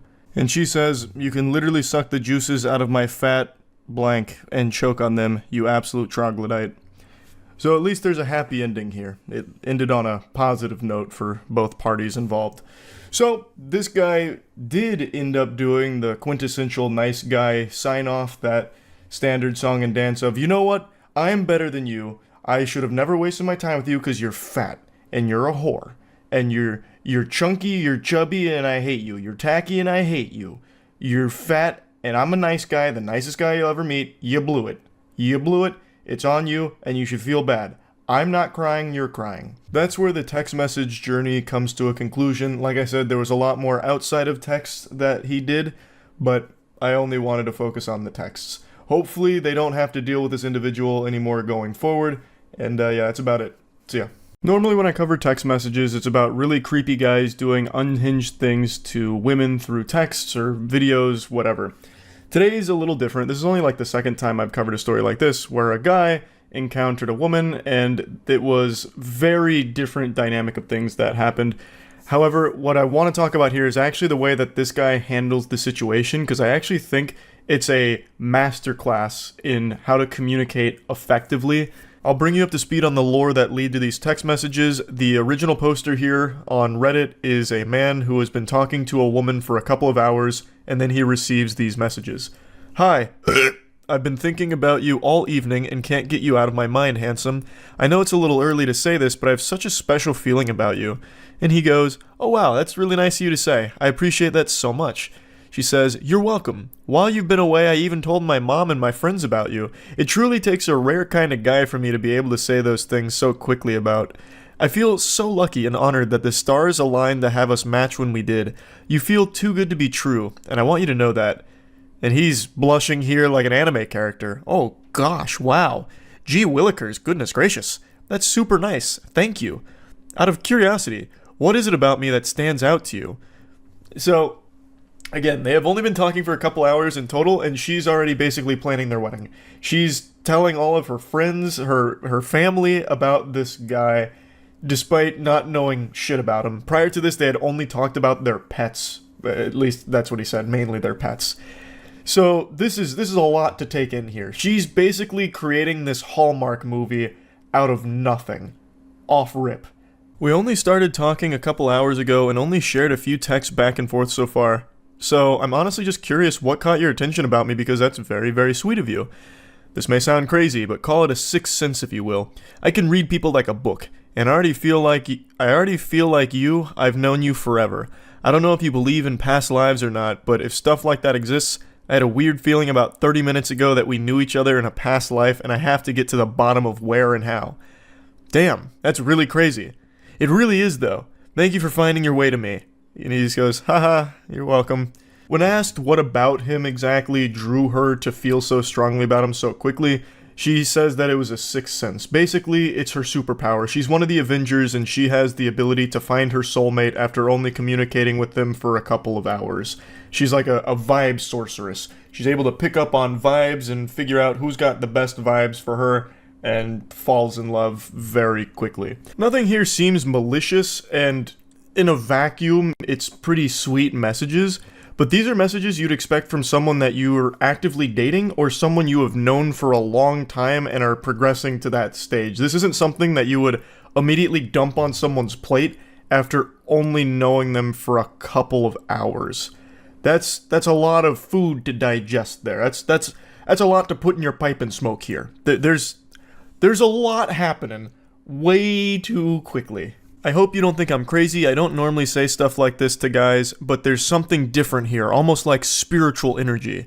I've been waiting for my soulmate for years and kept getting led astray by the wrong people, and now I think I know why. We have to meet ASAP. I'm so fucking excited to see what out energy in person is like. If it's this intense over text, I can't imagine how incredible IRL our dynamic will be.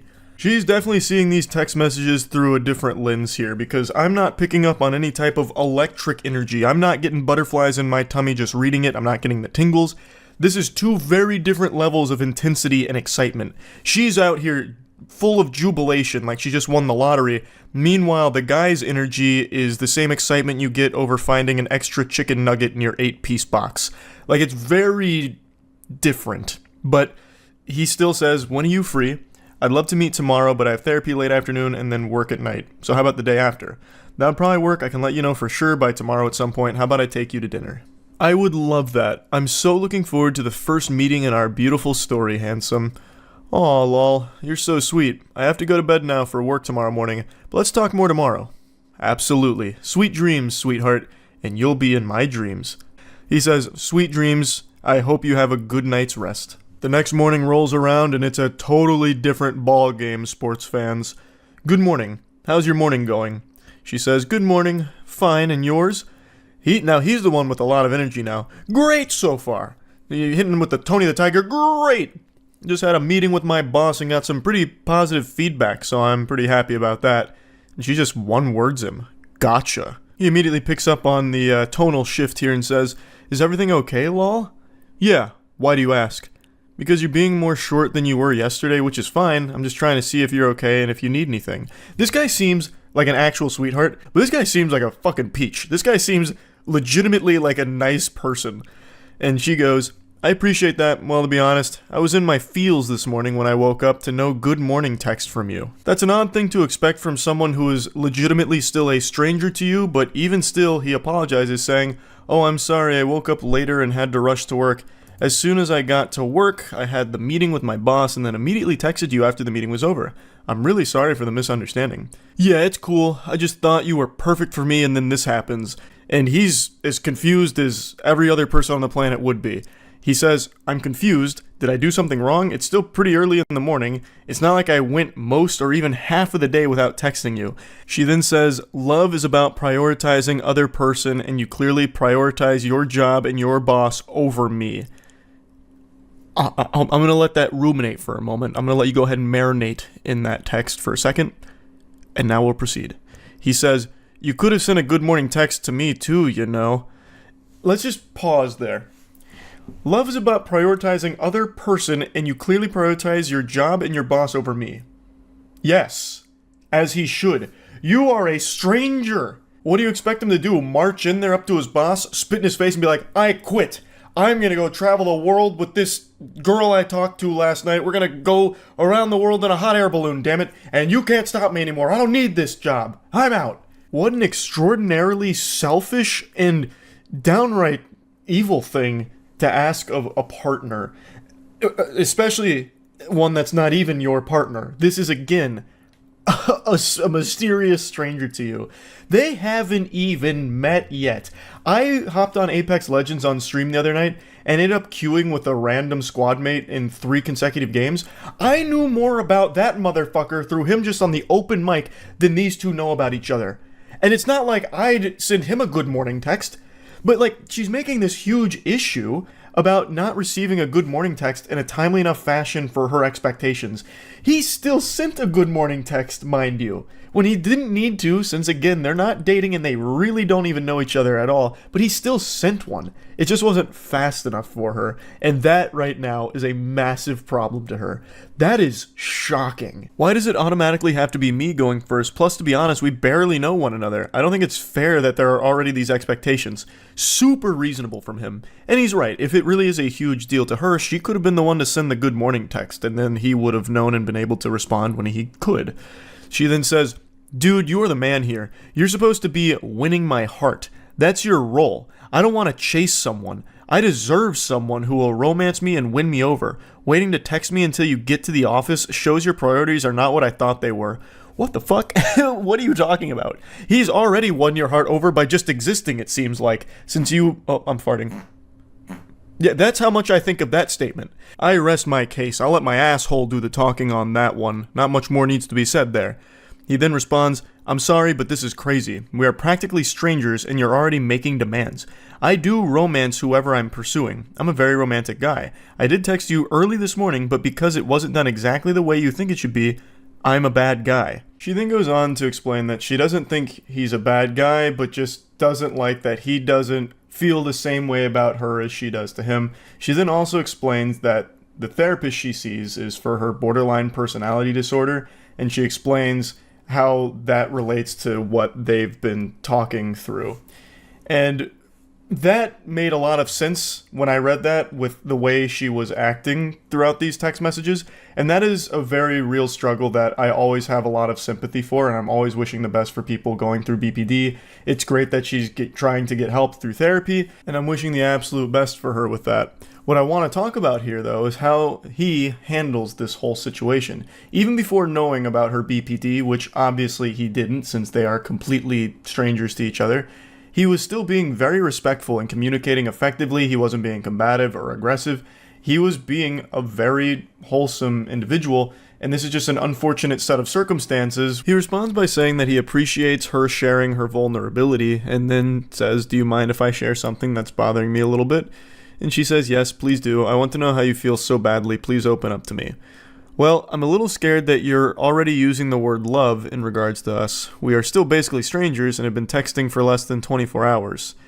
And she just says, "Kay, should have known you weren't special after all. You're a normie, a basic bitch if you will. Normies don't understand or appreciate love. They will never know what we do."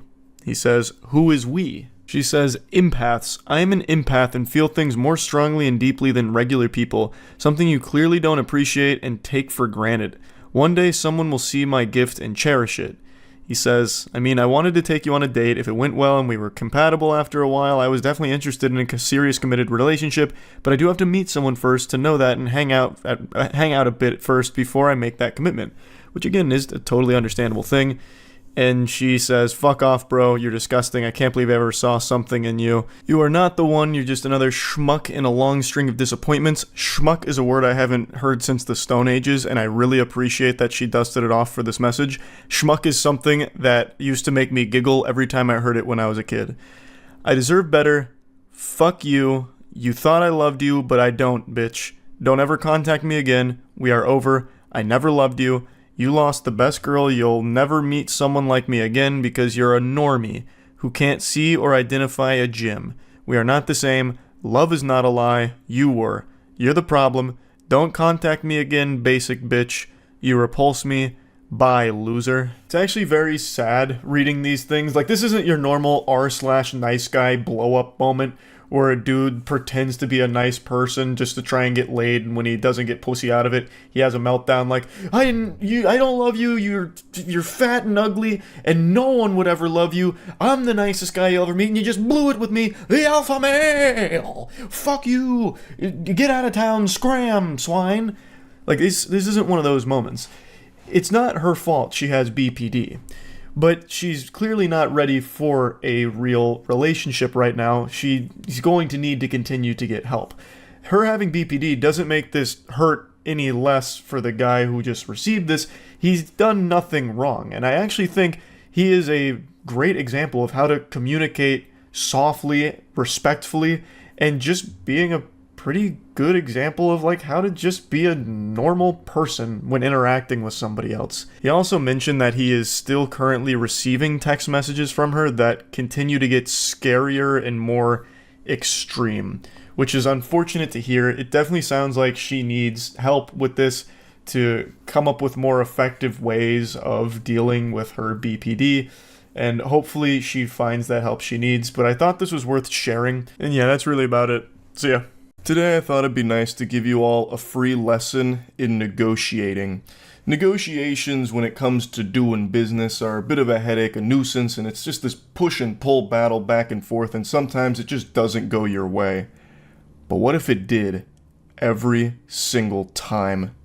What if every time you entered into a negotiation, you knew you would be victorious? You want to get yourself a new Stanley Cup but don't feel like forking over 50 clams for it? Well, then it's time to employ this negotiating tactic and get yourself a 100% off discount. That shit will be free.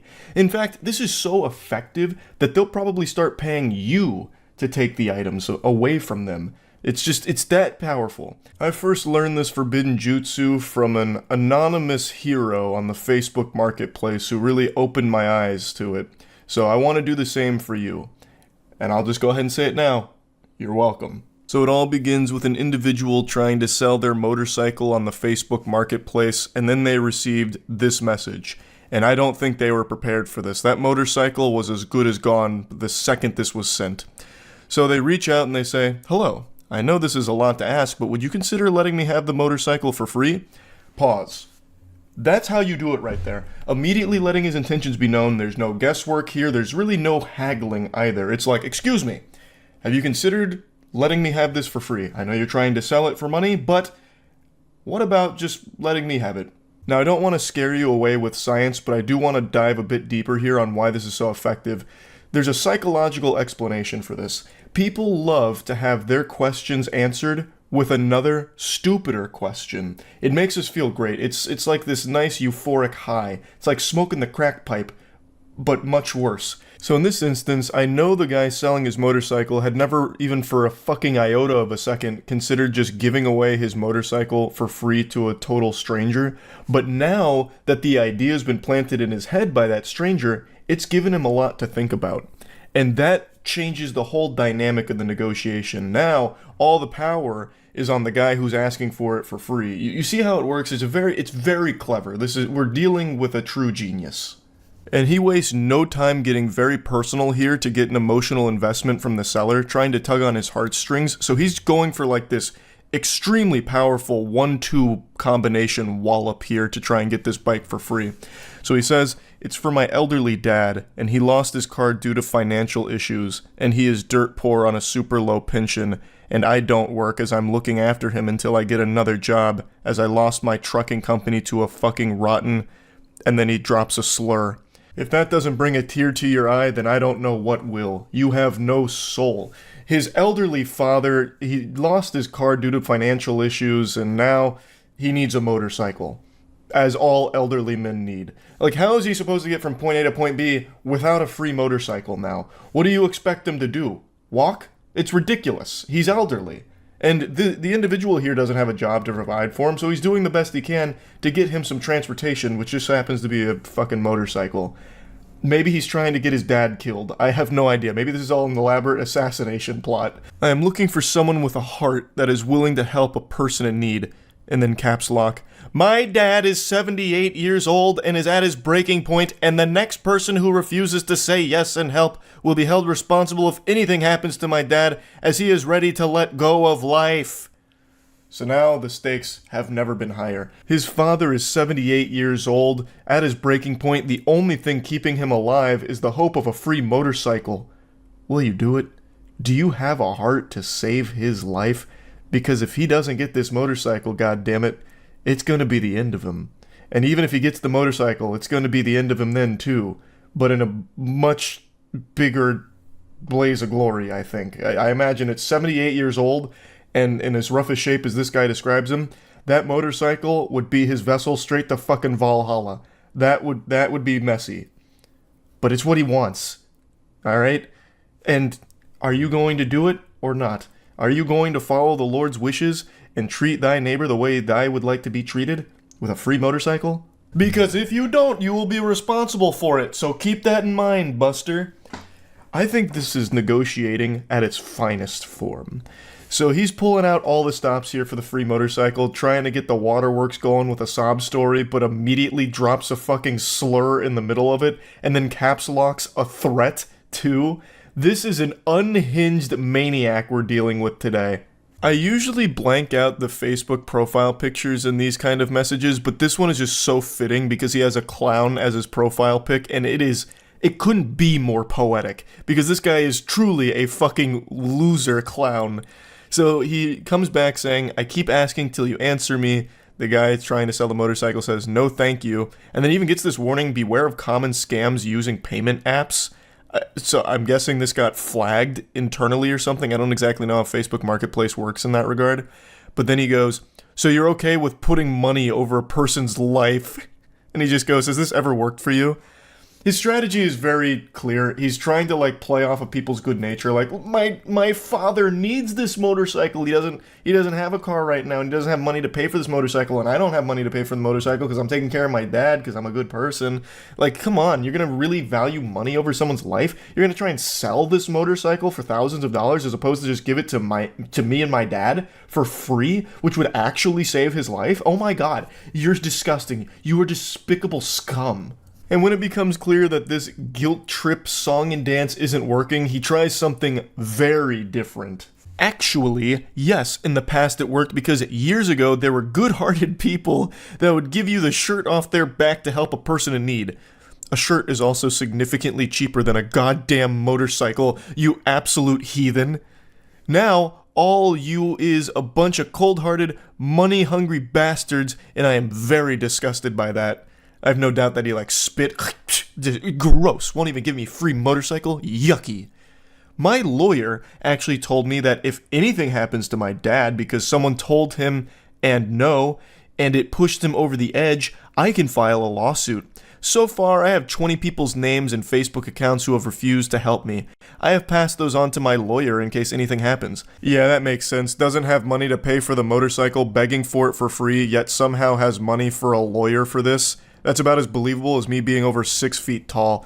What a bunch of fucking hooey. My dad told me if anyone else tells him no, there will be major hell to pay. This guy actually speaks like a child on Xbox Live making threats. My dad actually works for Infinity Ward, so if any of you guys kill me in this game and I don't win, you're all getting banned.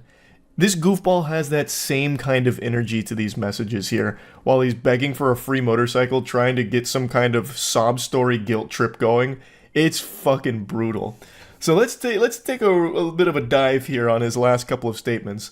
So he's saying that he has a lawyer that has told him he can file a lawsuit if something happens to his dad because someone refused him free shit, basically. That's such an entertaining idea to play around with. Like, you can't tell this guy no because he's old and he might die. So be careful. So he's trying to get the legal threats out there. If Pops kicks the bucket, if he buys the farm because you didn't give him a free motorcycle, I'm taking you to court, so you better give me the free motorcycle. The guy's sweating oh my god, alright, I've got to give him the free motorcycle. I really wanted to get a couple $1,000s out of this because I paid so much for it, but this guy's dad's life is on the line and I'm threatened with a legal lawsuit. What did he possibly think would happen? No one's gonna buy this story. Nobody in the world, no rational person in their right mind would get these messages and think anything of them beyond, wow, this person that is talking to me right now actually needs some kind of mental health evaluation, because this is unhinged. It's also super laughable how he tries to make his dad come in here at the end as the big head honcho tough guy. My dad said if anyone tells him no, there will be major hell to pay. In what way? He's 78 fucking years old and apparently has no way of getting around and has some demented loser of a son that's trying to get free shit for him on Facebook Marketplace. What is he gonna do? What major hell is there gonna be to pay? There's nothing getting paid. You're just asking for shit for free in the most pathetic way possible. That's the worst threat ever. I have no doubt in my mind this has never worked for him. shocker, I don't believe he's actually got 20 people's names and Facebook accounts in some kind of dossier that he's about to send to his lawyer to sue. Or if he does, the lawyer's just going to be trying to hose him for money off of this absolute cringe. Like, this is just ridiculous. You can't sue someone because they declined to give you something for free when they weren't even offering it for free to begin with. Like, you can't tell my dad no? What the fuck is that? It's so wild. It's so weird. So yeah, I just wanted to talk about this a little bit. You might want to try this negotiating tactic though once or twice just to see how it goes. Maybe it might be worth trying. Why not? Let it rip. It seems like a good time, a good bunch of fun. That's really about it. So yeah. Flirting with someone can oftentimes be challenging, and occasionally the only winning move is not to play. Sometimes it's best just to spam emotes and see how that goes. And today I want to take you on a journey. It's a 2-part epic like Homer's Odyssey, but if Homer had written about a weirdo who's desperately trying to make a woman fall in love with him by calling her autistic. Now the backstory here, I'll go ahead and give you the cliff notes of the prequel. This gentle sir protagonist has just joined a new friend group and has found particular interest in this woman, and he reaches out to her trying to talk to her saying, I'll be honest with you, I don't understand you, and then he just goes on to say that she's quiet and he doesn't know anything about her other than she likes potatoes in the town of Salem, and that he just laments that he just doesn't know anything about her and she doesn't make eye contact with him. She asks, does that bother you? And he says no, which is a big fib right there. Lying is a sin and now he's condemned straight to hell. This clearly bothers him because he melts down about it. He also doesn't keep that charade up for long. He immediately folds and says, I mean, somewhat, yeah. It actually hurts a lot. It keeps me up at night. I actually can't sleep. I'm crying all the time because of it. But it's a normal human response, so you can't blame me. Too late. I'm already blaming you. Can I ask a blunt question? She says, sure. And he says, are you autistic? Man, the Riz Lord has struck like a lightning bolt here. If those panties aren't sodden after that blunt question, I just don't know what works anymore. She says, no, are you? And he goes, lol, no. So what do you think about me? She says, in what way? He seems to get kind of offended by that, so he snaps like a Redditor adjusting his fedora. It's a simple question. What do you think about me? Madame, it's actually quite elementary, honestly. What do you think about me as a lover? She pulls no punches and just goes, I don't really think of you, so not sure how to answer that. That was quite the fucking biblical smackdown right there. And he says, Jesus. Okay, I'll try something else. Why? At that point, you should just be like, yep, that didn't work. I'm gonna go do something else. I'm gonna go solo queue in League of Legends and wash away my troubles. I don't know why he's gonna try something else. But he goes, why do you never laugh at my jokes? Not that I'm trying to make you in particular laugh. Why is it so hard to make conversation with you? It's like I'm reading text messages from Timmy Turner to Trixie. What do you mean, why do you never laugh at my jokes? I wonder what the dynamic of the friend group is like with this guy in there. Does he try to be like the class clown or something? So, for context, she is 23 years old, he is 24 years old, and I imagine the rest of the friend group is in that early 20s ballpark. So these aren't children, these are adults. And he's like, why do you never laugh at my jokes? I told you to pull my finger and I tooted. And you didn't even giggle. What am I supposed to do? This is side-splitting comedy, come on. Why is it so hard to make conversation with you? Are you autistic? He just texts so juvenile. What do you think about me? Do you like me? Circle yes or no. Or you're autistic. And then he runs away. She responds saying, I'm more of a listener. Don't take it personal. I'm just shy, I guess. And then he immediately takes it personal. There's gotta be a reason. I'm better looking and more successful than 90% of the men you know. So what's your type? I want to get to know you. He's desperate. He's on his knees right now, shaking his hands. I must know. There's gotta be a reason. And she says, my type is a man who doesn't ask me if I'm autistic. I mean, that's pretty picky. Come on. Well, you're looking for a unicorn here. All good men accuse the women they're trying to win over of being autistic at some point. It's standard protocol. This guy's just following the textbook formula. He then says, can you blame me for assuming that? What the fuck? Yes, absolutely. That's a crazy thing to assume about someone, especially considering his whole purpose of the conversation was trying to get laid. He's romantically interested in this person, and his way of spitting game is to ask if they're autistic. That's such a weird thing to do. And then he goes, don't get me wrong, you're pretty, but I definitely considered the possibility you're autistic or definitely on the spectrum somewhere. One of the number one signs of autism is not laughing at this guy's jokes. So he looked it up on WebMD, and he was just, for her own sake, like, concerned for her well-being. He's actually looking out for her. She says, lol, what? Reflect on your words when you go to bed tonight. See ya. Just trying to end this conversation, because it's going downhill so quick. This is an avalanche of dog shit. And he just goes, wow. Owen Wilson's there for a moment and then just says, I think you're jealous I spent the night with redacted, and you went home alone. This is classic. When everything goes tits up, it's like, you're actually just super jealous of me because I'm slamming ham on the regular. I'm fucking your friends. I am having sex with women that want me because it's impossible for a woman not to want me. You just must be autistic. That's what's going on here. And you're jealous now. You're the problem, not me, and you're lucky that I even gave you the time of day. Your loss. He then clears the air here, making sure that it doesn't trouble her mind that Casanova is spoken for, and he also doesn't want any rumors to spread in the friend group, so he clarifies, don't worry, nothing happened. We just watched Netflix in bed. No need to be jealous. And then drop this emoji. I have a hunch she really wasn't jealous. Just a guess. She doesn't seem interested. And I think you have ensured that she will never be interested by trying to, like, diagnose her with autism through text message flirting. Now, the next day, she made a follow-up post because he had an even bigger, like, psychotic break here. So that was all part one. Part two, he comes back bigger and badder than ever here. The sequel went insano style. So he texts her saying, what's your problem? Is this some sort of trauma response? Crying, laughing emoji, which I don't think there was any laughing, just crying behind the phone on this one. I just don't get it. Blank, using her name. I've known you since March 12th, and for whatever God knows what reason, you decide to treat me like complete shit.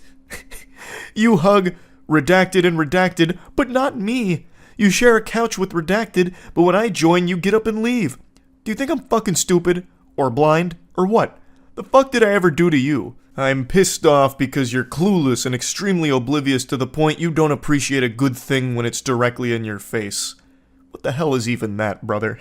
A good thing when it's directly in your face? The only thing that's directly in her face is your accusations that she might be autistic. Like, what are you talking about?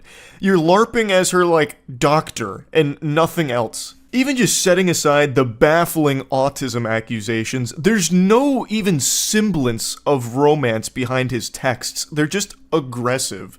Like, and nothing beyond that. They're just weird. So I don't know why he's thinking that he's doing such a good job with the game that she should be enamored with him.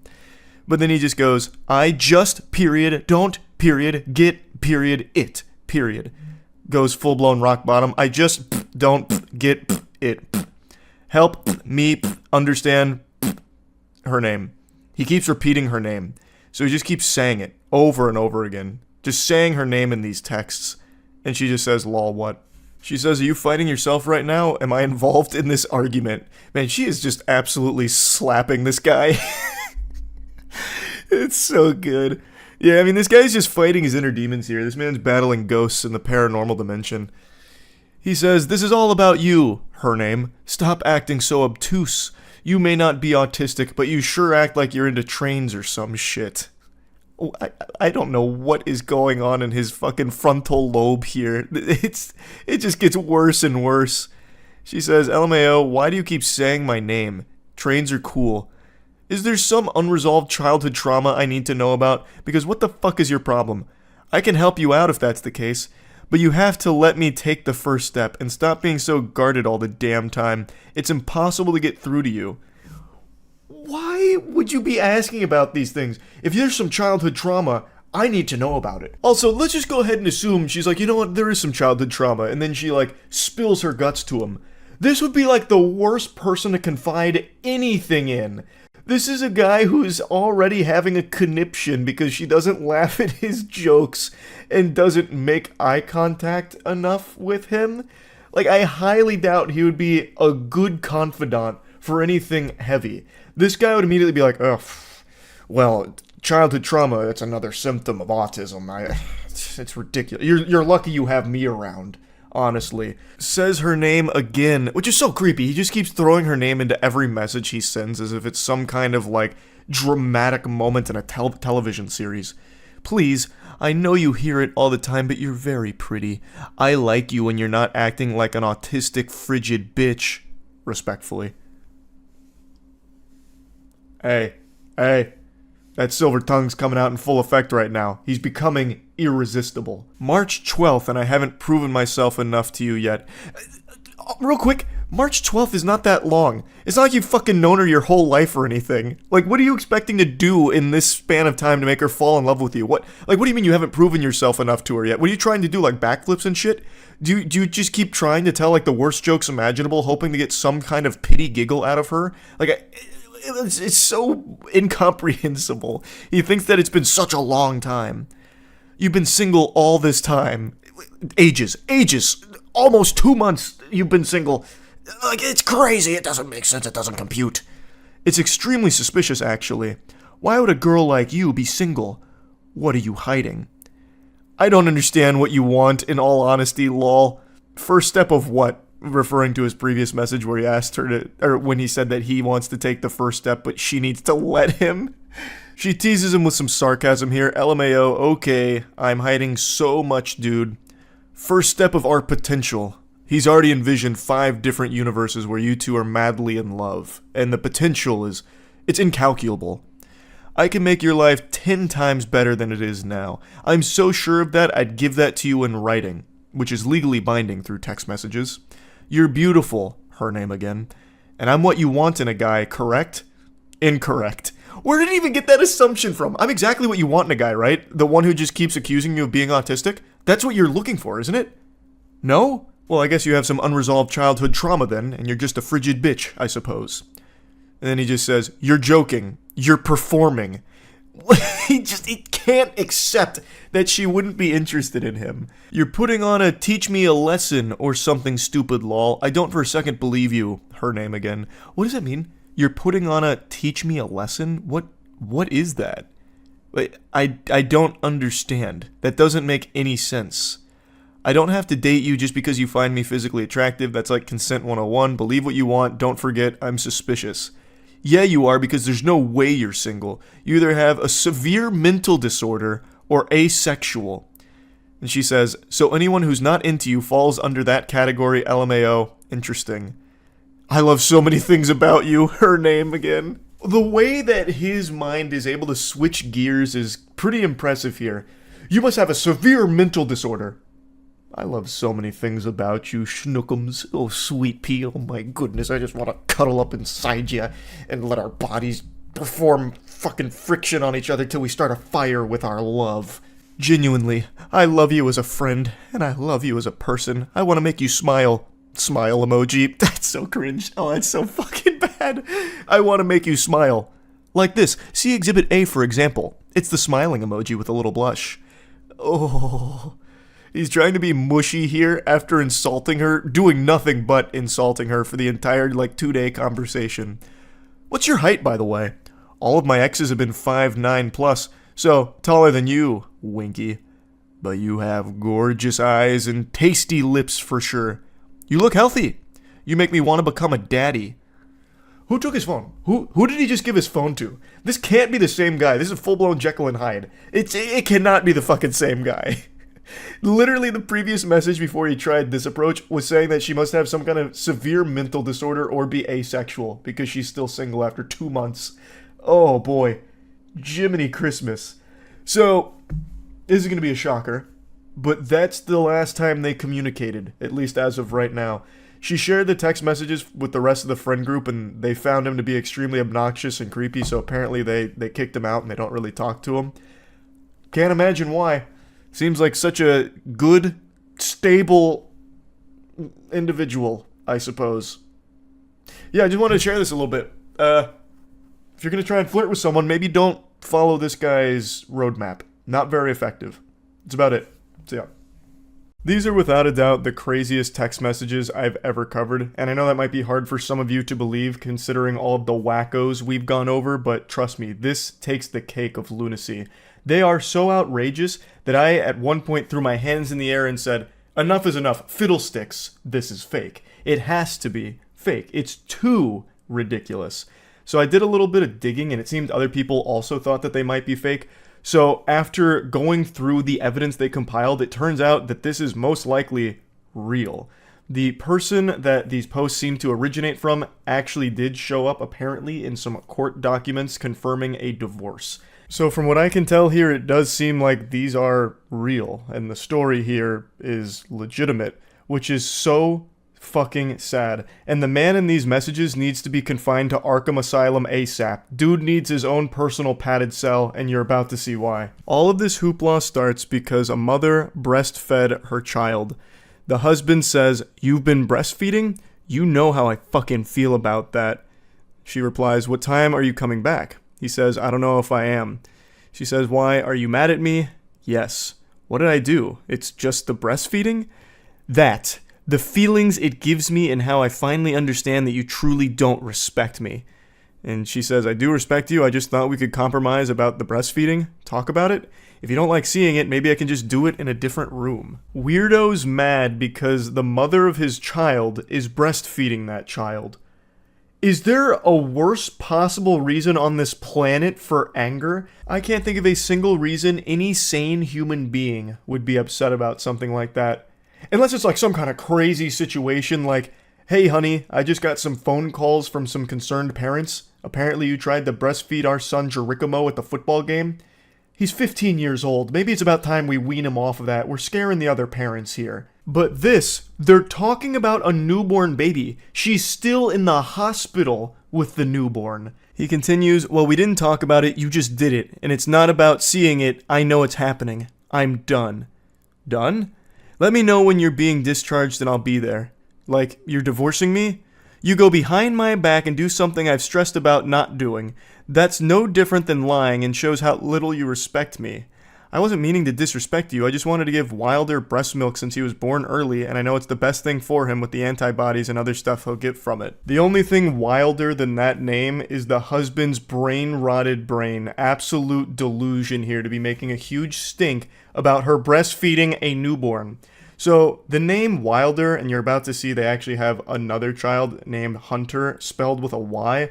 Those two names really set off my bullshit alarms. Like, it was really giving me the heebie-jeebies of, this is fucking fish paste. This is baloney. But again, from what I've seen with what people have found, because the original poster and everything, people did a lot of super sleuthing from what's been put out there, it does seem like it's legitimate. He continues his rampage, saying he's not a preemie, he was born at full term, it's still unneeded, he's still bigger than I was when I was born, and you could have always asked the nurses for a pump. It's a proven scientific fact that breast milk is no better than modern formula. He's wrong about that, by the way. Modern formula is fine for women that don't want to breastfeed or can't. I decided to fact check that claim, do a little research on it. Turns out it's not a scientific fact. You know what is a scientific fact, though? That this man is clinically insane. So keep in mind, I am not a breast milk scientist. I'm not a connoisseur of boob juice. I'm not the lactation lord. But from the bits and pieces I read about breast milk versus formula, it seems that breast milk is still the most recommended way of getting nutrients to your baby, if possible. She says, "I know, but the benefits of the breast milk still outweigh the formula. Latching helps drop the milk better than the pumps." He says, "Yeah, the benefits to where I'll never be able to look at you the same way again." She's confused, as everyone listening and reading this is right now, scratching their head wondering what the fuck is wrong with this weirdo. She says, "What do you mean? You think I'm a bad mom for breastfeeding?" And he says, "I think you're a bad wife. I think you don't respect me. I think you took a joy away from me. I think a lot of things." Took a joy from you? I don't understand what you mean. Formula can still be used. And this is where he drops the bombshell. He reveals where all of this anger and hostility comes from. "I enjoy your boobs. Now they've been in another man's mouth. I now no longer enjoy your boobs." He goes Neanderthal mode. Boob sucked by baby, boob no good to me now. No want tit no more.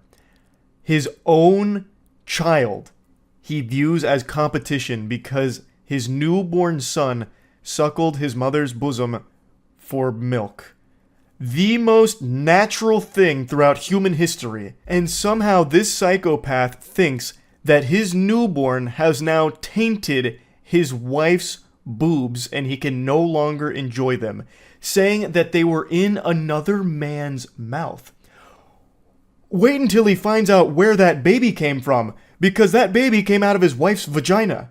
Well, actually, I guess that's not true. I bet there is a non-zero chance that this unhinged maniac forced his wife to get a C-section, so that way her vagina wasn't ruined by another man. I bet there's actually a really high likelihood that that's exactly what happened. And that's scary. This dude is so fucking red-pilled, he won't even let his own newborn son touch his wife's body. I bet he also wouldn't even let his wife change their son's diapers, because he views them as competition. He'd bust into the room, "I know what you did, bitch! You looked at another man's wiener when you changed Wilder's diaper, didn't you?" And just starts profusely crying, probably calls her like a cheater or something if she changes their son's diapers. This guy is so mentally unwell, I was stunned. Like I said, I couldn't believe this was real. She tries to talk sensibly to him. Just Wilder's, not another man. Their baby, their actual baby goo goo gaga infant is who we're talking about here, not a man. He views an actual 2-day-old as a man? What the fuck? But anyway, he says, he's a male and your son. That makes it incestuous in my eyes. And she says, it's not like that at all. And then he goes, I'm not saying anything I haven't told you before. So this man was probably riddled with red flags for a long time in this relationship, and now he is just breaking, just melting down. That's definitely one of the most unhinged things I've probably ever seen anyone try and say. That breastfeeding your own child is incestuous. There are so many things wrong with that. I don't even know where to begin. It is so shockingly stupid. This guy needs to be put away. He needs to be institutionalized. ASAP. Dude must think that all the days pre-baby formula, so, the thousands of years BF before formula, it was all just incest with people breastfeeding their newborns. This guy is so dangerously disconnected from reality, it is scary. He is a loose cannon on the edge that is snapping. I'm going to spoil a little bit here and just let you know, he divorces his wife over her breastfeeding their child. Just let that marinate for a second. Sit and stew in it. That is insane. That is crazy. Let me pose a question to this individual. I blanked out his name, but I really want to call him by name. But I'd love to pose a question to him. Does he realize how fucking degenerate this is and how much of a pervert you must be to view a newborn baby as a man that is a competition to you? And it's not even like a random baby either. Not like that would make it excusable. Like, anyone who would go out there and view a baby as competition because they're getting breastfed is very fucked in the head. But this is another level of fucked because it's his own child. He fucking blew that load into the world. This is his DNA in there. And he immediately views it as some kind of sexual competition with his own kid. That's so weird. He is a menace. He is a menace. She leaves out some of the conversation here. I imagine it got way too personal with some of the information that was conveyed. But it starts here saying, I wasn't playing. She says, I know. You are a bitch for making matters worse. I'm sorry you feel that way towards me. I doubt they're going to let me bring y'all home, so good luck finding out or figuring out a way to make that happen. I just felt it would be okay to breastfeed Wilder, and we could compromise a situation where you don't have to be in the room. You don't get it. I told you that with Hunter. The way Hunter is spelled is so peculiar. Again, that's what really made me put on my fedora and do a Reddit deep dive on where this picture came from, who posted it, and if it was real, because these two names really just make it seem like it's like rage bait or some kind of joke. But again, like there is quite a bit of evidence that points to it being legitimate. He continues, "That was a compromise you made then, and I still feel the same way about it. After you heal and get on your feet and are able to afford your own place, move out. Until then, no matter how long it takes, the bedroom is all yours. I'll set up an air mattress in Wilder's room tomorrow." Letting this fungus anywhere near their child seems like a recipe for disaster. He already views Wilder, his newborn son, as competition. Him staying in the same room as Wilder, I think, is just a terrible, terrible idea.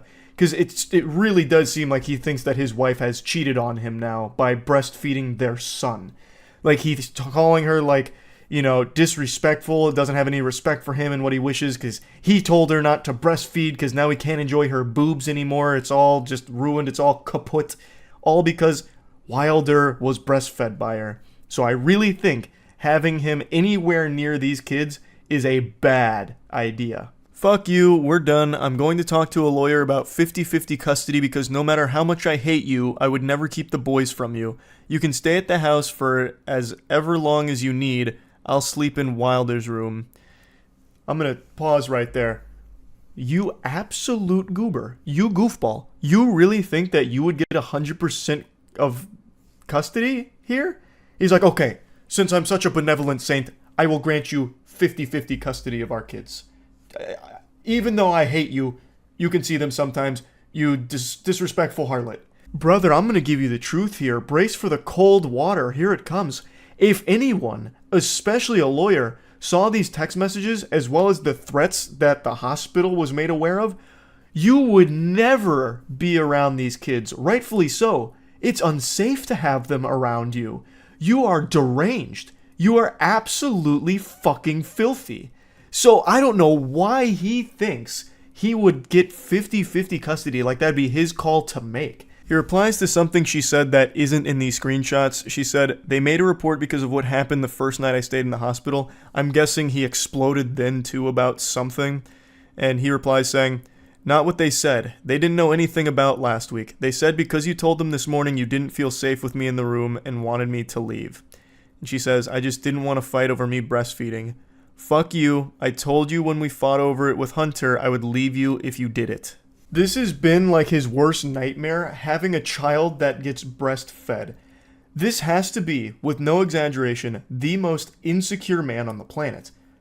Bar none. No one else would even come close. He is so insecure that he worries that his own flesh and blood is a threat to him because they get breastfed by his wife. Wow. So again, this is so over the top that I questioned its authenticity.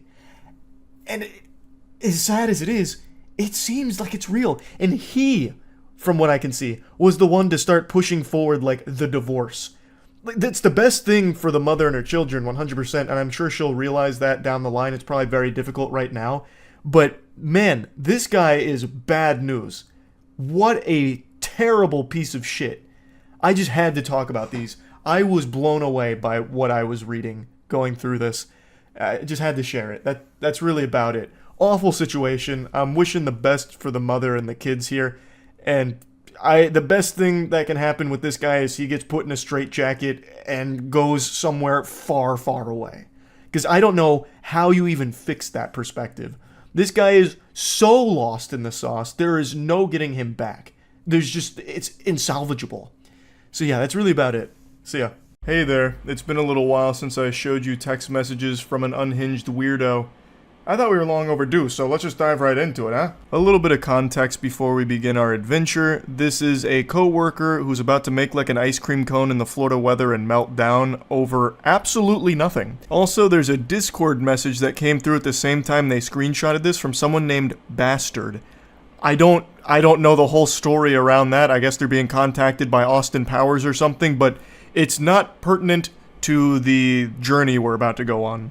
So the co-worker says, "You get home okay? I just got home myself." To which they reply, "Leaving the bar now." "Well, I'm home and awake if you want to come by, lol." Drops his address. "If you want." I love that he uses this emoji. Usually it's like a winky from these awful pickup attempts, but he decided to be a little innovative there with one of these. I'm half surprised he didn't just send a dick pic or something at that point, like, hey, you're just leaving the bar, right? Do you want to come over, lol? No big deal if not, I'm just putting lotion on my meat and then sending photo evidence of it. Shockingly, he doesn't get a response, so he has to spend the night kissing his pillow and going to bed sad, but he comes around the following afternoon saying, sorry, those last few texts were meant for a buddy at the bar that I didn't want to drive too far home if he was too drunk, and then when I called him it went to you by mistake. But yes, hope you got home okay as well. It's very important I mention this guy is 40 years old, and he is texting like an actual child.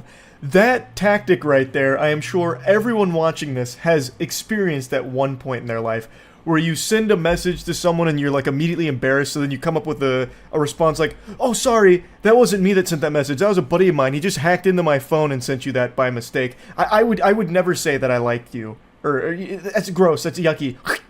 Wasn't me. I wasn't trying to invite you over to my house or anything. That was meant for a friend of mine who was super drunk, and I was just trying to save his life is all. Like, I'm actually a hero. I'm a super good guy. That message was truly a crazy mistake. Things then get super weird because he comes back the following day and says, yes, my friend, ... It's a shame, ... That's so cringe. It's like a Reddit mod cosplaying as some kind of Saturday morning cartoon villain doing this with their hands. Yes, my friend, it's a shame. Ah, Sonic the Hedgehog, you've come to my lair. What a shame you didn't see through my plan. It's so odd and embarrassing reading that. Always have been told what a gentleman I am, and he puts his pinky out, no doubt, when he typed that message. I can actually smell him through these. I mean, the physical stuff was both of us, I don't regret that, but the lingering bothered me because I think of a lot of you. I think a lot of you, as in the quality of person you are. No response. So you're gonna soon realize that he's actually illiterate. His weird dweeb speech didn't quite work with the yes my friend angle, still no response. So he tries again at 4:41 a.m. saying, hey you. And then he comes back shortly after saying, you honestly creep me out. Our bar is suffering for the first time since 2016 because we have a selling sandwich worker. I don't know what the fuck he's even trying to say. Sure, you could learn, but it's all a joke to you. You're an idiot if you think my natural personality was like that. You fucking grabbed neck. So, the dam's beginning to break here. Pandora's box is opened, and every single emotion is flooding out of him right now. And the only one left inside of that box is sanity. He has forsaken sanity here. He immediately starts living in delusion and just spouting fucking gobbledygook. It's absolute garbage. I do love, however, that he says that they creep him out because they didn't respond to his 441 hey you booty call text. That just sent him over the edge like, this makes no sense, this is incomprehensible. You really give me the heebie-jeebies. What is wrong with you? You didn't respond to my 4:41 a.m. text message? That's ridiculous. Everybody texts me at 4:41 a.m. That's like the most optimal time to text, and the fact that you didn't tells me that there is something evil afoot here. You're not right. Oh, also, I should probably explain that last cryptic message he sent with, you fucking grab neck. So, what that is, the poster explained a little more in the comments. Apparently, they had given him a ride back at some point to his apartment, and he refused to leave the car and insisted that they go to his apartment together, but that obviously wasn't flying here. So, since he refused to get out of the car on his own power, it led to like some kind of like actually aggressive struggle where his neck may have been grabbed and like pushed out of the car or whatever. So that's what that is. Can't see the top part of the text, but it ends with tweaking, which is super accurate to what's happening right now. And he responds, is this a group chat? Accept the rejection, learn from it, move on. Also, begging to go on another date with me is cringe as fuck.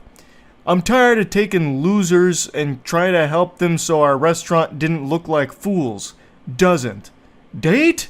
Laughing, crying emojis. I feel bad for you, You. Okay, bye. Laughing, crying emojis. You are, what, 22 and act like 15. There is no date. Laughing, crying emojis. Thank God I finally got John here. I don't know who John is, but hey, fist bump to John. The savior has arrived. John is saving the day. There has never been a date. ... My God. ... What kind of weird-ass life do you live? ... I said we have crackheads at work and maybe we can go outside, and maybe we can go out besides that... If you didn't see that on Saturday night with the convict you are still and idiot and not who I talked to you about thinking you are mature and different... You are just a basic Lucy fly we have to deal with. The fuck is a Lucy fly? A loose fly? Loose fly? I don't know what that... I'm no zoologist, and I don't feel like looking it up. Scratch that, I just went back on my word there. I did look it up. Nothing appeared on Google search. Even Google was like, are you fucking dumb? Hey, excuse me, Charles, did you mean to Google this nonsense mumbo-jumbo? Loose fly, are you stupid? So I don't even know what word he was trying to put there, because there is nothing that even remotely pops up to explain that. By the way, the tweaking is on purpose to mock these idiots. Crying laughing emoji. I'm still is the Marine Reserves.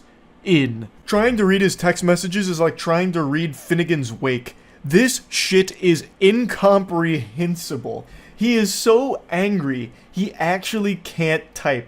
He's just seeing red, and he's like actually trembling, fucking tweaking as he's trying to send these messages. But according to him, the tweaking is all an act. He's only pretending to be a tweaker to make fun of the real tweakers.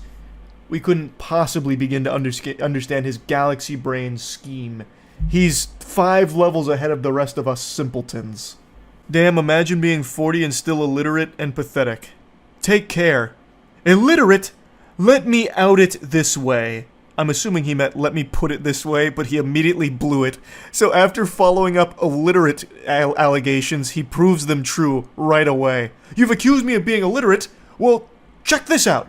How illiterate is that for you? Question mark. Crying laughing emoji. You cannot be this dumb. I am mocking the way you talk. I would love to, like, get a peek inside of that noodle of his. What a very special brain. No, I'm not tweaking. I'm making fun of tweakers by pretending to be one. No, I'm not illiterate. I'm making fun of you. I'm making fun of the way you talk with my illiteracy. What don't you understand? You're so stupid, you can't even see that. Haha, I feel bad for you. Haha. I am 40. Served my country and stepfather well. Brother, I don't... What? You served your stepfather well. Where is that even coming from? Who asked? What ghost are you engaged with right now in this conversation? Like, what the fuck? I'm 40 years old and I served my stepfather so goddamn well. Why didn't he love me, huh? Why?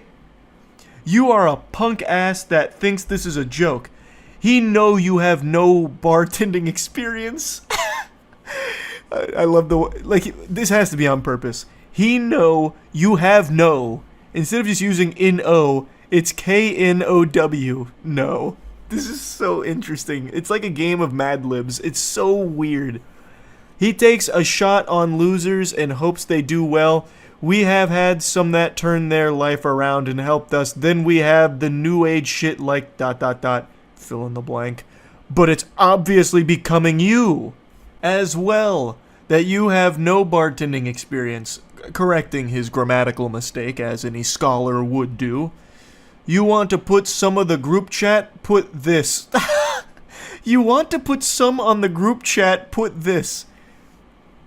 Why? Be careful what you ask for. Why?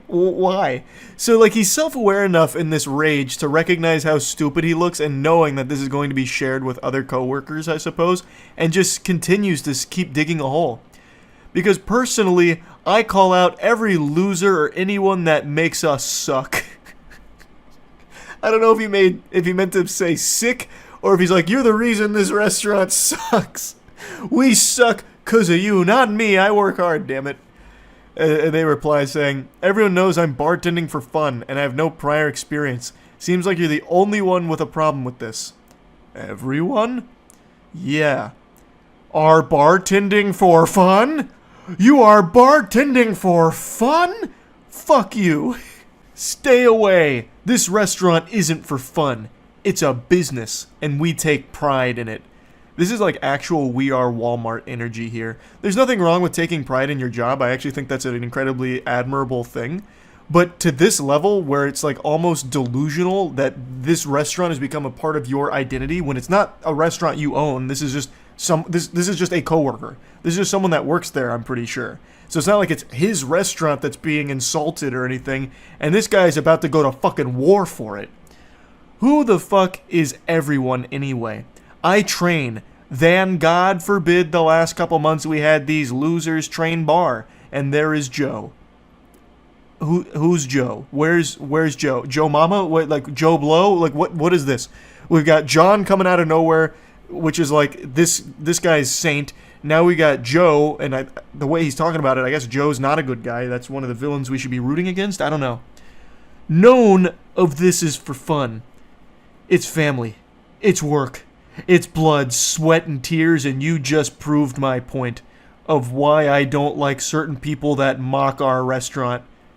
Are you done harassing me? I feel like as he was typing that last sentence there, you just proved my point of why I don't like people who mock our restaurant. He was charging up one of these. Why I oughta. Getting ready to get the knuckle sandwich deployed.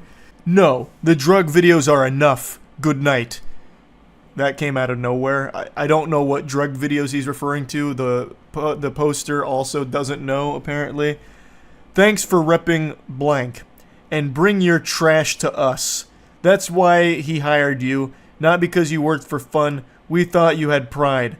Once again, please stop bringing your trash. The amount of times that he corrects himself, it's like a fucking English professor in a middle school. Like, just coming through with grammatical corrections throughout the paper with the red pen. And please, put our work group chat that you... And please put our work group chat that you bartending is just for fun. ... Just like the video of you doing drugs will go to the VP of USAA. Actually, I don't like you. Just as a military Marine vet will do it on my own. I will do it on my own. That doesn't clear up the confusion with the statement. So, let's assume he's telling the truth here. Like he has videos of this coworker doing drugs. What are you gonna do with that? Like, he's trying to be like a hall monitor here, but like, what... Are you going to report it to the police? Because, like, I don't think they're going to act on it. Like, my coworker smoked weed, here's proof. But he doesn't even say that. He's like, I'm going to the VP of USAA. So you're going to take videos of this coworker doing drugs to the VP of a bank? Why the fuck are they going to care? I imagine 90% of the people at the bank have used drugs at some point, and they're still doing business with them. Like, it's not like they're going to get outraged, like, oh, good golly. One of our clients does drugs? Cancel their accounts quickly. Freeze their assets. Thank you for bringing this to our attention. This is invaluable. It's so weird. And also, just for a cherry on top, the poster explained that they actually don't even bank with USAA in the first place. So he'd just be going to a random bank with a video of a random person doing drugs. At that point, you could just pull up a video from Reddit of someone doing drugs. The final message sent to this maniac was a no bitches meme, saying, I don't know what drug videos you're talking about, lol. And they did post another picture as well, where apparently this coworker was fired. So, that sounds about par for the course. This was a loose cannon. This guy seemed very unwell. I had to share these because this gave me quite a giggle reading through these. Also, a nice little reading challenge to try and parse what he was even saying half the time in his messages. That's really about it. See ya. It's been a while since I've gone over diabolical texts, and today I've got a doozy for you. It's a maniac melting down over mayonnaise, blowing a gasket, going ballistic at his girlfriend because he believes that she has tampered with his mayonnaise, and even goes as far as to lightly accuse her of trying to poison him through this new state of matter that he found the mayonnaise in. He's a 46-year-old gentle sir, tip the fedora, who's a big mayonnaise enthusiast that really thinks he stumbled across a grand conspiracy here that his girlfriend is at the helm of. We begin our journey into madness. He says, funny how all the Hellmans is liquid state. Ideas? This is clearly confusing to her because it reads like a fucking riddle. She says, what? What does that mean? Lived on my own since 96. Never seen that. 2 separate bottles. I love the way he says that. Lived on my own since 96. That's like some shit you'd hear from like some washed up loser who's like, yeah, as you know, I was the quarterback that led my high school football squad to the state championship in 98. Go Warthogs. I could have been pro if it wasn't for that damn case of athlete's foot. She then asks, are you talking about Mayo? Which he responds saying, bravo. What a fucking douchebag. This guy is turbo dweeb. And then she says, so we went all day not fighting and you're ending the night fighting over Mayo. Okay. That's a pretty sad message because it sounds like they fight all the time. He then gets his monocle out and begins his interrogation, connecting the pieces of this puzzle like it's fucking LA Noire. Super weird you disappeared when you dude. And both of them melted in the fridge. I have samples. This man's got the beakers out and he's mixing chemicals, testing the viscosity and the compounds within the mayo. She then reminds him that she doesn't eat mayonnaise and then asks what melted. And he just says, "Inver seen anything like it, going to bed." What in the world are you talking about? Great question. Try to answer tomorrow. Weirdo is speaking in riddles. The timeline is all cattywampus, so he's saying that it's odd she disappeared at some point. I don't know what he even meant by that. He said that she disappeared when dude. I don't know what that means, so I'm guessing he thinks that when she wasn't like in the room with him, she must have been contaminating the mayonnaise and liquefying it for some reason. What an unhinged theory from a dangerously stupid goober. I wonder if he also goes to the fridge and freaks out when he sees that his expired milk is a little chunky. Does he accuse his girlfriend of foul play then too? Like, you harlot! You chunkified my milk! These are cyanide crystals in here! You want me dead! Like, how can he be 46 years old and not understand that mayonnaise is an emulsification of oils and egg, and sometimes that shit can just separate? Mental break, I guess you're having. Nothing you're saying makes sense. First mayo, now something about melting? How's this? I use Hellman's mayo regularly, as you know. I know the viscosity. Oh, what is this guy? The fucking mayor of mayonnaise? This guy a mayonnaise sorcerer? A wizard? He understands it inside and out? He's like a spokesperson for Hellman's. He's like advertising the shit out of this product. Both containers are literally liquid. Nothing else has melted in the fridge. And she says, and I did this? He says, I didn't. And she replies with a gif just calling him crazy. Which he is. He is crazy. She didn't do it. You didn't do it. It's something that happens to mayonnaise. You've been living on your own since 96, boofing mayonnaise for fucking 46 years, and you don't understand that mayonnaise can separate. I feel like even if someone explained this to him, he would just disregard it because he chooses not to believe it. He would rather believe that his girlfriend is trying to kill him through liquefying his mayonnaise. It's scary that people can end up at a point like this guy. Does he also go outside and shake his fist whenever the wind blows because he doesn't understand who's making the wind blow? I'd been planking leftovers for late dinner all night before tomorrow starts a new week. Then mayo came out like soy sauce. That's a first. Then the other container did it. Never seen that in my life, even when mayo is left out. Uh-oh. Uh-oh. He's got the magnifying glass out and he's looking at the footprints and he's starting to piece together what's happening. And then she says, and you're blaming me. I don't even eat mayo. Case in point. And I'm crazy. I don't even know what case in point he's talking about. Like, exactly. You don't eat mayo.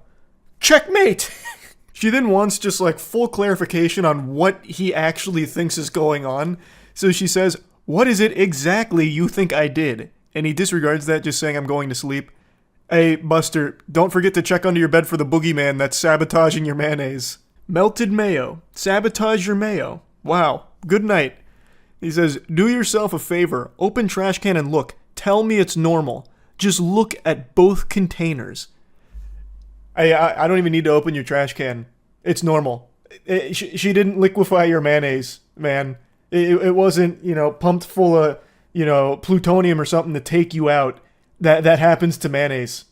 And then here's where it gets real spicy. He says, thus far you haven't been able to poison me. Moron's been watching too much Game of Thrones. He thinks that everyone's out to get him. You're mental. We watch the same shows, which tells me he actually just can't separate reality from fiction. But I would love to know what show has a character poison another through watery mayonnaise. She says, save those bottles and go get them examined, lol, and your brain while you're at it. And he says, well, they are in the trash. Feel free to investigate. 100% he should double fist those Hellmans and take them to a forensic lab to get them checked. He should absolutely do that, and I guarantee, even when it comes back totally normal, no contaminants, he would still disregard it and say that they're lying, it's all a big conspiracy, they're working with his girlfriend to take him out. He then says, tell me if the consistency makes sense. Holy shit, this guy. So she says, so I tried poisoning you. What the hell is wrong with you, dude? I haven't touched your mayo or anyone's mayo, not even touched store mayo. How is it different from last night? What happened last night? I made a sandwich with mayo. Oh no, the smoking gun!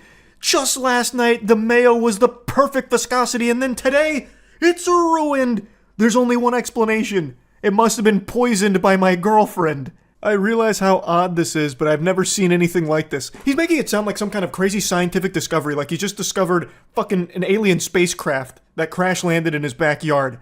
I've never seen anything of this sort on this planet. It doesn't compute. Mayo doesn't just do this, and you randomly started being calm and cordial this morning, unprompted after weeks and weeks of deliberately being impossible. I threw it all out. This guy sounds like such an asshole. An actual unhinged, delusional, dumb, turbo idiot asshole. Like, Mayo does do that. Like, it is well known for doing that. It doesn't happen all the time, but it does happen. It's well documented.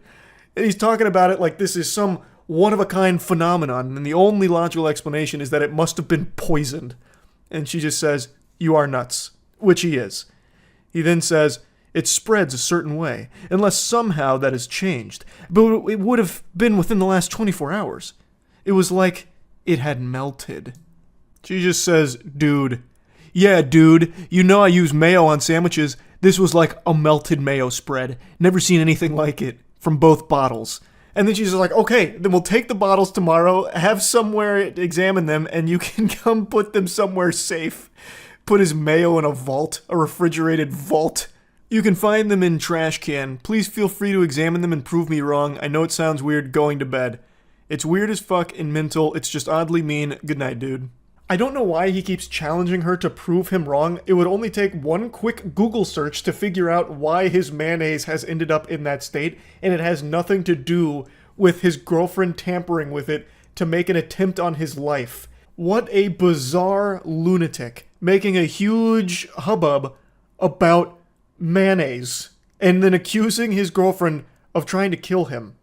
That's craziness. I got a little parasocial here trying to learn more about this guy. I got so curious to learn more about him, and she had made a couple other posts about him. The other ones are just really sad. I'm not going to get into it, but there's nothing I learned more about him except that he is a big asshole that is very unstable, and she should absolutely leave him as soon as possible. ASAP. So, anyway, I just had to talk about this a little bit. It was a wild read. That's it. See ya.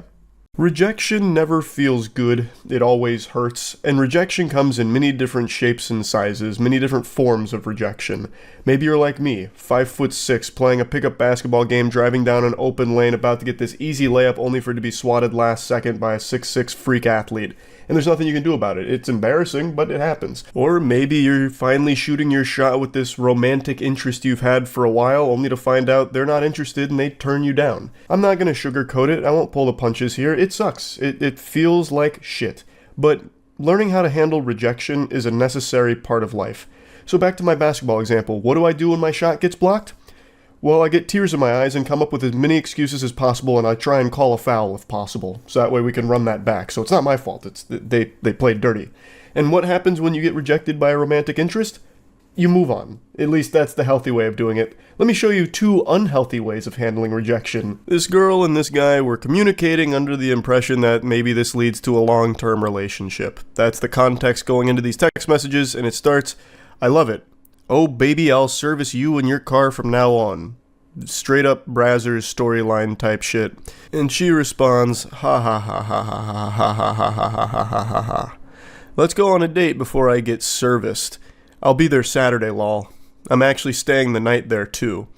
And then there's a lot of like redacted information here, like a CIA document, so I don't exactly know what was being said in between these, but she says, where do you live? Oh, okay, got it. So far things seem to be going well enough. They're making plans. She says, do you have plans for when you're here? And he says, hopefully just you, but no plans other than that. Just needed a breather from my son. I'm going to book a hotel room tonight when my check hits. Which is starting to give off a bit of a weird vibe there. She says, oh, how old is your son? 13. And then he says, maybe you could stay the night. She responds, I don't do that the first night, I'm sorry. And he goes, I don't mean all night, lol. And she's as confused as everyone else would be. So she says, ha ha ha ha ha. What?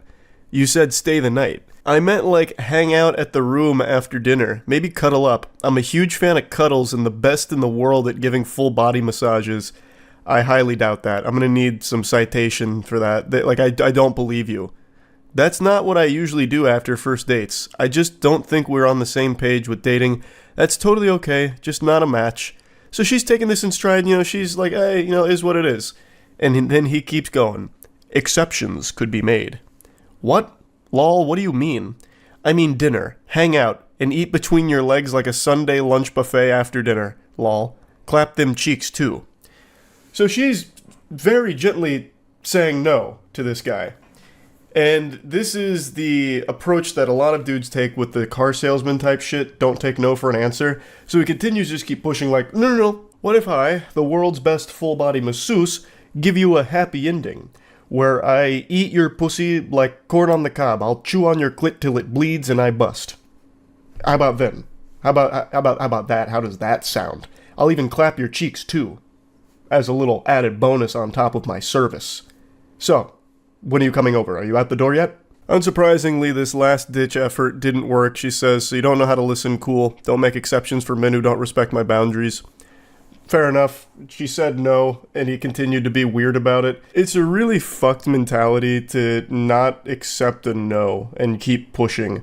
It's just creepy behavior that's never going to amount to anything positive ever. When someone declines something or tells you no to something, you should really accept that, respect that, and just move on. It's not like you're gonna change their mind by being an annoying pest about it. Like, oh wait, what? Rejection? Wait a minute. You're not thinking this through. What if I clapped your cheeks? You failed to think about that, didn't you? Yeah. So if I clapped your cheeks, now I assume you won't be rejecting me? What do you mean you're calling the police? This one's a masterclass on how to respond to rejection like an unhinged lunatic, so this one's getting extremely angry when getting told no. I don't know what the conversation is here. These two had met on like a dating app and they were talking. He says Mario, so perhaps the question was, who was Luigi trying to save in Luigi's Mansion? I don't know, maybe they were playing a trivia game. She says, okay. She doesn't seem super enthusiastic about that response, so maybe she's not a fan of the Super Mario Brothers. Who knows? But anyway, he says, how was the mall? Get anything good? She says, no, I didn't look. I was just returning something. And then she sends a picture of herself in an outfit. And he goes, oh, that looks really good. Gotta get you some lingerie. Admittedly, I don't exactly know what happened in between the last text we just saw with him flirting and then these. He goes nuclear here. He goes full fucking scorched earth out of nowhere. So I'm thinking that there's some text messages that were exchanged in between these two, so we're just missing an entire chapter of this anime arc that he goes on to reach the villain status. So she says, I don't want to drive to blank for blank, I don't have enough gas. And according to the context she provided, they had apparently had a date scheduled, but she had to cancel last minute because of something school related, and now she was texting him back just to talk today. And there must have been something in between him saying, we gotta get you some lingerie and this. I just don't know what it could be. Maybe he invited her, like, to another place, and she just said, no, I don't have gas for that. But anyway, he responds, oh, alright, that's cool then. Didn't know all that, lol. You said you had some school stuff the other day. Now is gas, lol. You dirty, fat, sloppy, broke piece of shit. You got no gas, but got gas to go to the mall window shopping, lol. Thanks for making my morning, lol. And she just responds, lol. He just desperately tried to spam as much hurtful shit as he could think of quickly, like in a League of Legends game when you get mad that your bottom lane's feeding or something. How else are you going to respond besides just laughing at this pathetic tantrum? So she hits him with a lol, which only sets him off even further, so he sends her picture back to her in order to keep insulting her. Yeah, this shit is funny, lol. Fat ass bitch, you pushing what, almost 190, 200? I almost find it fascinating how anytime one of these weirdos gets their feelings hurt, they always resort to just like, well, you're fat anyway. You're fat. Like, it always comes down to that. The second that they get rejected or told no or something's not going swimmingly in their eyes, less than satisfactory, they always default to fatty, that kind of shit, and then just go on this, like, long-winded rant about, like, actually, I'm the nicest guy the world's ever known, and I was doing you a favor by showing interest. You're fat at the end of the day. That's the big... I didn't want you anyway.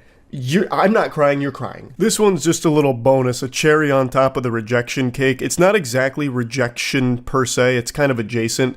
So this is somebody's ex who just texted her out of the blue. He says, "You dead yet?" That 4:22 a.m. crack pipe's hitting a little different today, so he gets bold and brash and says, "You dead yet?" to her. And he doesn't get a response right away, so then tries to get a little more edgy. And then says, "I'm going to fuck on top of your grave and smear dog shit on your tombstone." And this does get a response from her. She just says, "Get a hold of yourself." That line from her made me giggle so hard I had to throw this in here. You have this unhinged weirdo texting at 4:20 a.m. asking if you're dead and then saying that he's gonna smear dog shit on your grave while having sex on top of it. There's so many logical inconsistencies with that. A, who's going to agree to have sex at a cemetery on top of a gravestone? That's just guaranteed to get some, like, demons and spirits haunting you for life. And B, why would you bring dog shit with you to have sex? Even if you found a willing participant here, I feel like if you brought a bag of dog poop with you, that's immediately going to ruin the mood and you probably won't be having sex. Like, this just doesn't make any sense. This guy's spitting a bunch of nonsense here, a bunch of mumbo-jumbo. And she just immediately calls him out on it, saying, just get a hold of yourself, you weirdo. It's so good. I just had to include that in here. Again, it's not exactly rejection per se. Like, it's not in line with the other two, but it's just something that I had to toss in. That's really about it. See ya. Hey, it's been a little while since I've gone over some unhinged text messages. I had the itch, so it's time to scratch it. The backstory to this fairy tale isn't your standard affair. This is two strangers that got stuck in an elevator for about an hour. He eventually asked for her number, and she gave it to him because he didn't give her any weird vibes, no heebie-jeebies. It wasn't like something out of that dog shit horror movie Devil with the elevator or anything. So they started talking through text, and it led to this alarming exchange. He said, "How are you doing today?" She says, "I'm good, thanks, just went for an early morning swim." And then he starts to show his hand a bit. "I'd love to see that. Can I tell you something?" And she's getting suspicious. She's a little on edge here. Yeah. I admit, I was nervous being confined to such a small space with a beautiful woman. And she goes, "Okay, I don't know what to say to that, lol." And he just continues like it's a war story. I feel like I can see him lighting up a cigar as he's saying these things. "The mind wanders. You're lucky you got trapped with a good guy." And she's confused, saying, "What does that even mean?" He was apparently super normal in the elevator, but now over text he's talking like he was Bruce Banner holding back the Hulk in that situation. Saying shit like the mind starts to wander with ellipses there just makes it sound like he was, stranded on an island, ran out of food, and was contemplating cannibalizing the other survivors there to keep himself alive, and he's like writing down the sailor's log. It's too much for me to bear right now. My mind, it starts to wander. I'm losing myself on this island. I'm going to slit the throat of the former captain and feed on his insides. Lord help us all. He continues, "Don't worry, I don't intend on harming you in any way." Which is a very reassuring thing to hear out of the blue. Listen, ma'am, I'm not approaching you with violent intent. I want to make that clear right now. I know you may have had it in your head that I was going to kill you. I want to put your mind at ease. I was never even contemplating murder. Or rape, for that matter. I was simply explaining that any warm-blooded male would be tested in that situation. Dude's trying to explain this like he's John Madden here. Appreciate the breakdown though, Reddit mod. Any warm-blooded male would be tested in that situation? What do you think would have happened? Like, the elevator malfunctions, you're stuck in there for a little bit, and what, he's just gonna turn into some kind of feral beast that's gonna be tearing her limb from limb like a wild animal? Just the instant the elevator stops moving, just something goes awry in the male brain, and they turn into the Tasmanian devil, making, like, Jujutsu Kaisen curse spirit sounds as they charge at the woman that's stuck in there with them. But luckily, she was trapped in there with a good guy. Not like those other red-blooded males or cold-blooded male. What did he say? Hemoglobin-blooded males? What? I've already fucking forgot. But he's just being chivalrous here and reminding her how lucky she was, all the stars aligned, to put her in the perfect position to be stuck on an elevator with a stranger that's as gentle and as nice as this guy, who had no intentions of harming her in any way whatsoever. She hits him with some question marks going, I'm not following, because, I mean, this is all reading like a threat at the moment. And he says, don't worry, which is cause for concern, definitely going to start worrying. He says, you have the perfect body, those small breasts and soft, thick thighs leading to that voluptuous ass are delightful. Thank you for existing. Thank you for your service of pleasing my eyes in that elevator, madame. I tip my fedora to you on this good day. And she just says, and now I shall cease to exist in your life. See ya. That was the correct decision there, just to block them and hopefully never see them again in your life. That's probably the safest thing to do, because this whole thing makes it sound like he was considering rape or something and then decided against it, how he had to, like, fight against that urge that other warm-blooded males would have succumbed to or something. It's fucking weird. This guy is a weirdo. And here's another weirdo in a similar fashion where it's a complete stranger that just goes fucking insano style out of nowhere on someone else that is also still a stranger. These two are co-workers, they've been working together for about a week, and they play online games together in like a group with other co-workers. So they're not like friends or anything, they have barely known each other. He texts her saying, Kaylee, we care about you. Care. Please answer. I'm so sorry. Please talk to me. Now, I want to be clear, this is one person saying this, so I don't know why he's saying, we care about you. This is like some Schmeagle shit with my precious. You know, we got Gollum coming in right now. And she says, it's okay, I'm not mad. And he goes, please just talk to me. I cared about you. Still do. And she says, thanks, you too, dude. He continues to spiral. Why are you acting like that? I'm here for you. No matter what. Can we just talk on the phone? Just you and me? He's throwing up the desperate full court shot here to try and get the buzzer beater to win the game.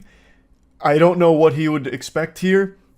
Obviously, she's not going to take that call. You don't know each other, and you're already being, like, obsessive. That was never in the cards. But let's assume she did. What were you planning on saying to her? Yes, milady, thank you so much for accepting my call. I love you. When can we fuck? Honestly, you're creeping me out. I've known you for 1 day at most. Stop. If that's how you see it, then fine. I really cared. I mean, that's how the world sees it. Like, that's how time works. Like, you haven't known each other for long at all. It's like there's only one way of seeing it, and it's that you guys don't know each other at all. You're acting like we're best friends, and I've only known you for what, a week? This is extremely weird behavior that I won't deal with. It's okay. I'll find someone redacted. At least she's nice to me. Which is another one of their co-workers that he's now mentioning. Also, the poster here said that she mentioned to that co-worker that he name-dropped there about his weird behavior just to keep her in the loop, because this guy seems fucking unwell. And she replies, nah, what are you talking about? I was never interested in you. Okay, fair. She was way better. Nice, at least. I was so nice to you, and was even open to us. Which I don't really know what that means. Like, what does he, like, trauma dump on her while they're playing games together in ARAM? Like, I don't know. What does that mean? Open to us? Or, like, maybe he was open to being us, like a unit? A relationship, perhaps? Man, that's generous. He was even open to dating her. Wow, he really was such a fucking gentle sir. I can least admit that I cared at one point. I don't want to fucking fight. Neither does she. She doesn't want to talk to you. Like, in general. He's just making it sound like they're already in a relationship going through a problem, even though they are complete strangers to one another. I'm telling you to leave me alone, so leave me alone. And he just keeps saying, I cared about you, dude, like seriously. Everyone can tell you cared. You are obsessed. You are legitimately enamored with a complete stranger, and being creepy about it. Everyone knows that's not like, that's not something that's a good thing to be saying so much here. I will go to blank and report you. I don't fucking know you. I cared. It's weird pretending to be strangers, but honestly, fuck you. They can fire me. I have a better job for $26 an hour. That's how all of these go. You know what? I don't care. I never liked you anyway. You were gross and yucky anyway. You were poopy. You stink. Big stink. I don't like you anyway. You were lucky I was ever even talking to you. They can fire me. I have a better job anyway at $26 an hour. In fucking Narnia. My other job's so much better. Let them fire me. Tell them. Get me in trouble. I actually want it. So I can go to my other job full time and leave you behind. I'm happier there anyway. I cared. My only crime was I cared. I love how he says it's weird pretending to be strangers when they are strangers. She's not pretending. Like, that's just the reality of the situation. Not like the delusional thing that he's married himself to in his mind. They are strangers. But yeah, anyway, just wanted to talk about these because they had me giggling a little bit today. That's really about it. See ya. Good morning, everyone. I hope the holiday season has been kind to you. As we approach the new year, I wanted to bestow upon you some sage wisdom. As we get into 2024, I imagine many of you are going to choose a New Year's resolution to be more confident, and I just wanted to show you what it looks like when you go a little too hog wild and immediately blow it and pretty much fail the New Year's resolution before it even begins. This exchange was shared today. The two people here have met a few times and there was nothing odd about any of it. Now, out of the blue, this guy says, "Can I say something weird?" and then sends that face. When that face hits the text messages, you know shit is about to go downhill immediately. Nothing good ever comes from seeing that face. It's like Bloody Mary in the mirror. But she says, of course, with an exclamation point, almost excited to hear what weird thing he's about to explain. So he goes, He starts charging up his Kamehameha here. He's about to drop a fucking nuclear bomb on this conversation and this friendship. So here it comes. Happy New Year. I just saw a post celebrating fat beauty, and you were the fat beauty closest to the top of my contacts, and then drops this hot emoji here. So I just wanted to check in and say hi. And they say chivalry's dead. If that line doesn't get you laid, nothing will. Flirting has never looked so good. So how did she respond to this silver-tongued devil? Holy fucking hell. We'll just casually act like you didn't just say that. And he's dumbfounded. He can't process what went wrong here. He goes, I understand how that was the wrong thing for me to say. Actually, I don't. Please explain how I can prevent making someone uncomfortable in the future. It's like an exit survey after customer service experience. What did you appreciate and what did you not appreciate? How can we improve in the future? I have no doubt this was the last thing she was expecting after saying that she'd like to hear something weird. But anyway, I'll go ahead and break it down for you, brother, on where this bulletproof strategy went awry. Let me give you like a counterexample maybe to help illustrate the point. Let's say there was someone I was talking to that I was somewhat romantically interested in, and I opened this conversation by saying, hey, so I just read this post about stupid bitches, so naturally I thought of you. How are you? It wouldn't exactly go over well now, would it? So you coming out of the blue, guns blazing, calling her fat, is not exactly the compliment that you may have thought it was. But anyway, there is another series of text messages I wanted to talk about because it had me giggling this morning. There was an individual giving away 100 articles of clothing, and somebody wanted to come claim them. But things really took a turn for the worst. It starts innocent enough. Are the clothes available? To which they say, yes, please God, take them. Very clearly wanting to get rid of all of these clothes. And then they ask for the location. After receiving the coordinates to the rendezvous, they ask, can you meet me in blank? So meeting at a different location that's a little closer to them. To which they understandably say, no, I'm not meeting for free stuff. And then say, I can gove you $10 to brung them, okay? And they just say no again. It's an almost adorable sentence. I can gove you $10 to brung them. It's like baby talk in text message format. It reminds me of the dialogue in the game Bugsnax. Now, this individual clearly does not want to drive out of their way to deliver free stuff to this person, not even for $10, because that's a wild inconvenience to them. They're giving away the free stuff. If you want it, it should be on you to come get it. Like, it's not their responsibility to drive an hour out of their way to deliver it to this stranger. Jesus, thanks. Keep them then. I have a newborn Jesus, which is a huge statement to make. We've got Jesus Christ coming back for round 3, I guess, because she just gave birth to him. I don't have time to waste it. Do you want them gone or not? I don't know why she's trying to flip this around and haggle with this individual who's trying to give away the free clothing. Like, obviously, they want them gone, but they're not going to drive an hour out of their way to get rid of them. It's not that big of a deal. Whoever wants them can come get them, and if no one comes and gets them, I'm sure they would have no problem just donating them to, like, Goodwill or something. This lady has no leverage in this negotiation here whatsoever. So do you want them gone or not? Your only option is to bring them an hour over here to me. Like, no, clearly, that's not the only choice to be making here. That's the bad ending. That's like the stupid ending. If you do that, you have done a big fucking blunder. They say, I do, but I'm not driving an hour round trip. If you want them, you'll get them. If not, someone else will. The brass tacks, the cold hard facts, the cold water. That is the truth right there. If you want them, come get them. If you don't, someone else will.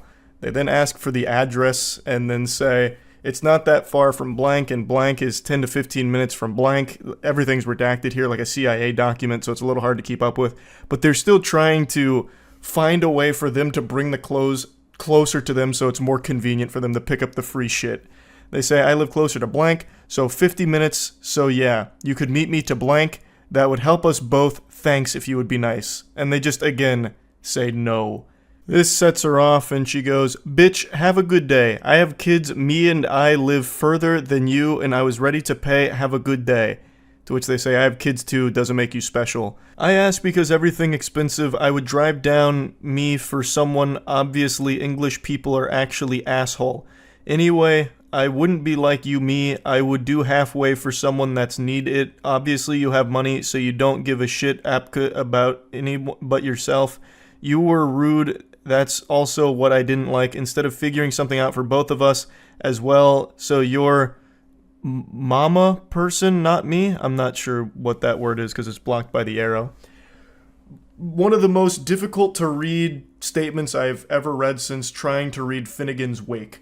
I recognize English may not be her first language here, but goodness gracious, that was a lot to try and get a grasp on here. So I believe what she's trying to say is that if the roles were reversed, and she was the one giving away free clothes, she would have no problem driving an hour out of her way to give them to someone.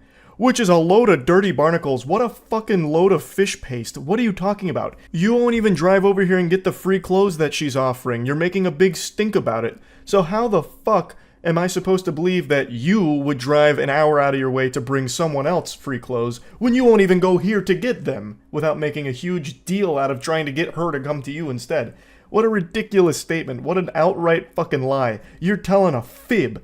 And liars will go to hell because it's a sin. She also wasn't rude, by the way. She's giving away free clothes and you're trying to take advantage of her kindness and try and push her to do even more for you, for your own convenience. You are the rude asshole, not the person giving away the free clothes. I know things are expensive, that's why I'm giving these away, but I'm not spending time driving to meet someone just to give them away. Like, would you?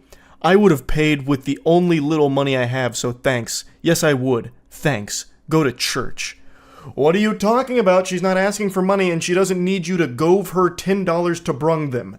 Like that, just go get the clothes. She is already giving these things away for free. Just go get them instead of trying to shame her for not driving an hour out of her way for a fucking stranger who's too lazy to go do it herself. Like, that is entirely a you problem, not her. And I don't know why you're trying to tell her to go to church. Why don't you go to church, plant your ass in one of the pews and pray for forgiveness for one of the 7 deadly sins of sloth, because you're so fucking lazy that you won't go do the bare minimum and instead start being an asshole to this person who's just giving away free clothes. The conversation concludes with, I definitely do not have money, what an assumption, go to hell. And she goes, great, exactly, shouldn't say that word. What are you talking about? You literally called her a bitch like 3 messages ago. What, saying bitch is okay but not hell? HE double hockey sticks is too far? What is going on? How can you be such a miserable piece of shit? Like, this person is already giving away free clothes. And instead of going to get them and saying thank you, you try and shame them into driving an hour out of their way for your own convenience. How can you be so selfish? The entitlement here is absolutely incomprehensible. I just had to talk about it. This one had me giggling, but also fuming a little bit. Just trying to understand how people like this exist. This is free items that you are making a huge problem out of because they won't drive an hour out of their way for you for it. It's so crazy to me. But anyway, yeah, I just want to talk about these a little bit. That's it.